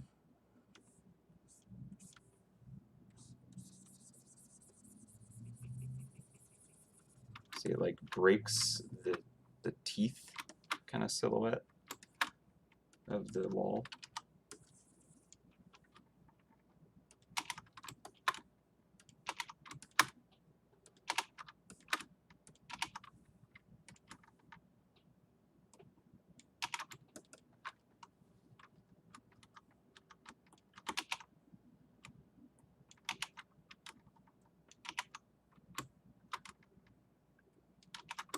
Use that for now.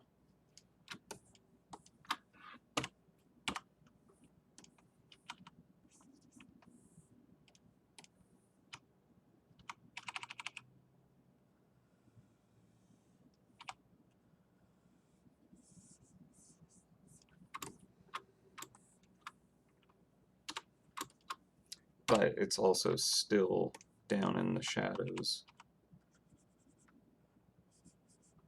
So it's still like silhouetted. I'll put the chimney on this side maybe.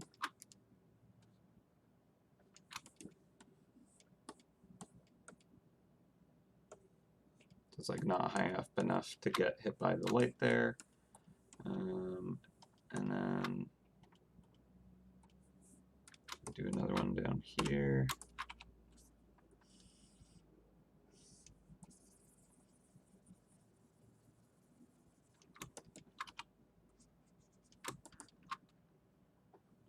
I should lower that even more.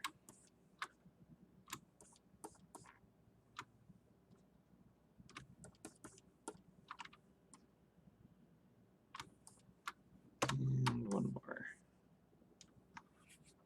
This one's smaller.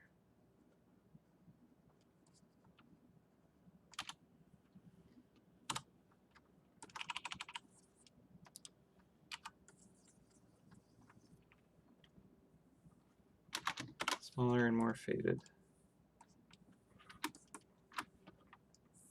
Okay, now if I turn off the sketch. Yeah.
I'll shorten this too.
Okay, that might be alright like that.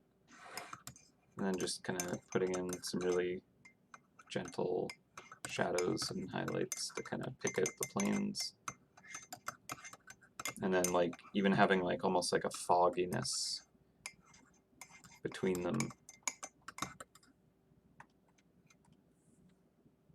That will also kind of like help it feel like morning.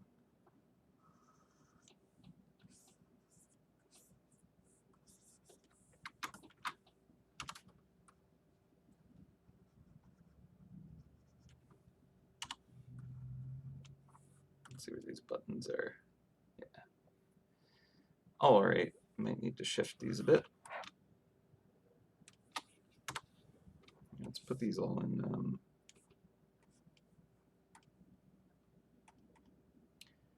put them all in a group. I don't want to mess with the mountain very much. I really like what it's doing.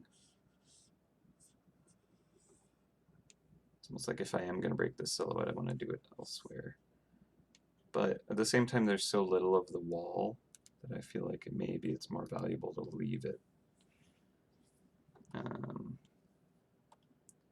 So maybe I'll just get rid of that one completely. And like shift that house over. And that one up maybe. Or get rid of that one. Bring this one back.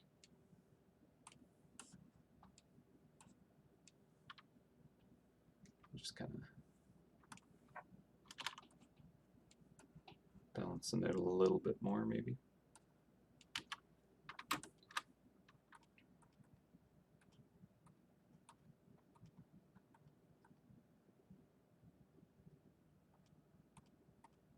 Alright, what was the sketch doing?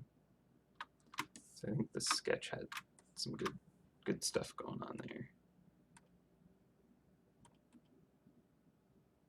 Alright, let's bring this one back.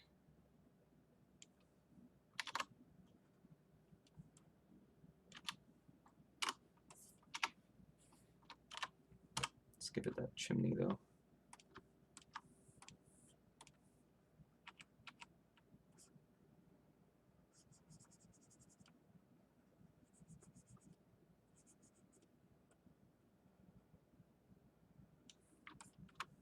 Okay, and then this one, move back to where it was.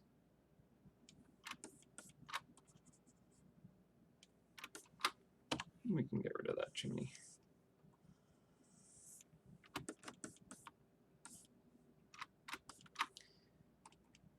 And then this one, I think I'm just going to have it fall into the waist, like into the background.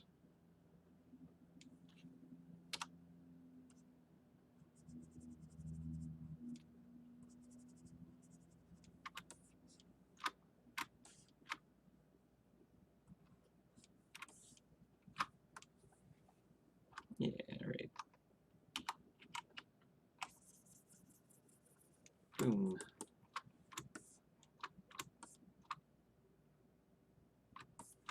Yeah, it feels a little bit more atmospheric.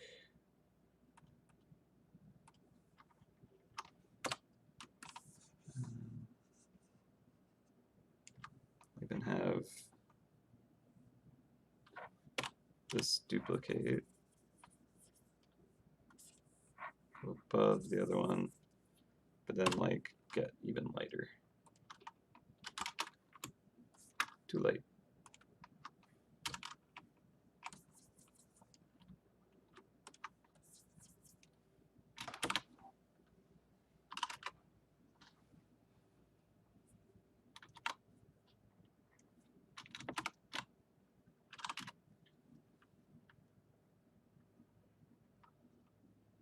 Yeah, maybe I don't need that one after all. Let's see it without the buttons. Alright. Well, let's work with this and then we'll modify as we need. I think that's fine. So this one, just for the sake of it, I'm gonna add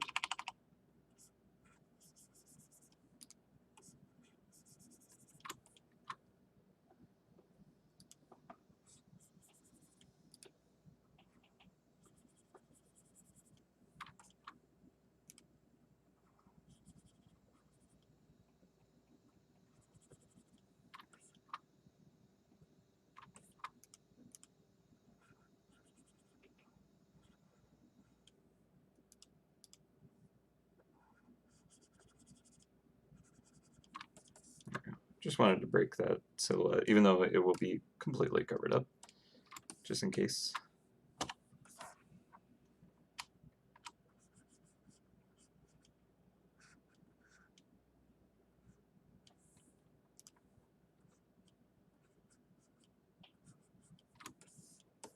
Okay, and then this one is pretty far in the background.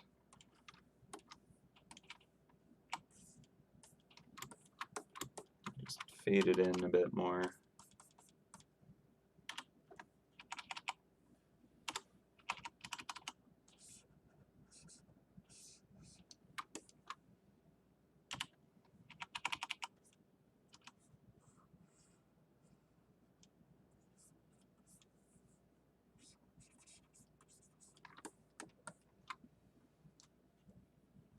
Cool. That's fine. This one, I'll just clean that edge there. And then this one, I think I'll actually just fade it.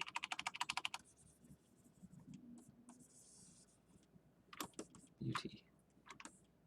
Alright, so there's pretty good there. Already feels like there's morning dew.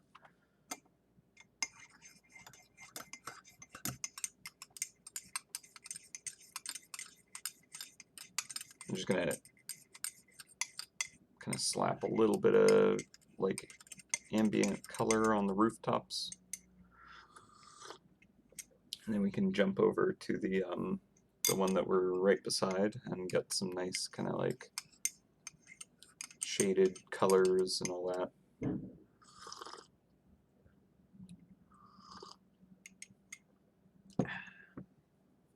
And I think I need to do some stuff with the wall too. It's definitely going to want to get cleaned up a little bit, because it's a little bit poorly done. Oops.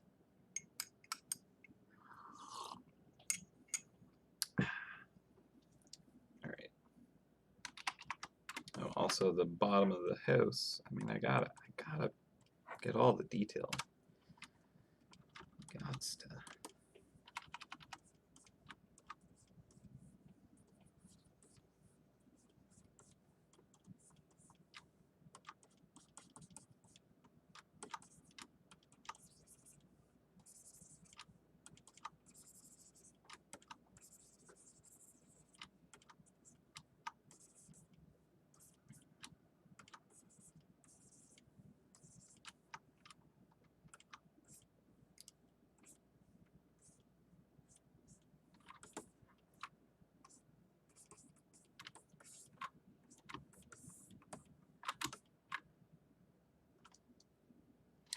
Thank you. I mean, the sky itself is my kind of least favorite. I like the kind of crazy colors on the mountain, but I'm gonna make that sky work even better, I think. That's the goal. Yeah, it kind of has that like clear crispiness to it, that like cold, sharp air, and then the ground inside the town is kind of foggy still. It's waking up. I'm glad that this is working. Like the atmosphere seems to be kind of actually happening, which is pretty interesting. I'm gonna put a little.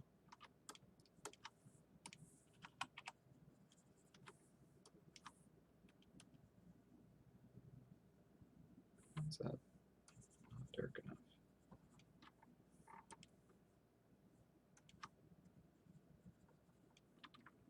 Just wanted to put a little like bush.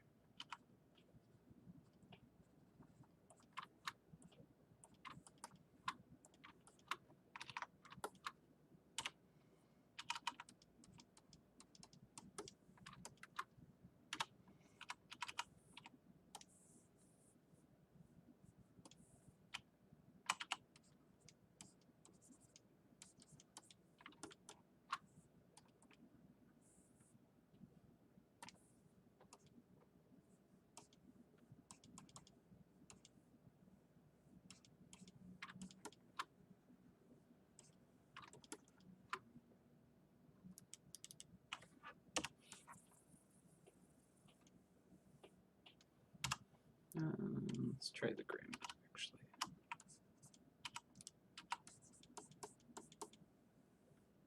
Granite 2.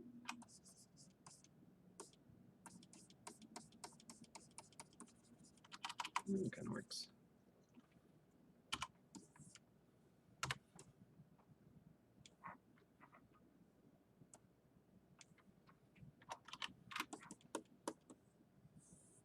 Meh.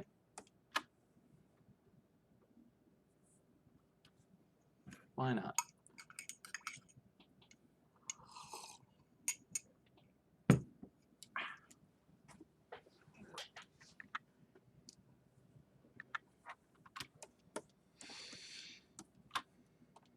Okay. Now let's get some color on these. So we're going to have mostly the sky color coming down onto them. They are red-ish roofs.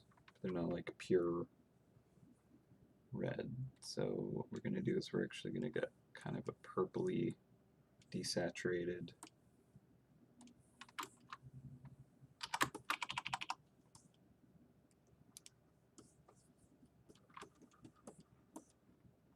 maybe that. Maybe even more blue.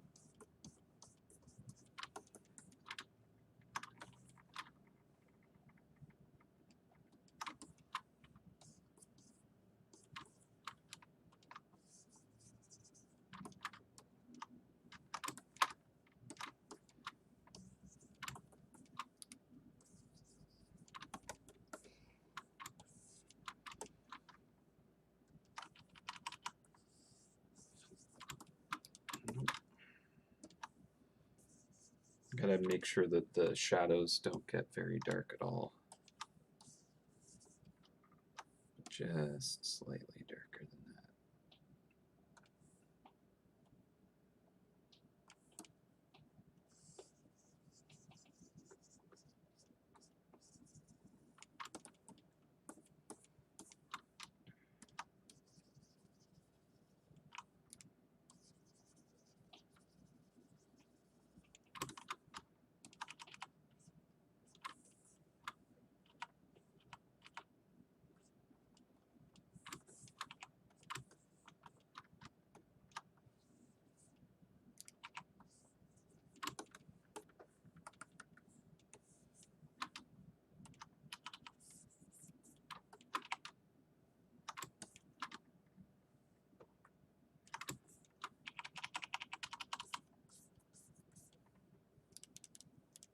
Yeah, definitely need to stay more in the blues, I think.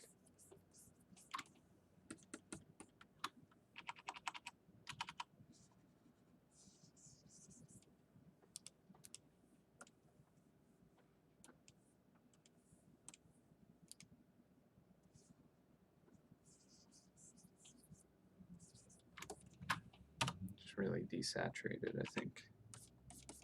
I might even move it like all the way to a gray. And then with everything being bluish around it, it'll kind of look warmer.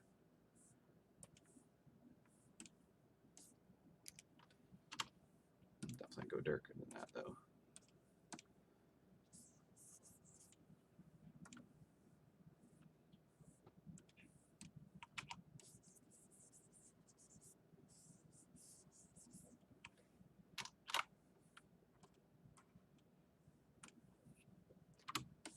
That might be good.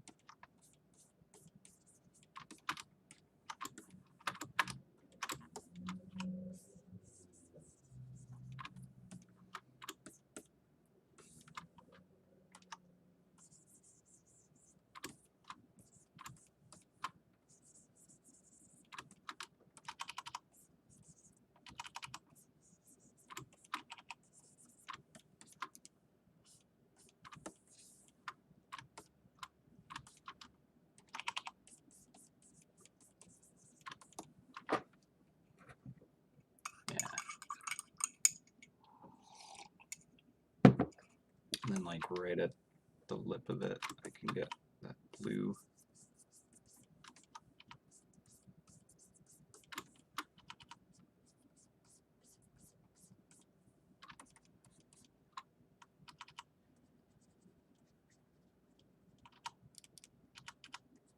Almost like there's just kind of a layer of moisture from the fog that just is just capturing and reflecting the light.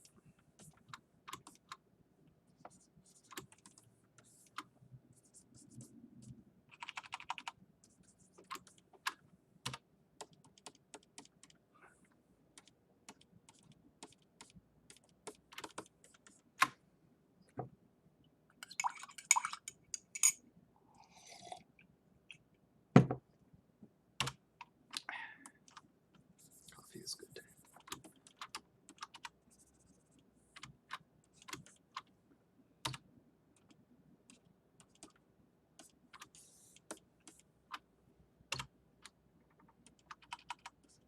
I feel like this is becoming the Trapsmith. It's got a weird like pipe thing coming off the side.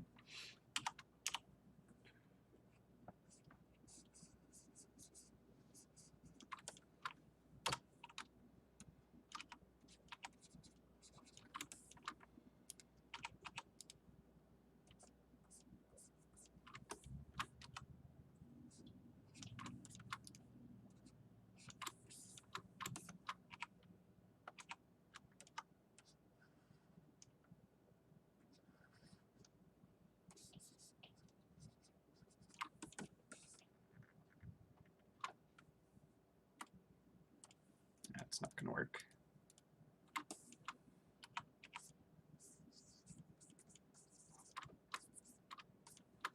And just leave it like that.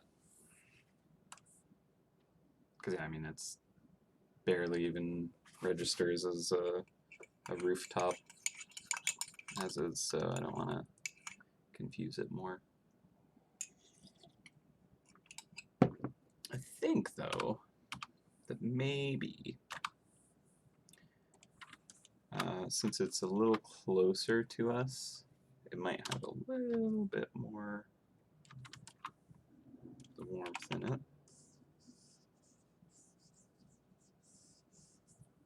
I should probably lock the layer before I do that.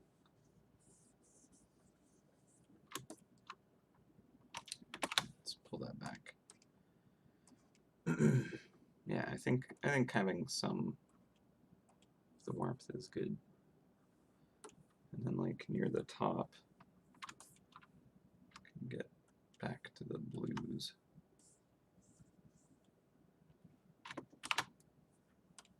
Let's try just to color hue. A little better with hue.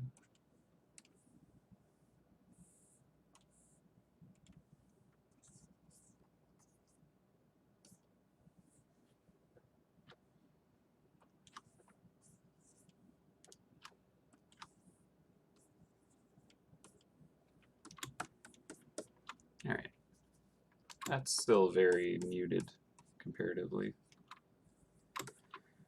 Let's do the next one.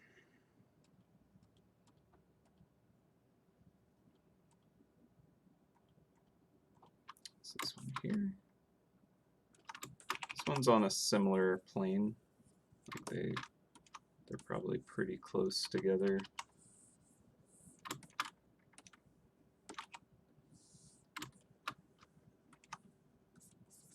So we can treat it fairly similarly.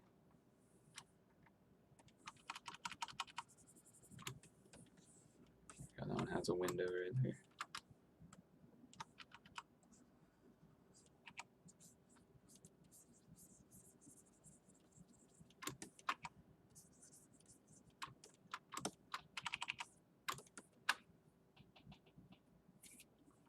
Same thing with the sky, like right at the edge of the roof.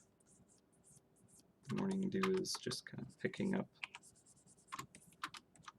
that light.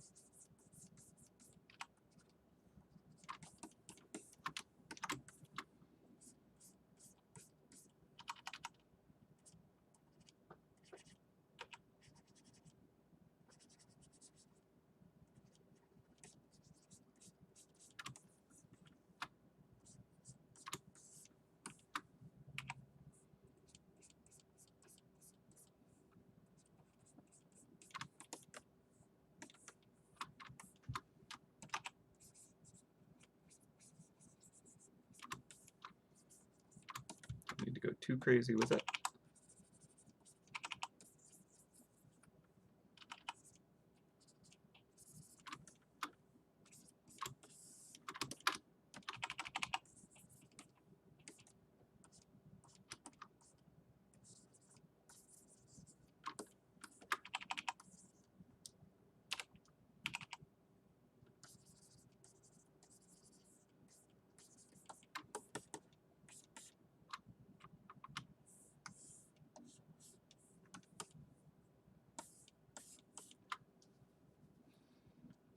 Nice. All right.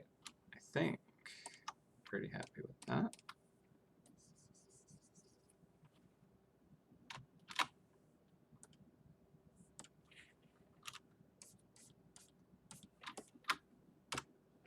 I just want a little bit of an edge right there, pointing at the mountain.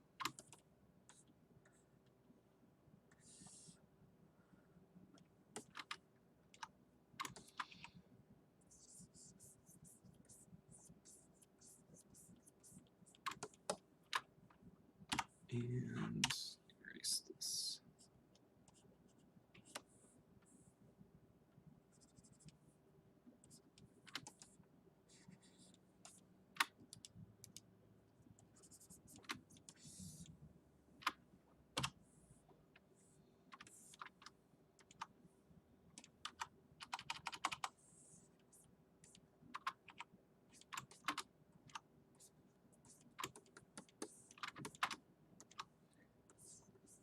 My angle needs to be a little steeper potentially.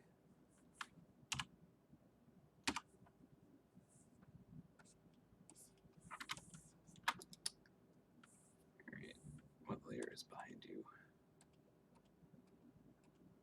This one. How dare. There you go. Alright, but that far end of the roof needs to be way lower.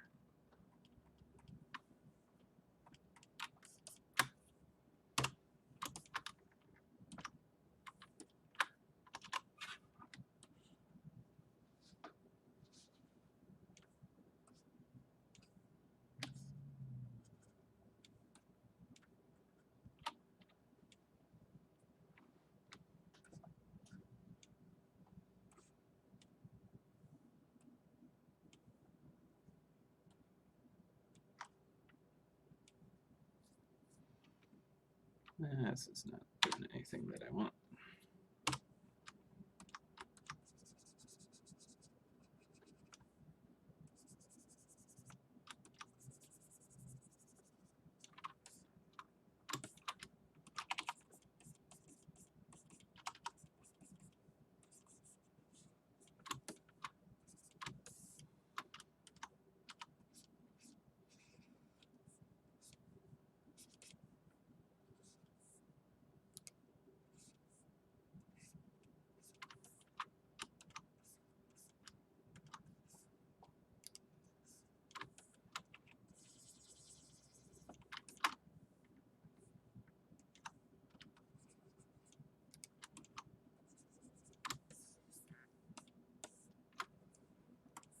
Yeah, as I thought, it just gets covered up anyways. Stop wasting time, me. Okay.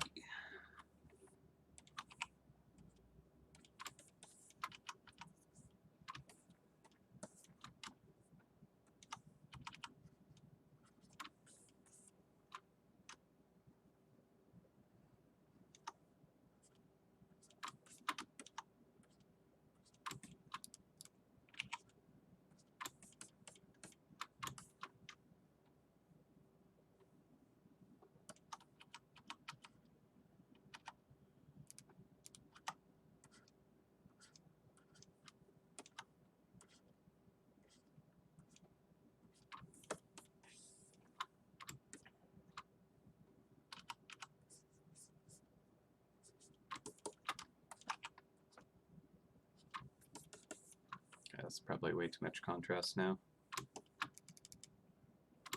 Keep that toned back.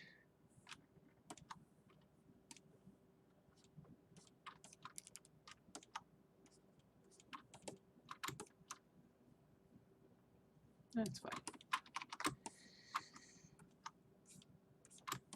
Alright. Next house, I think we can just lighten the tops of the roofs at most. So let's just do that.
I think I just need to like fade it out,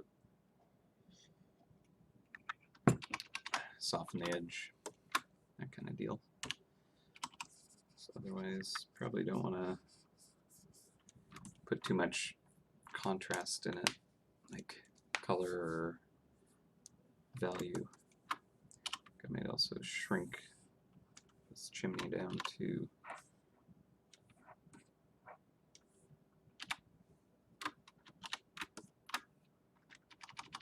there we go. It feels smaller.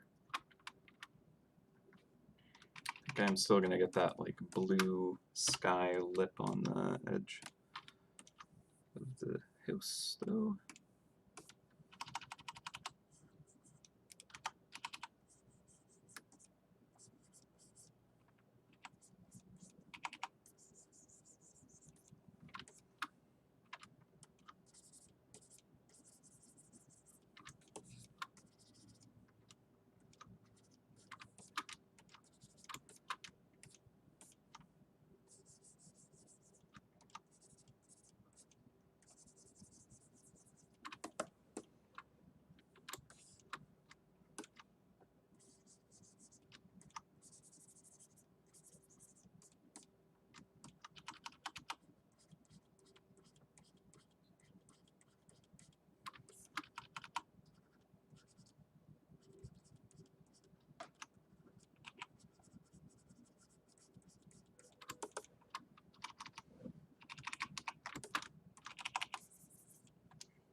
Okay, now just fade the edges there.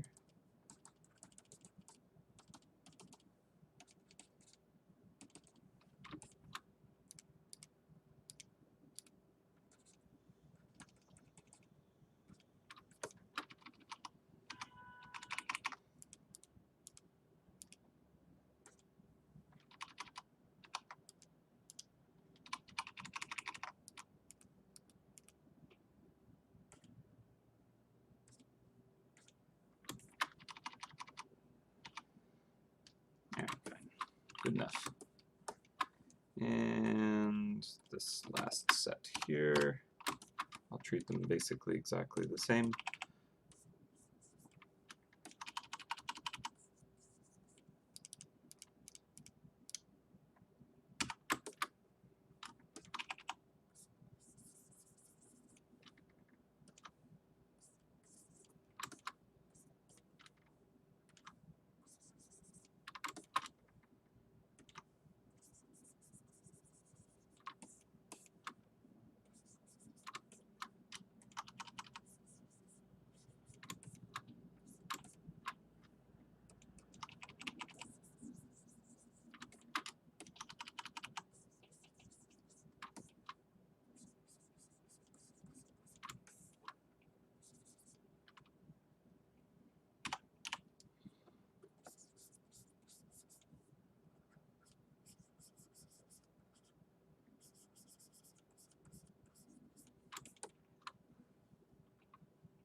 Houses. Okay. So I'm gonna do the wall and then the foreground house.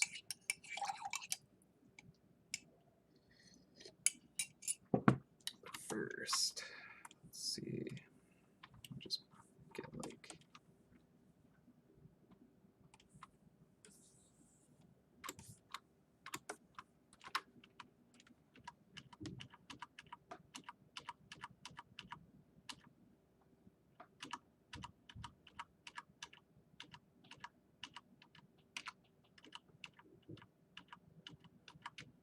maybe soft light.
Yeah, I almost think that's worse with it. Leave that for now. Those are final touch things. I actually think make it just a bit of bounce light coming from the tavern onto this rooftop.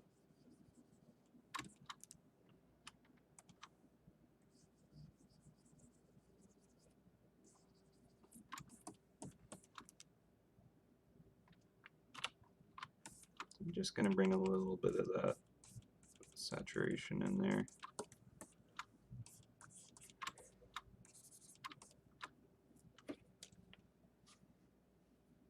It also kind of pulls it into the foreground just a smidge more.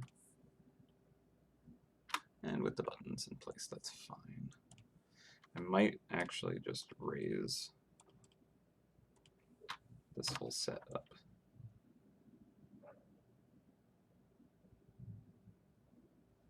Just to the edge there.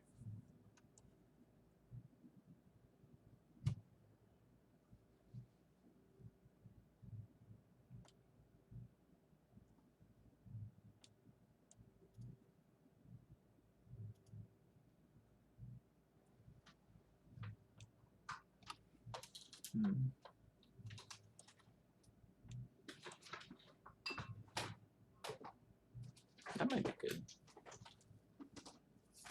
Maybe I'll use the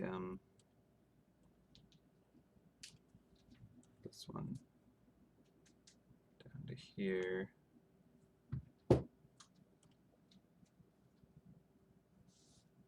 Yeah, that might be okay.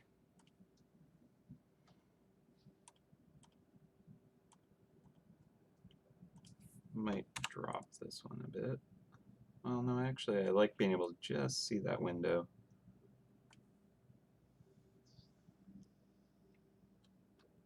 If anything, I do want it to do this.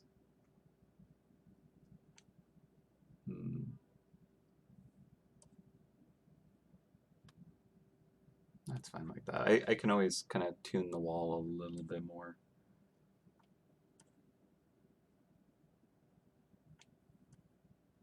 so they don't line up quite as bad. But I like having the wall. Okay, I just need to fill in some spots, I guess. Could bring it all to the right a little bit more. So I need to show the edge of that.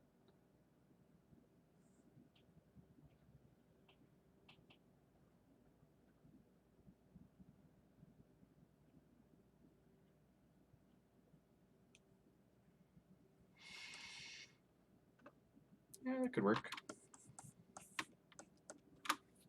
I feel like it's pretty similar to where it started, but oh well.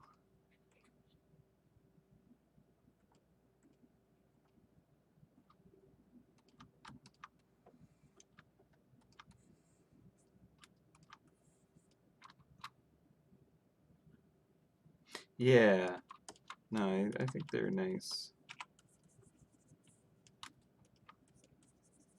Do not want to lose them. Agreed.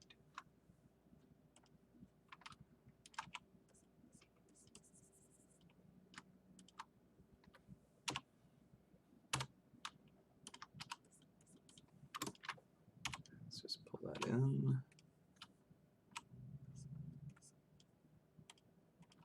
I'm just going to merge them now.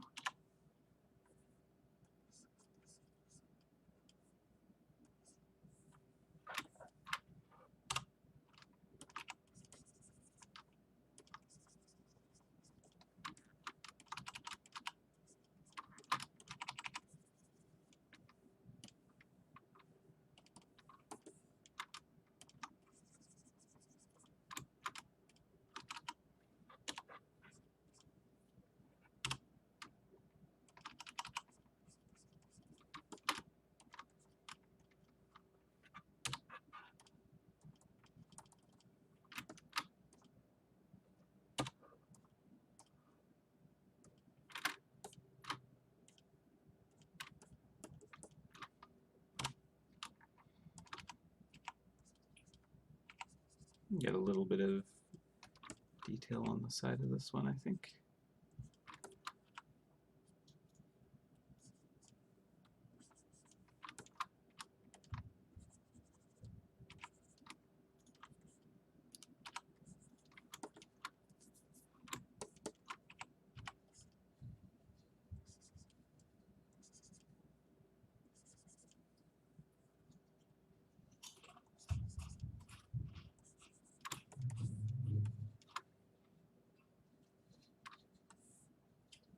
Yeah, it's pretty cute.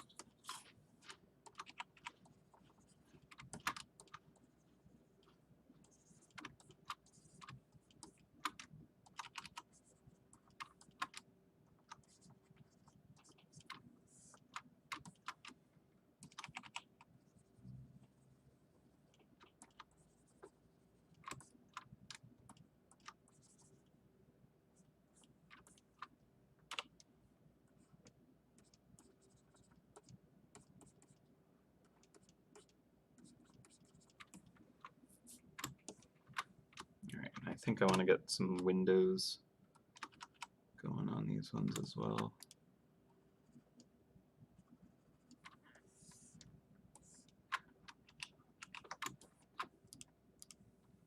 I need to make a square brush, I think.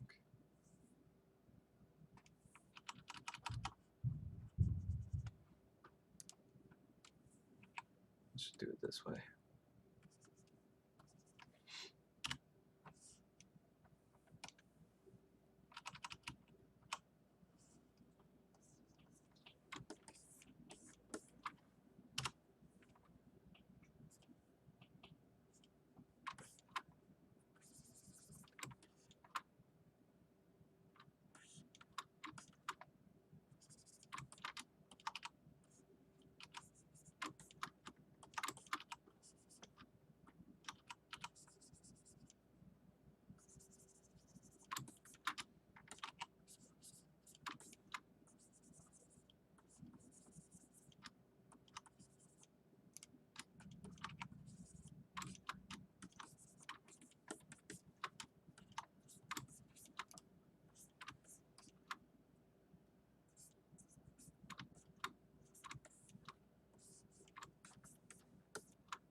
Oh yeah, that could work if I like just kind of Easter egg them in there. I won't feel as awkward about that. That's a good idea.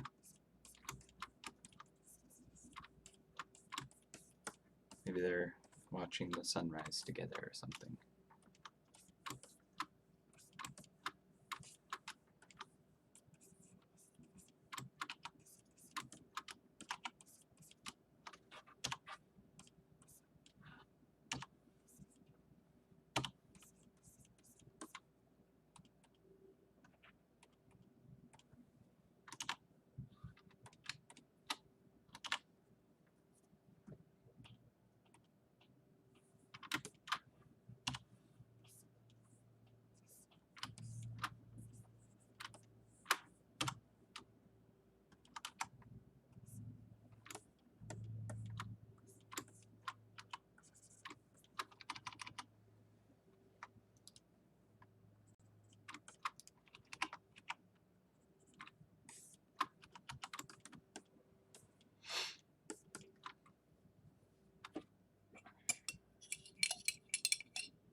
All right, let's do it. Let's get those two hunters hidden in here.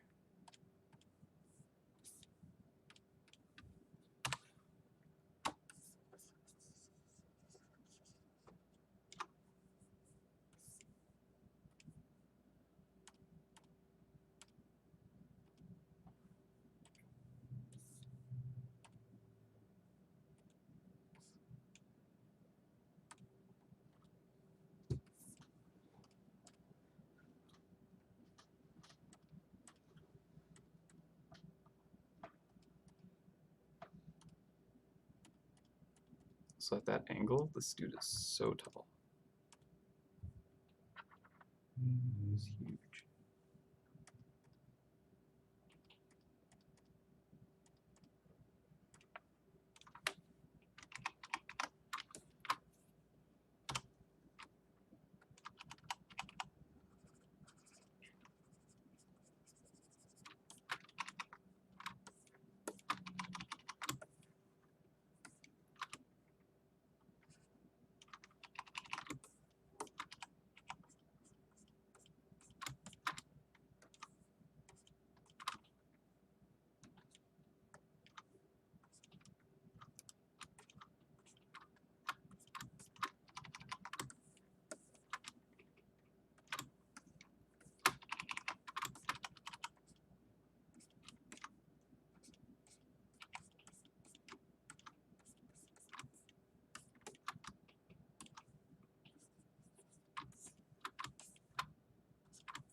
pale skin.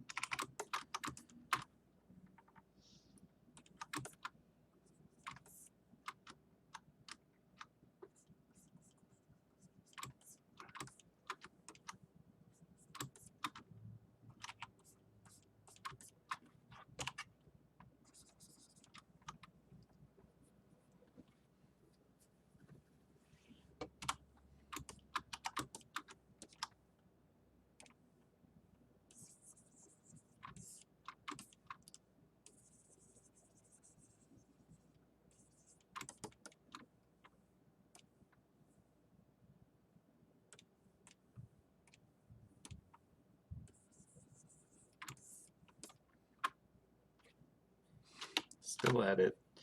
Yep. It's a lot of detail.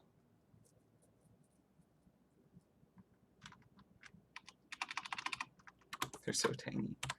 And they won't even be visible because they'll get covered up by a giant button. Boop. But you know they're there.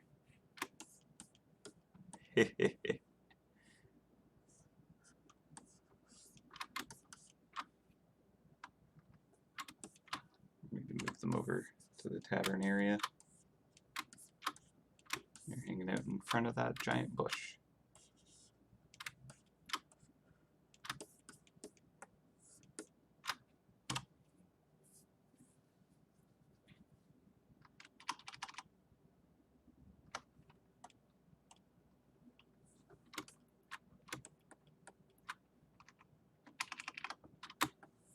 Alright, where might they fit?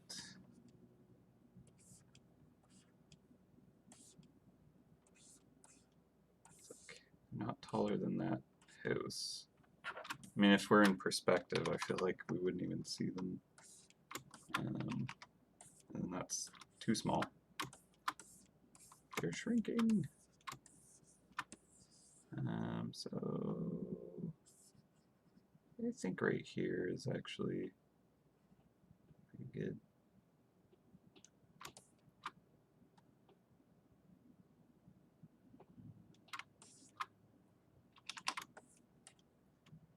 Yeah.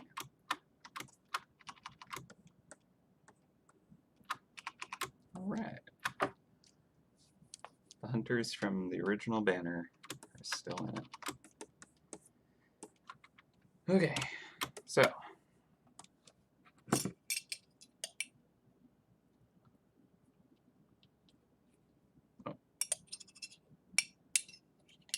didn't mix all my chocolate into my coffee.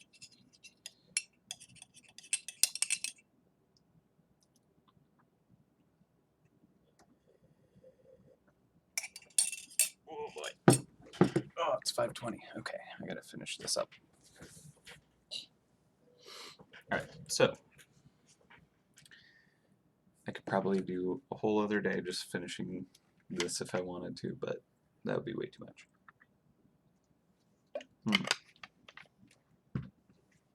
Yeah, I'm glad that it's capturing that feeling.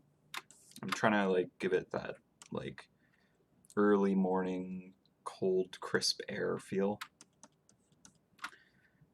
So that's good.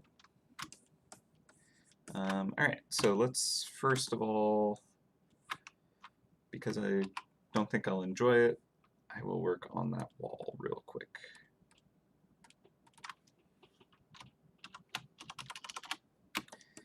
Alright, so let's hide a couple of things. Main tavern.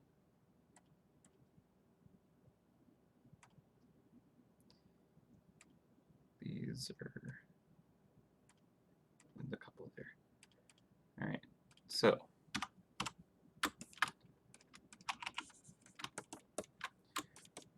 let's just kind of like clean up this edge because it's sloppy.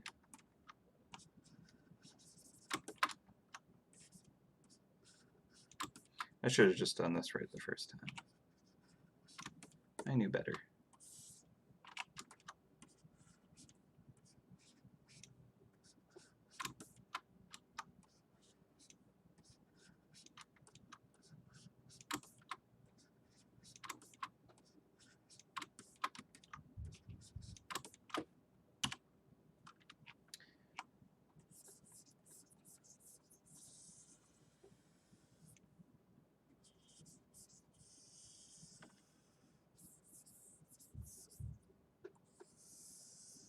what I should have really done is just like created a big gradient and then used a masking kind of layer.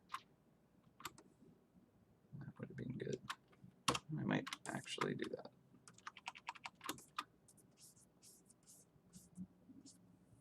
Let's do a smooth brush.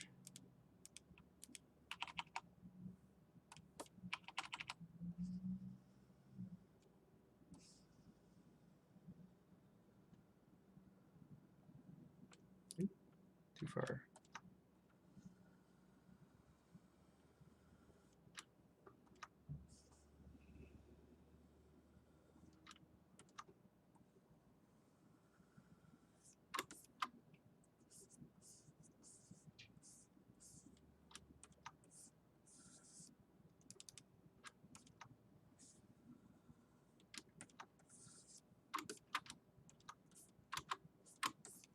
Okay, now just use the smudge, blend that all together.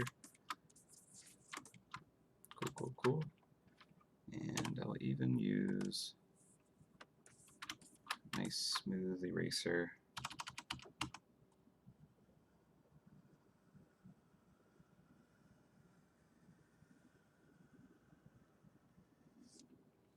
Just to try and clean that. Okay, now, still looks fine.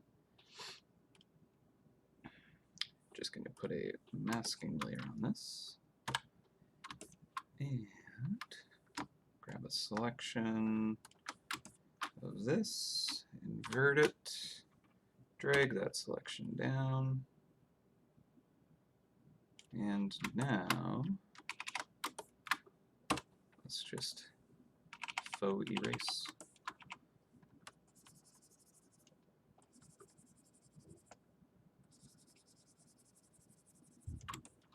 This is a lossless method, which means it's fully reversible, so if I wanted to adjust it, I wouldn't have to repaint a portion of the wall to do it.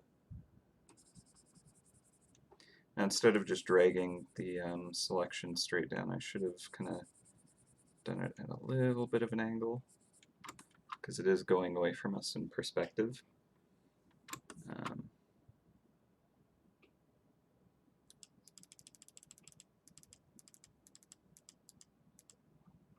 Alright, can I do that? How to do that without... Can I just rotate this? That's an extreme rotation. 1 degree. That's still pretty extreme. Alright. 0.5 degree. That's fine. I'll take it. Alright, now I'll put my mask on.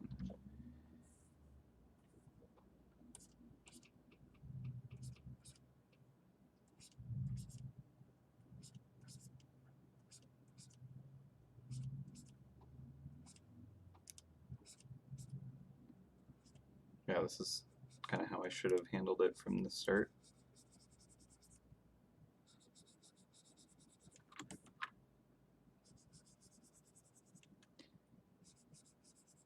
But I wasn't necessarily 100% sure that this is the composition I wanted, so instead of spending extra time trying to line up the teeth on the wall, whatever these are called, buttresses? No, that's like reinforcing pillars or something, I thought. At any rate, instead of trying to lay these out perfectly, then I at least continued the image until I was sure enough that I would need these. Boom. Alright, so that looks a lot cleaner. I might even make them more shallow, to be honest. Yeah, they're pretty deep. So the way I could do that is going back into this, accent smooth, hide these again, use a 100% smooth brush.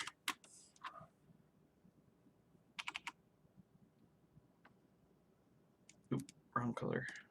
Wait.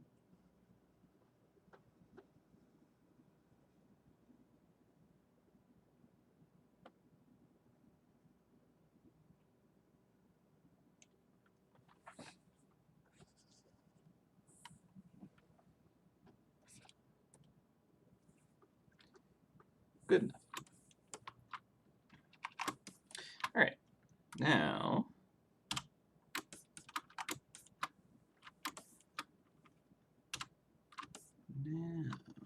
it's gonna get some light smashing into it. And since it's almost this kind of like sandstone-ish color,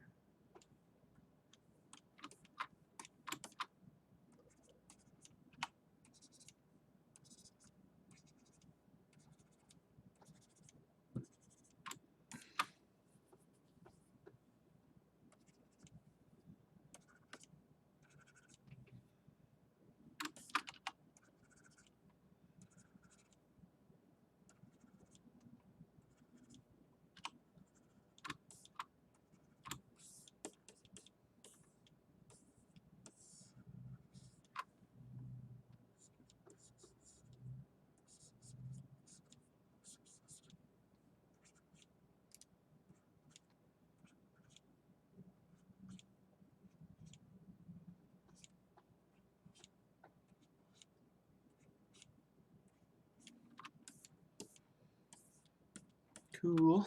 All right, and then the top sides of them are gonna be kind of catching light from the sky.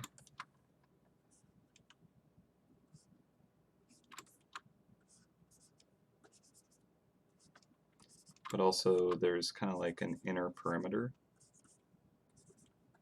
And that will also be catching light from the sky. A bit thinner with this.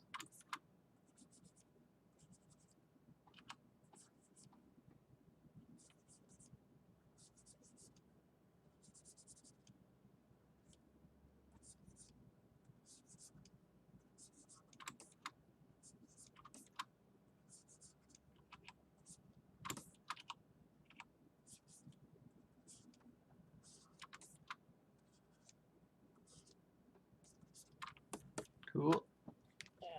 All right, and then one more layer of it. I'll just do it as a separate layer just so that I can adjust it easy. All right. Oh, that's messy. All right. Smoothing 100%.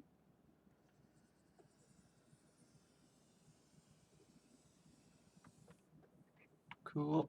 Let's bump it up a bit. And eraser, 100%.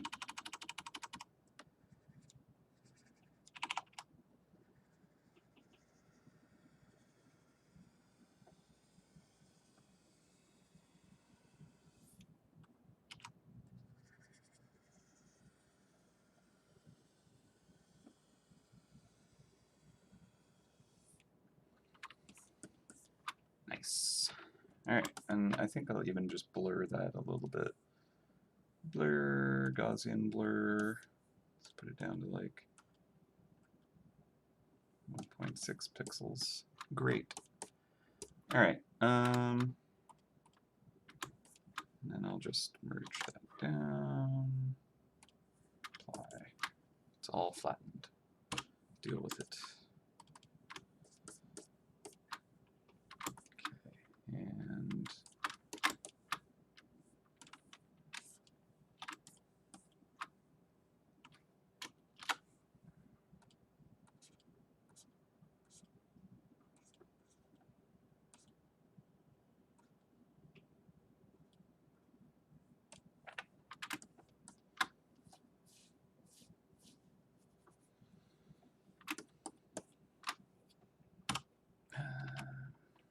let's see. Color-wise, maybe I shouldn't merge them. Oops.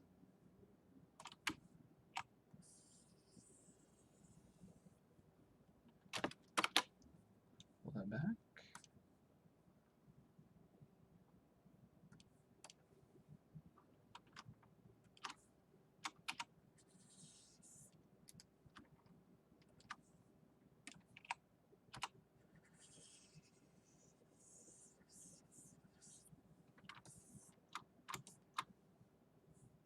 don't think the light would be getting in there just yet.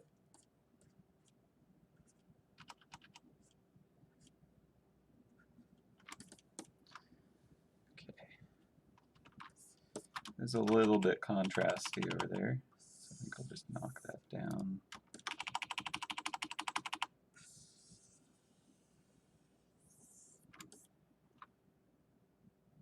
That's too much. Yeah, Charlie?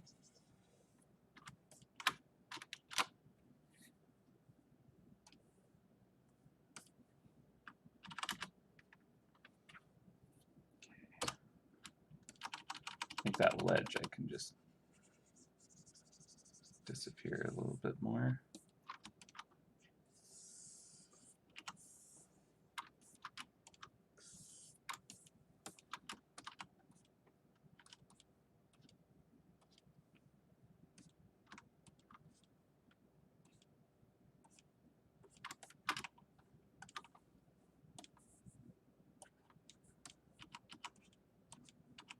I think there's just a little too much saturation to that yellow.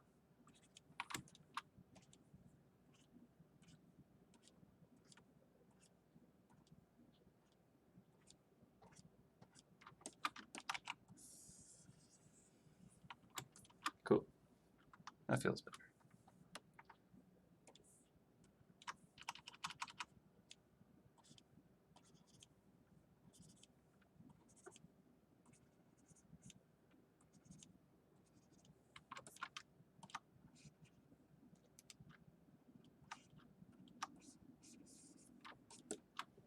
All right.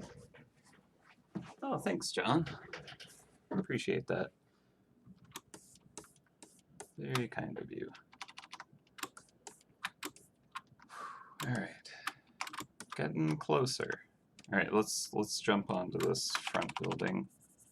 See if we can kind of tie this together really quick, because it is closing time soon. So we're keeping that kind of cool in the shade feel, but I think I want just at the edge for it to kind of like be catching that light, you know? So it's just more interesting if it has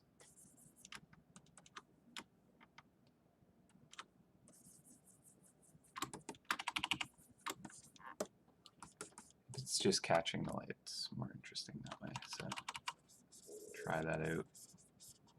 See if we can make that work. Don't know if it would be accurate like that. I don't think it would. Just do it right at the edge there. Okay. In which case I want to get just like sharp splash of color right on the terminator of that. Okay, let's get the slats. Let's just do a different layer for those. Might as well try and make it easier on ourselves. So I can just kind of go through and hit them with shadow and shade them without messing up any of the other bits that we've developed on this. Switch back to a regular eraser.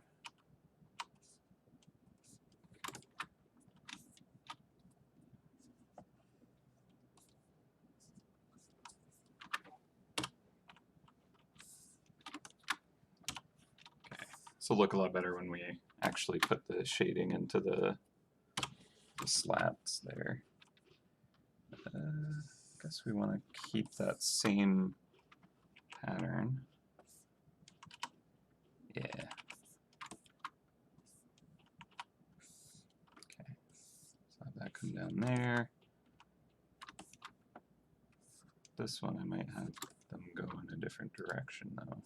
So like that. That works. Yeah, okay.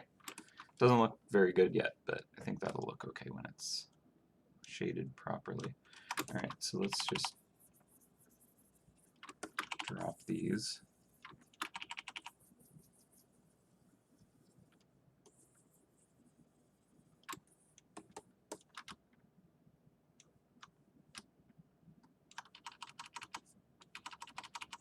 these parts are going to be kind of getting light from the sky.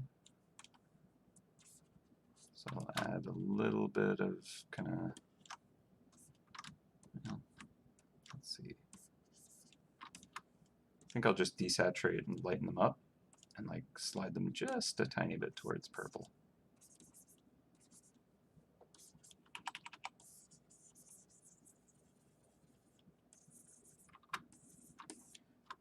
But then the other kind of areas, like deep in this corner, are going to be like really occluded from the light, so they're not getting really much at all.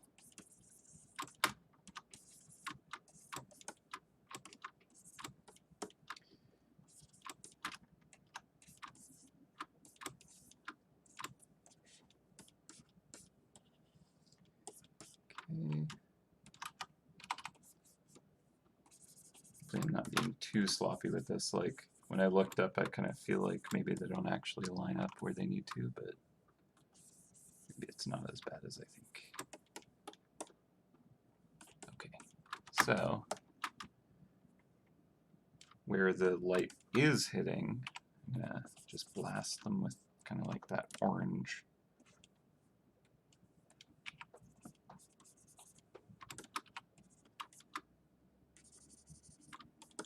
Which isn't a lot of it, but it kind of gives a bit of a feeling like it's getting hit by a lot of light. I might actually put a little bloom around it. Like the light is just kind of like glowing off of it. Let's see. That's how bright it is.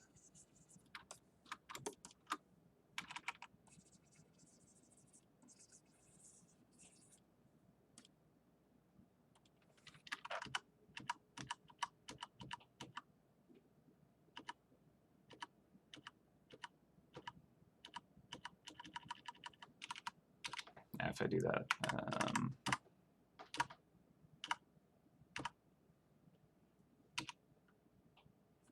maybe lighten. But I also think I would want to do that using maybe the occlusion brush, because then I'll get a more gentle bloom. And I think I'll use more of the orange. So let's see if this is worth it. Probably not.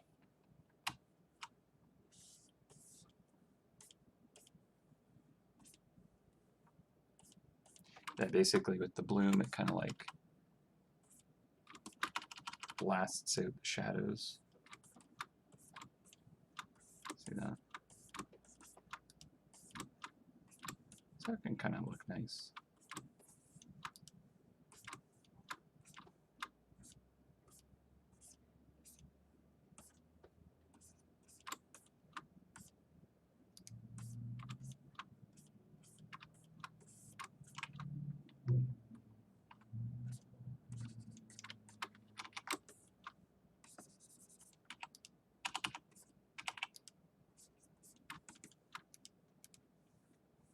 Don't know if the occlusion brush works for that part there.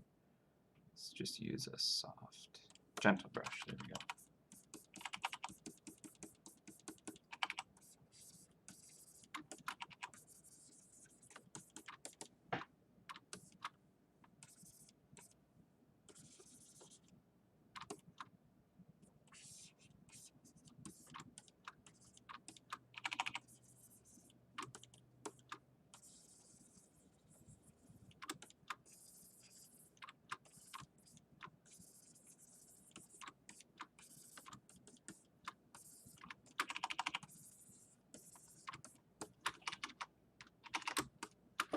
Bloom. All right. Occlusion eraser away a bit.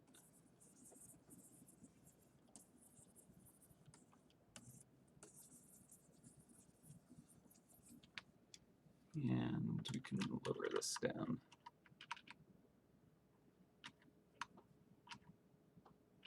Maybe like that. That's without it completely.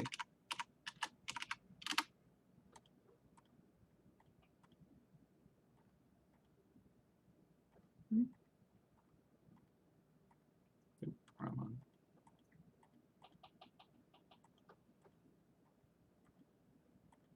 It's kind of nice.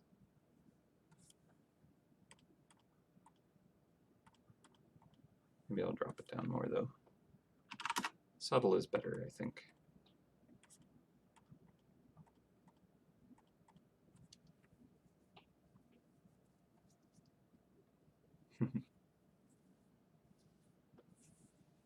Yeah, and I want like punches of color at the end. Like I'm gonna go over it with like bright purples and blues and orange and stuff like that.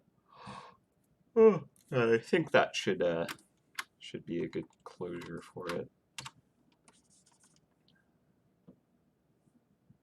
Soft brush.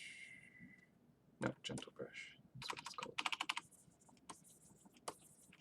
Just seeing what happens if I put it over the cloud.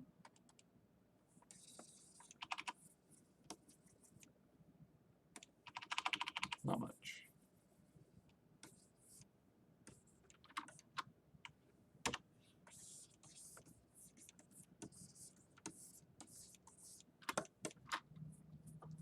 Probably have to touch up the clouds at the end. Okay, sorry. Let's finish this. So, with the tavern, or whatever this building is, the closest building. Don't want to be on that layer. This layer is the sketch, and we can turn that off now. This is the actual shading here. Okay.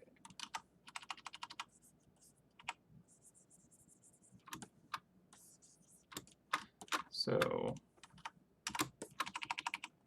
I'm gonna have this kind of like casting a actually, given the angle, I don't think the shadow needs to be that far off. So let's pull this in a bit more. It might look nice. Although this should actually be raised up, probably. Yeah.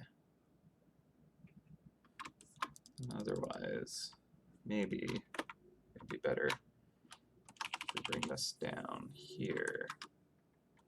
Just cheat it a bit. Give us a little more to work with. That'll look nice too. Let's get purple in there.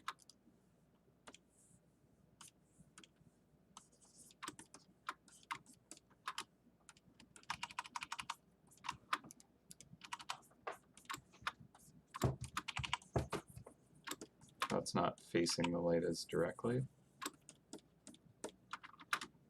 This is very much in shadow.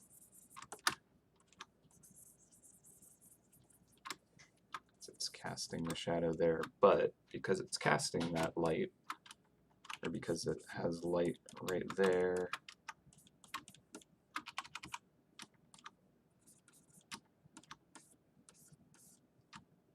it'll get some nice bounce light coming off of it. So like the shadow is going to warm up.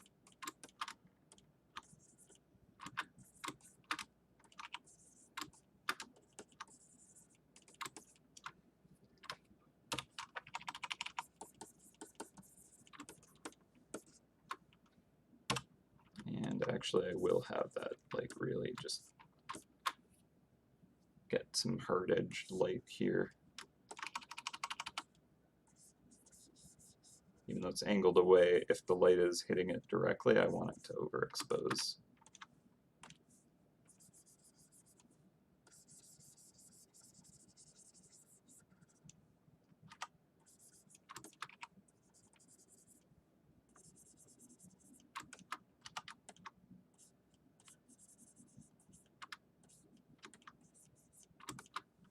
Yeah.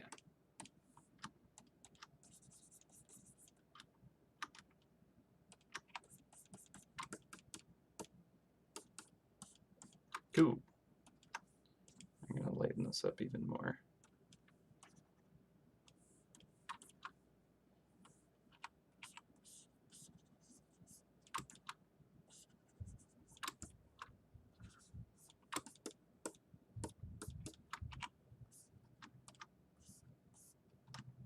All right.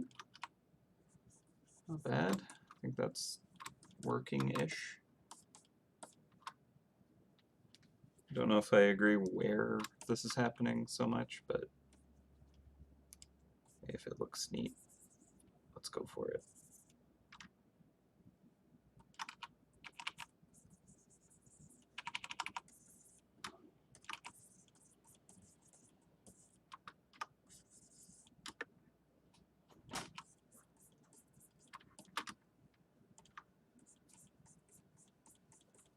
So I'll get a lot of bounce light actually.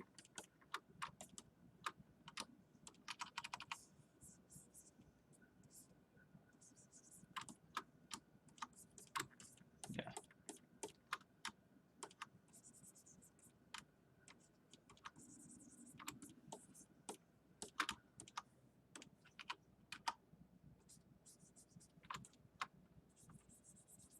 And I want those slats overexposed. We can get some highlights kind of bouncing onto those a bit.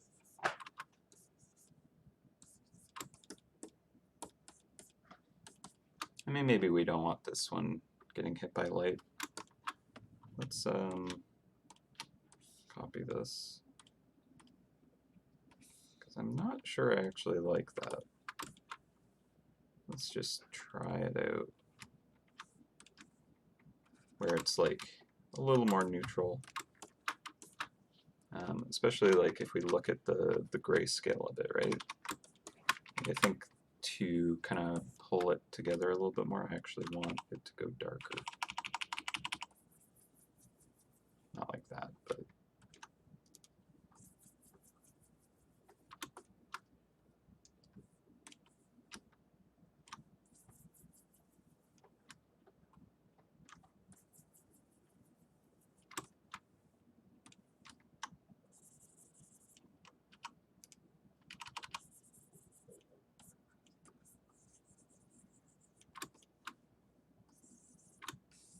yeah, actually, you know what? I think I prefer this. And because of how I've been playing with the shadows, I'm actually going to get some pretty wild colors going on in it. Because it's just the areas that are overexposed that I kind of like wash out. But then the shadows, I'm enjoying kind of like really going ham on them. So I think this edge, I'll allow it to kind of like pick up light. Just to kind of carve out that a bit better.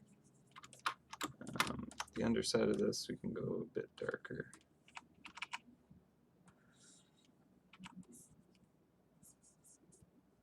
Same with the inside here, it's going to be pretty occluded there. So it'll actually get really dark. Maybe not that dark.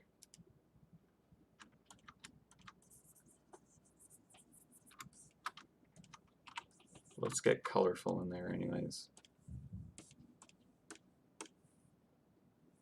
Color brush. Get some purples. Get some blues.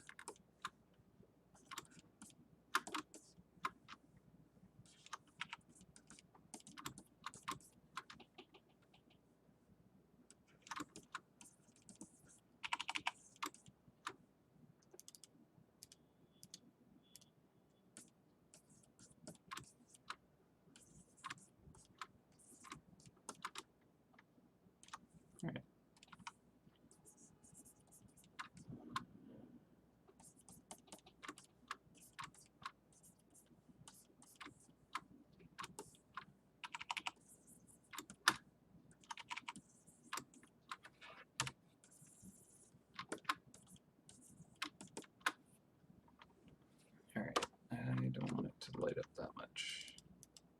what I had before was pretty good. That's all right. Yeah, sorry if it's more dreary looking now. Let's look at the grayscale again. Kind of feel like might want to darken it a little more.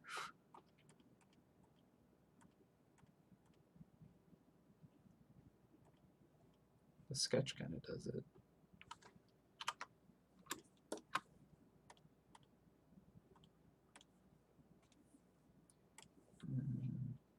Let's try color burn.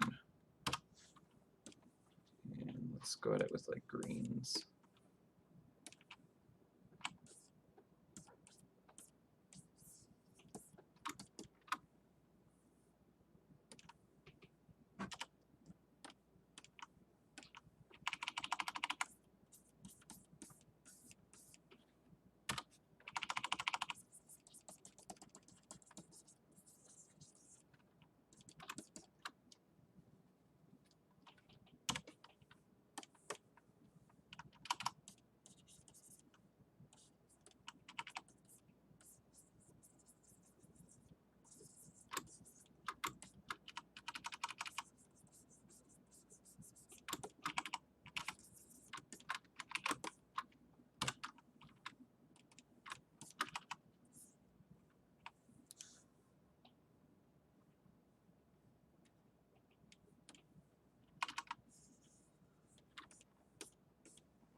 Yeah, that's the occlusion brush right there.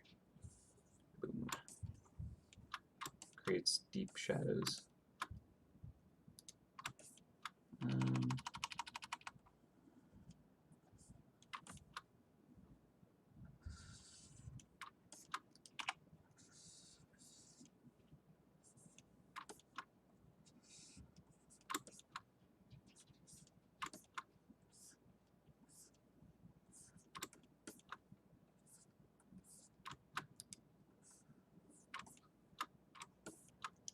Yeah, I think that's a little too sunken feeling.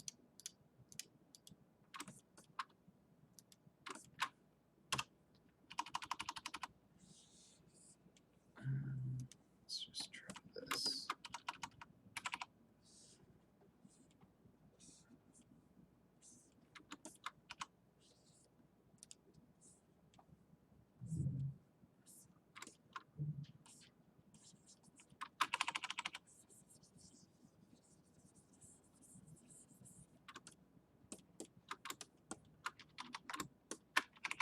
Okay, I like the bright feeling over there. So now what if took this and tried a linear light.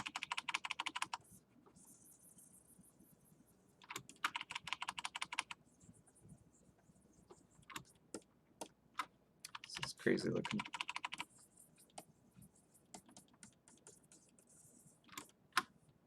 Maybe not linear. Overlay.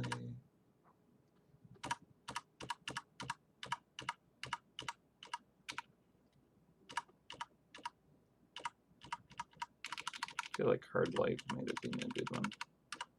Nope. Oh, that's hard mix. Hard light's not bad. Soft light works. Overlay, lighter color.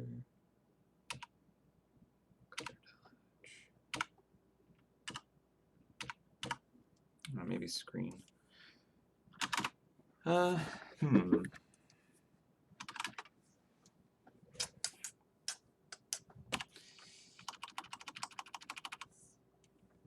think that I don't know, at this point. Oh yeah, golden cat. You're right. Actually, that kind of works well for how kind of like contrasty I ended up making this part.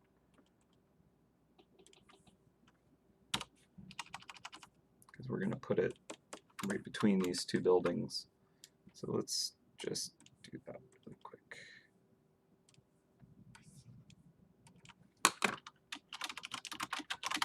Golden cat. Do a quick little sketch.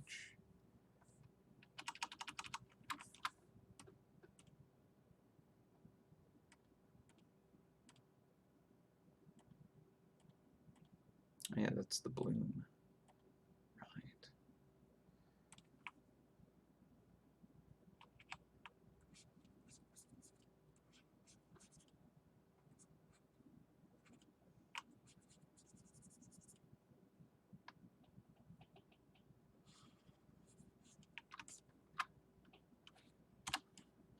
Okay. I think we want just a hint of it.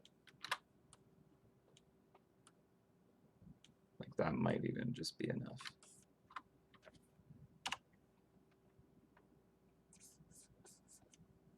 Let's try that.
I can just turn the sketch off. It's not really doing anything.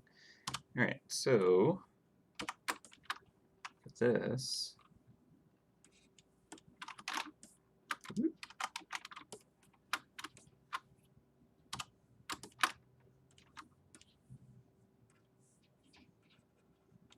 don't want to go too crazy with the gold.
Alarm's going off for the end of the day.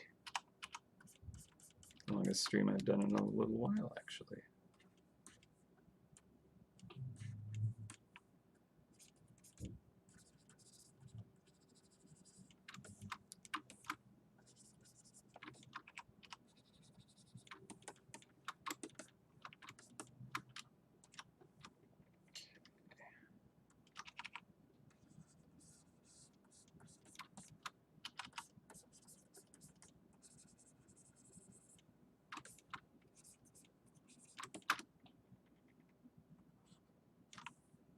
And good old color dodge.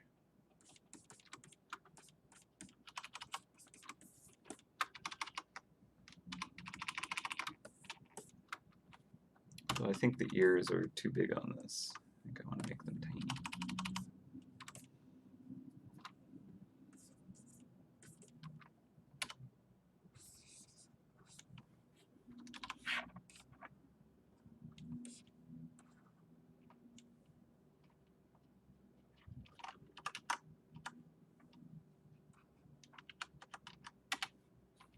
That seems a little more appropriately sized.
Okay, I think that's getting a little too much light.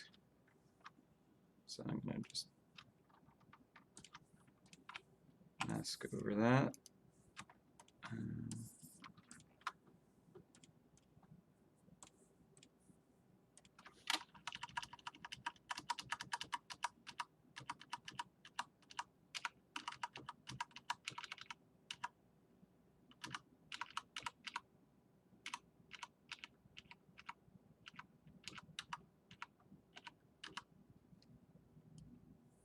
Hard light's kind of interesting.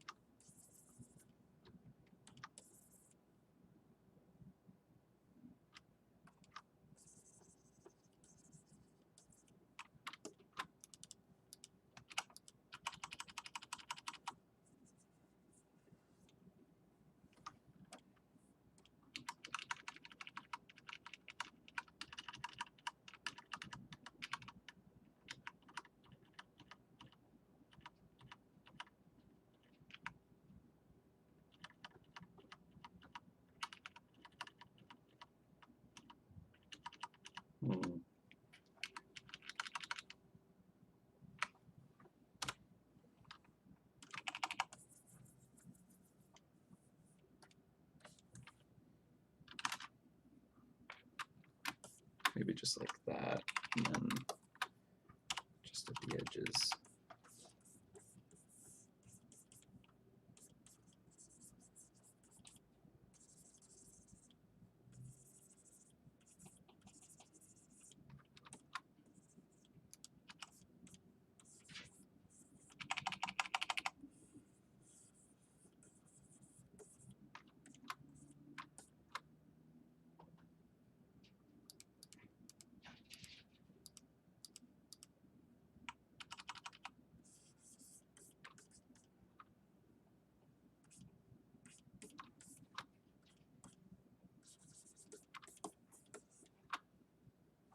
Yeah, it's just like so high contrast if I let it.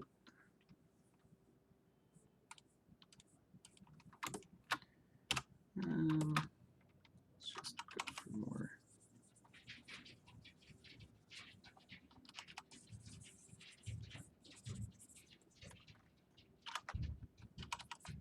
Subdue it a bit more.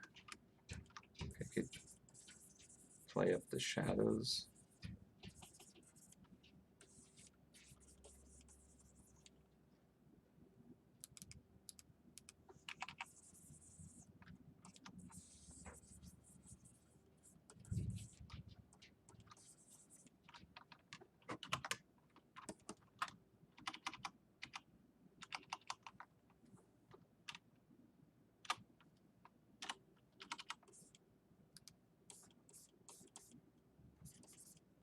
Maybe just a hint of that. Just a hint of the edge might be enough.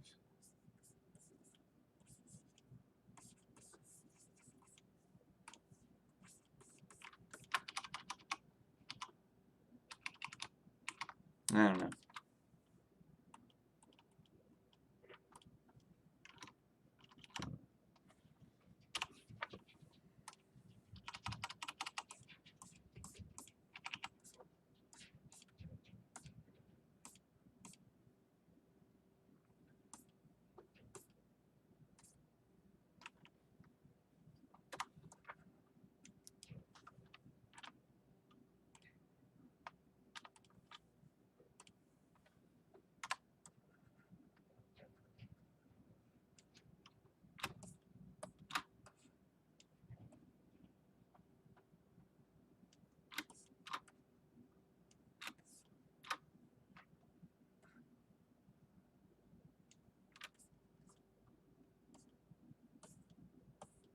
It's like a sore thumb is the thing. Really stands out.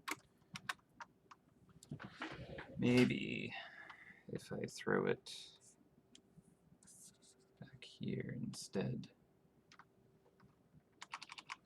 and then kind of match it to the environment a bit more.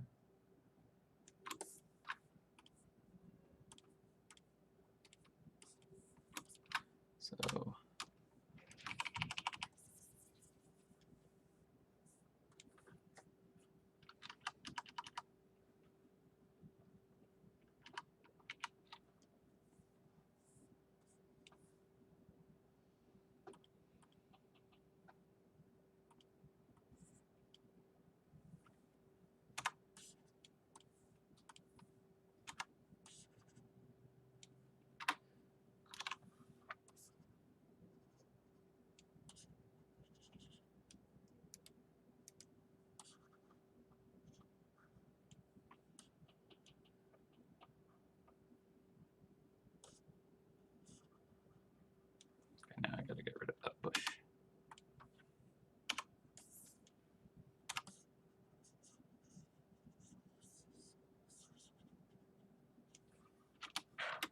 Please move it down.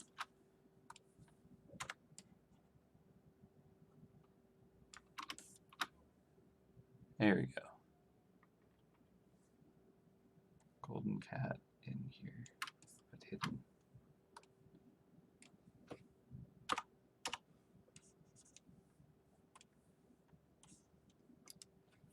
Oop.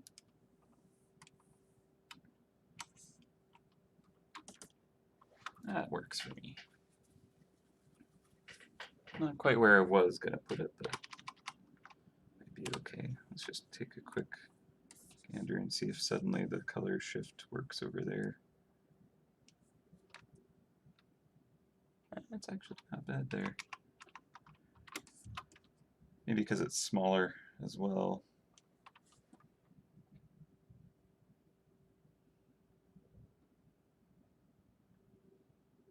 That's right, yep, 1009.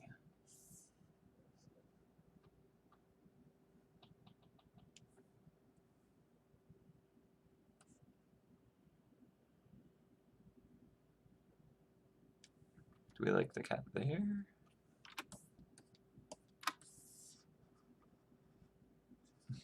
It's creepy.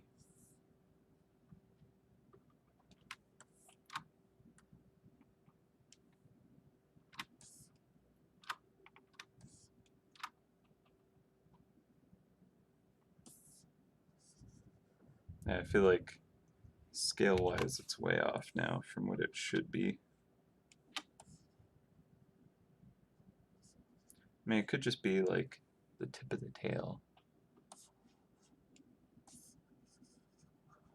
Or just the ear.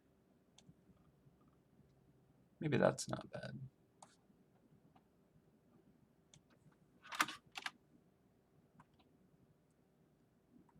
So that's a lot.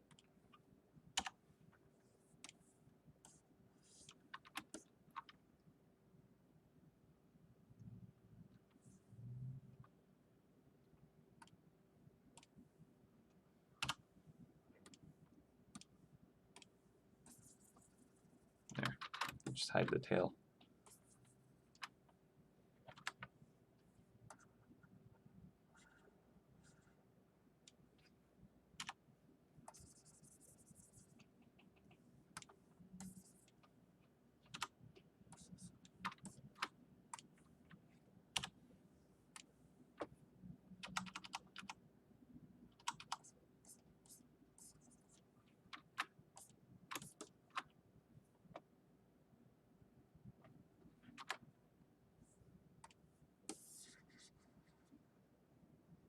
It's huge.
Let's go with that.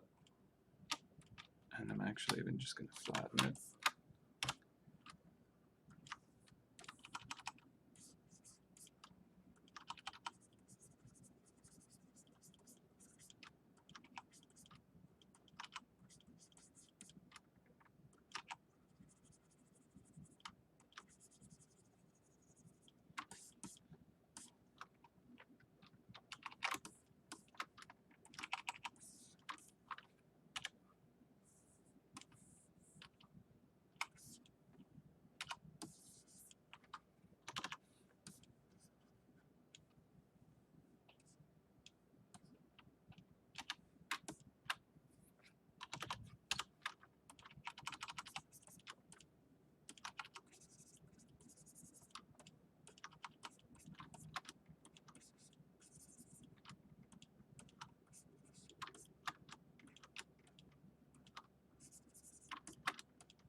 It just looks like a pig.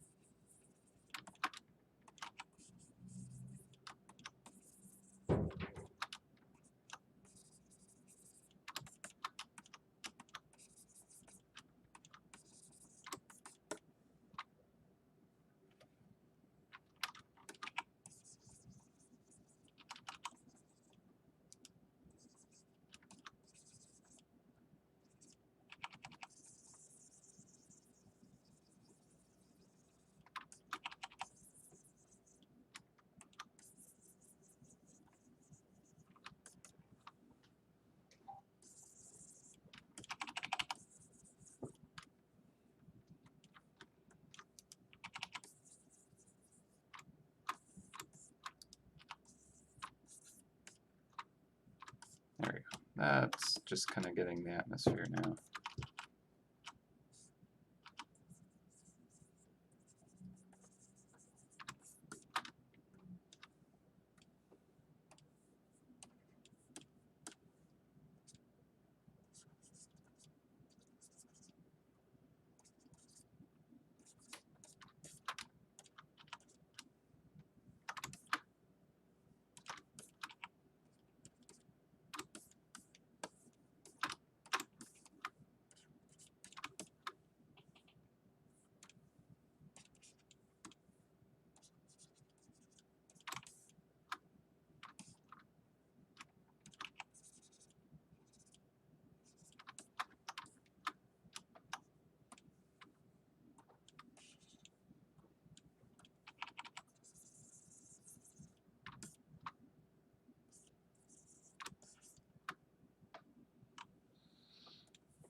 There we go.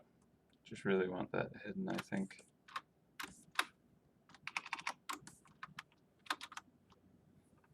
That's fine.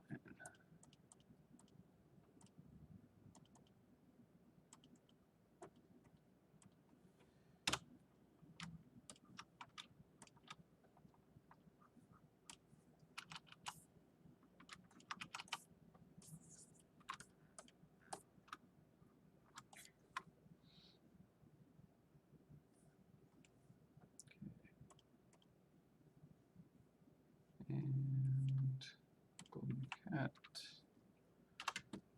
can have just a hint of gold right on that outer edge.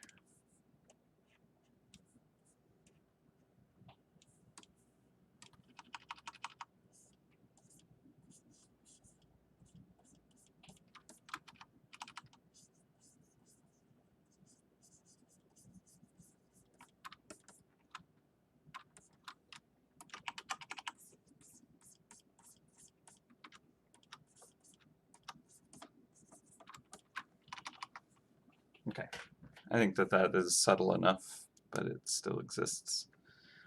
Oh, all right. Well, I think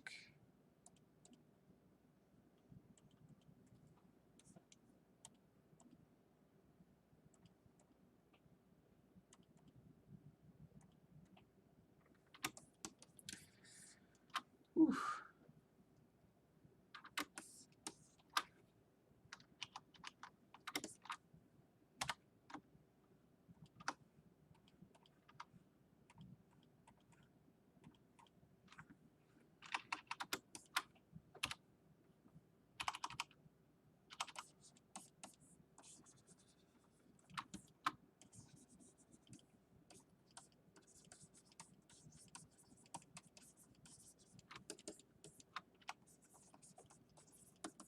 All right. So I'm going to do right now is just output this, can put it on my page so you guys can see it and enjoy. But then I might actually still do some final touch-ups on it later.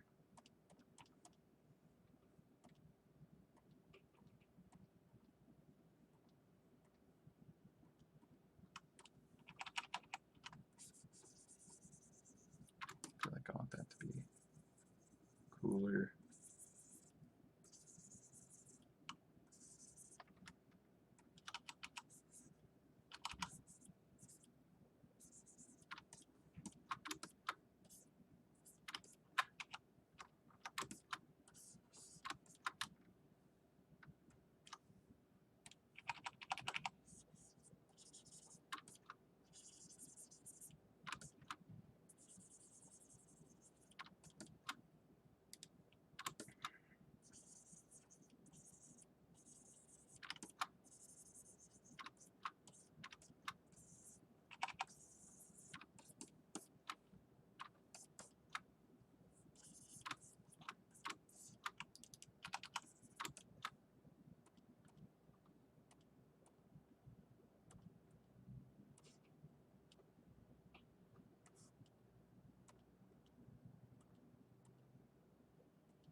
Alright.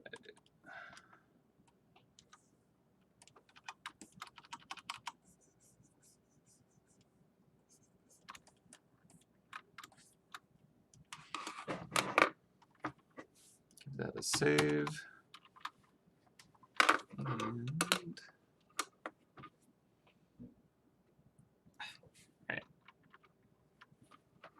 let's see what happens if I throw a little glow.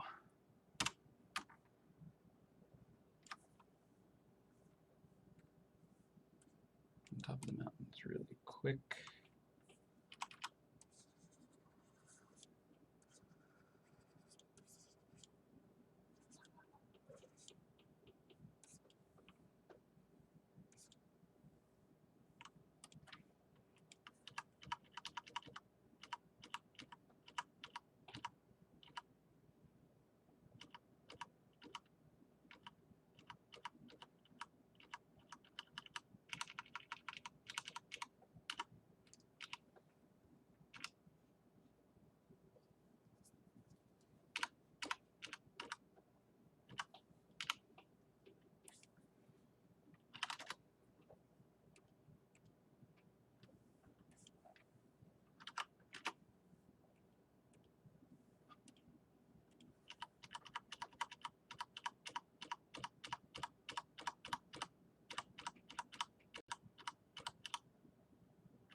I'll go with Vivid Light.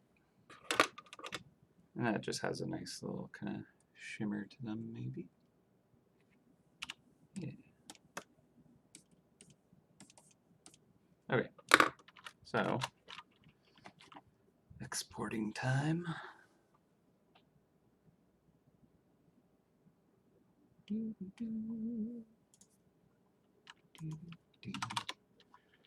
Should be at the right size.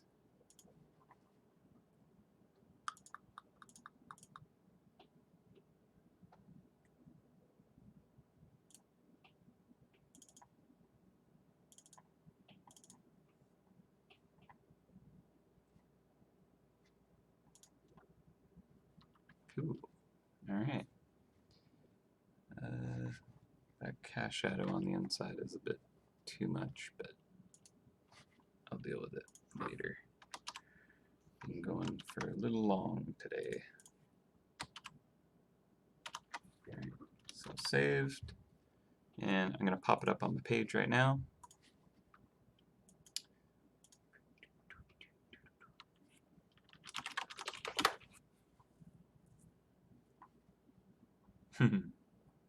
Yeah, I'm glad that it like came out as nice as it did. Pretty happy with it. Alright. Can you let me scroll down properly? Facebook, thank you.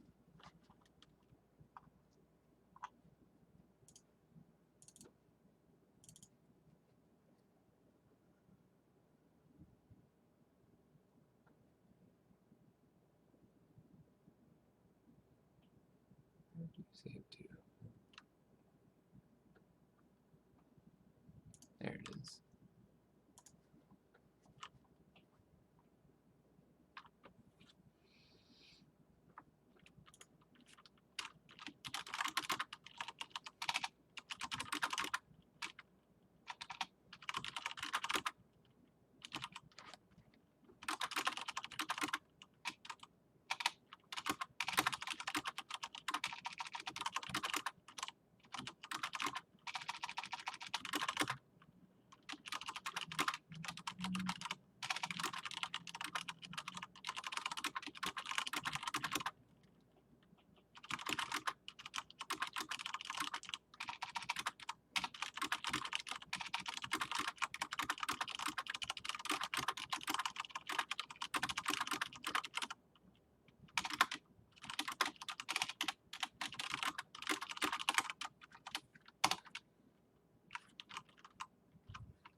Post. Oh, alright. Whew. My wrist is tired. See my posts and get the link. And into the chat. Boom. Alright, so I'm gonna head out now. Well overdue. But hope you guys all enjoyed. Thanks for hanging out as always. Always appreciate the company and feedback and all that jazz. So yeah, I had fun with this one. Went a lot longer than I planned, but good job, team. We did it. All right, I'll see you next time. Probably 2 weeks. Bye for now. Happy hunting, and have a good one.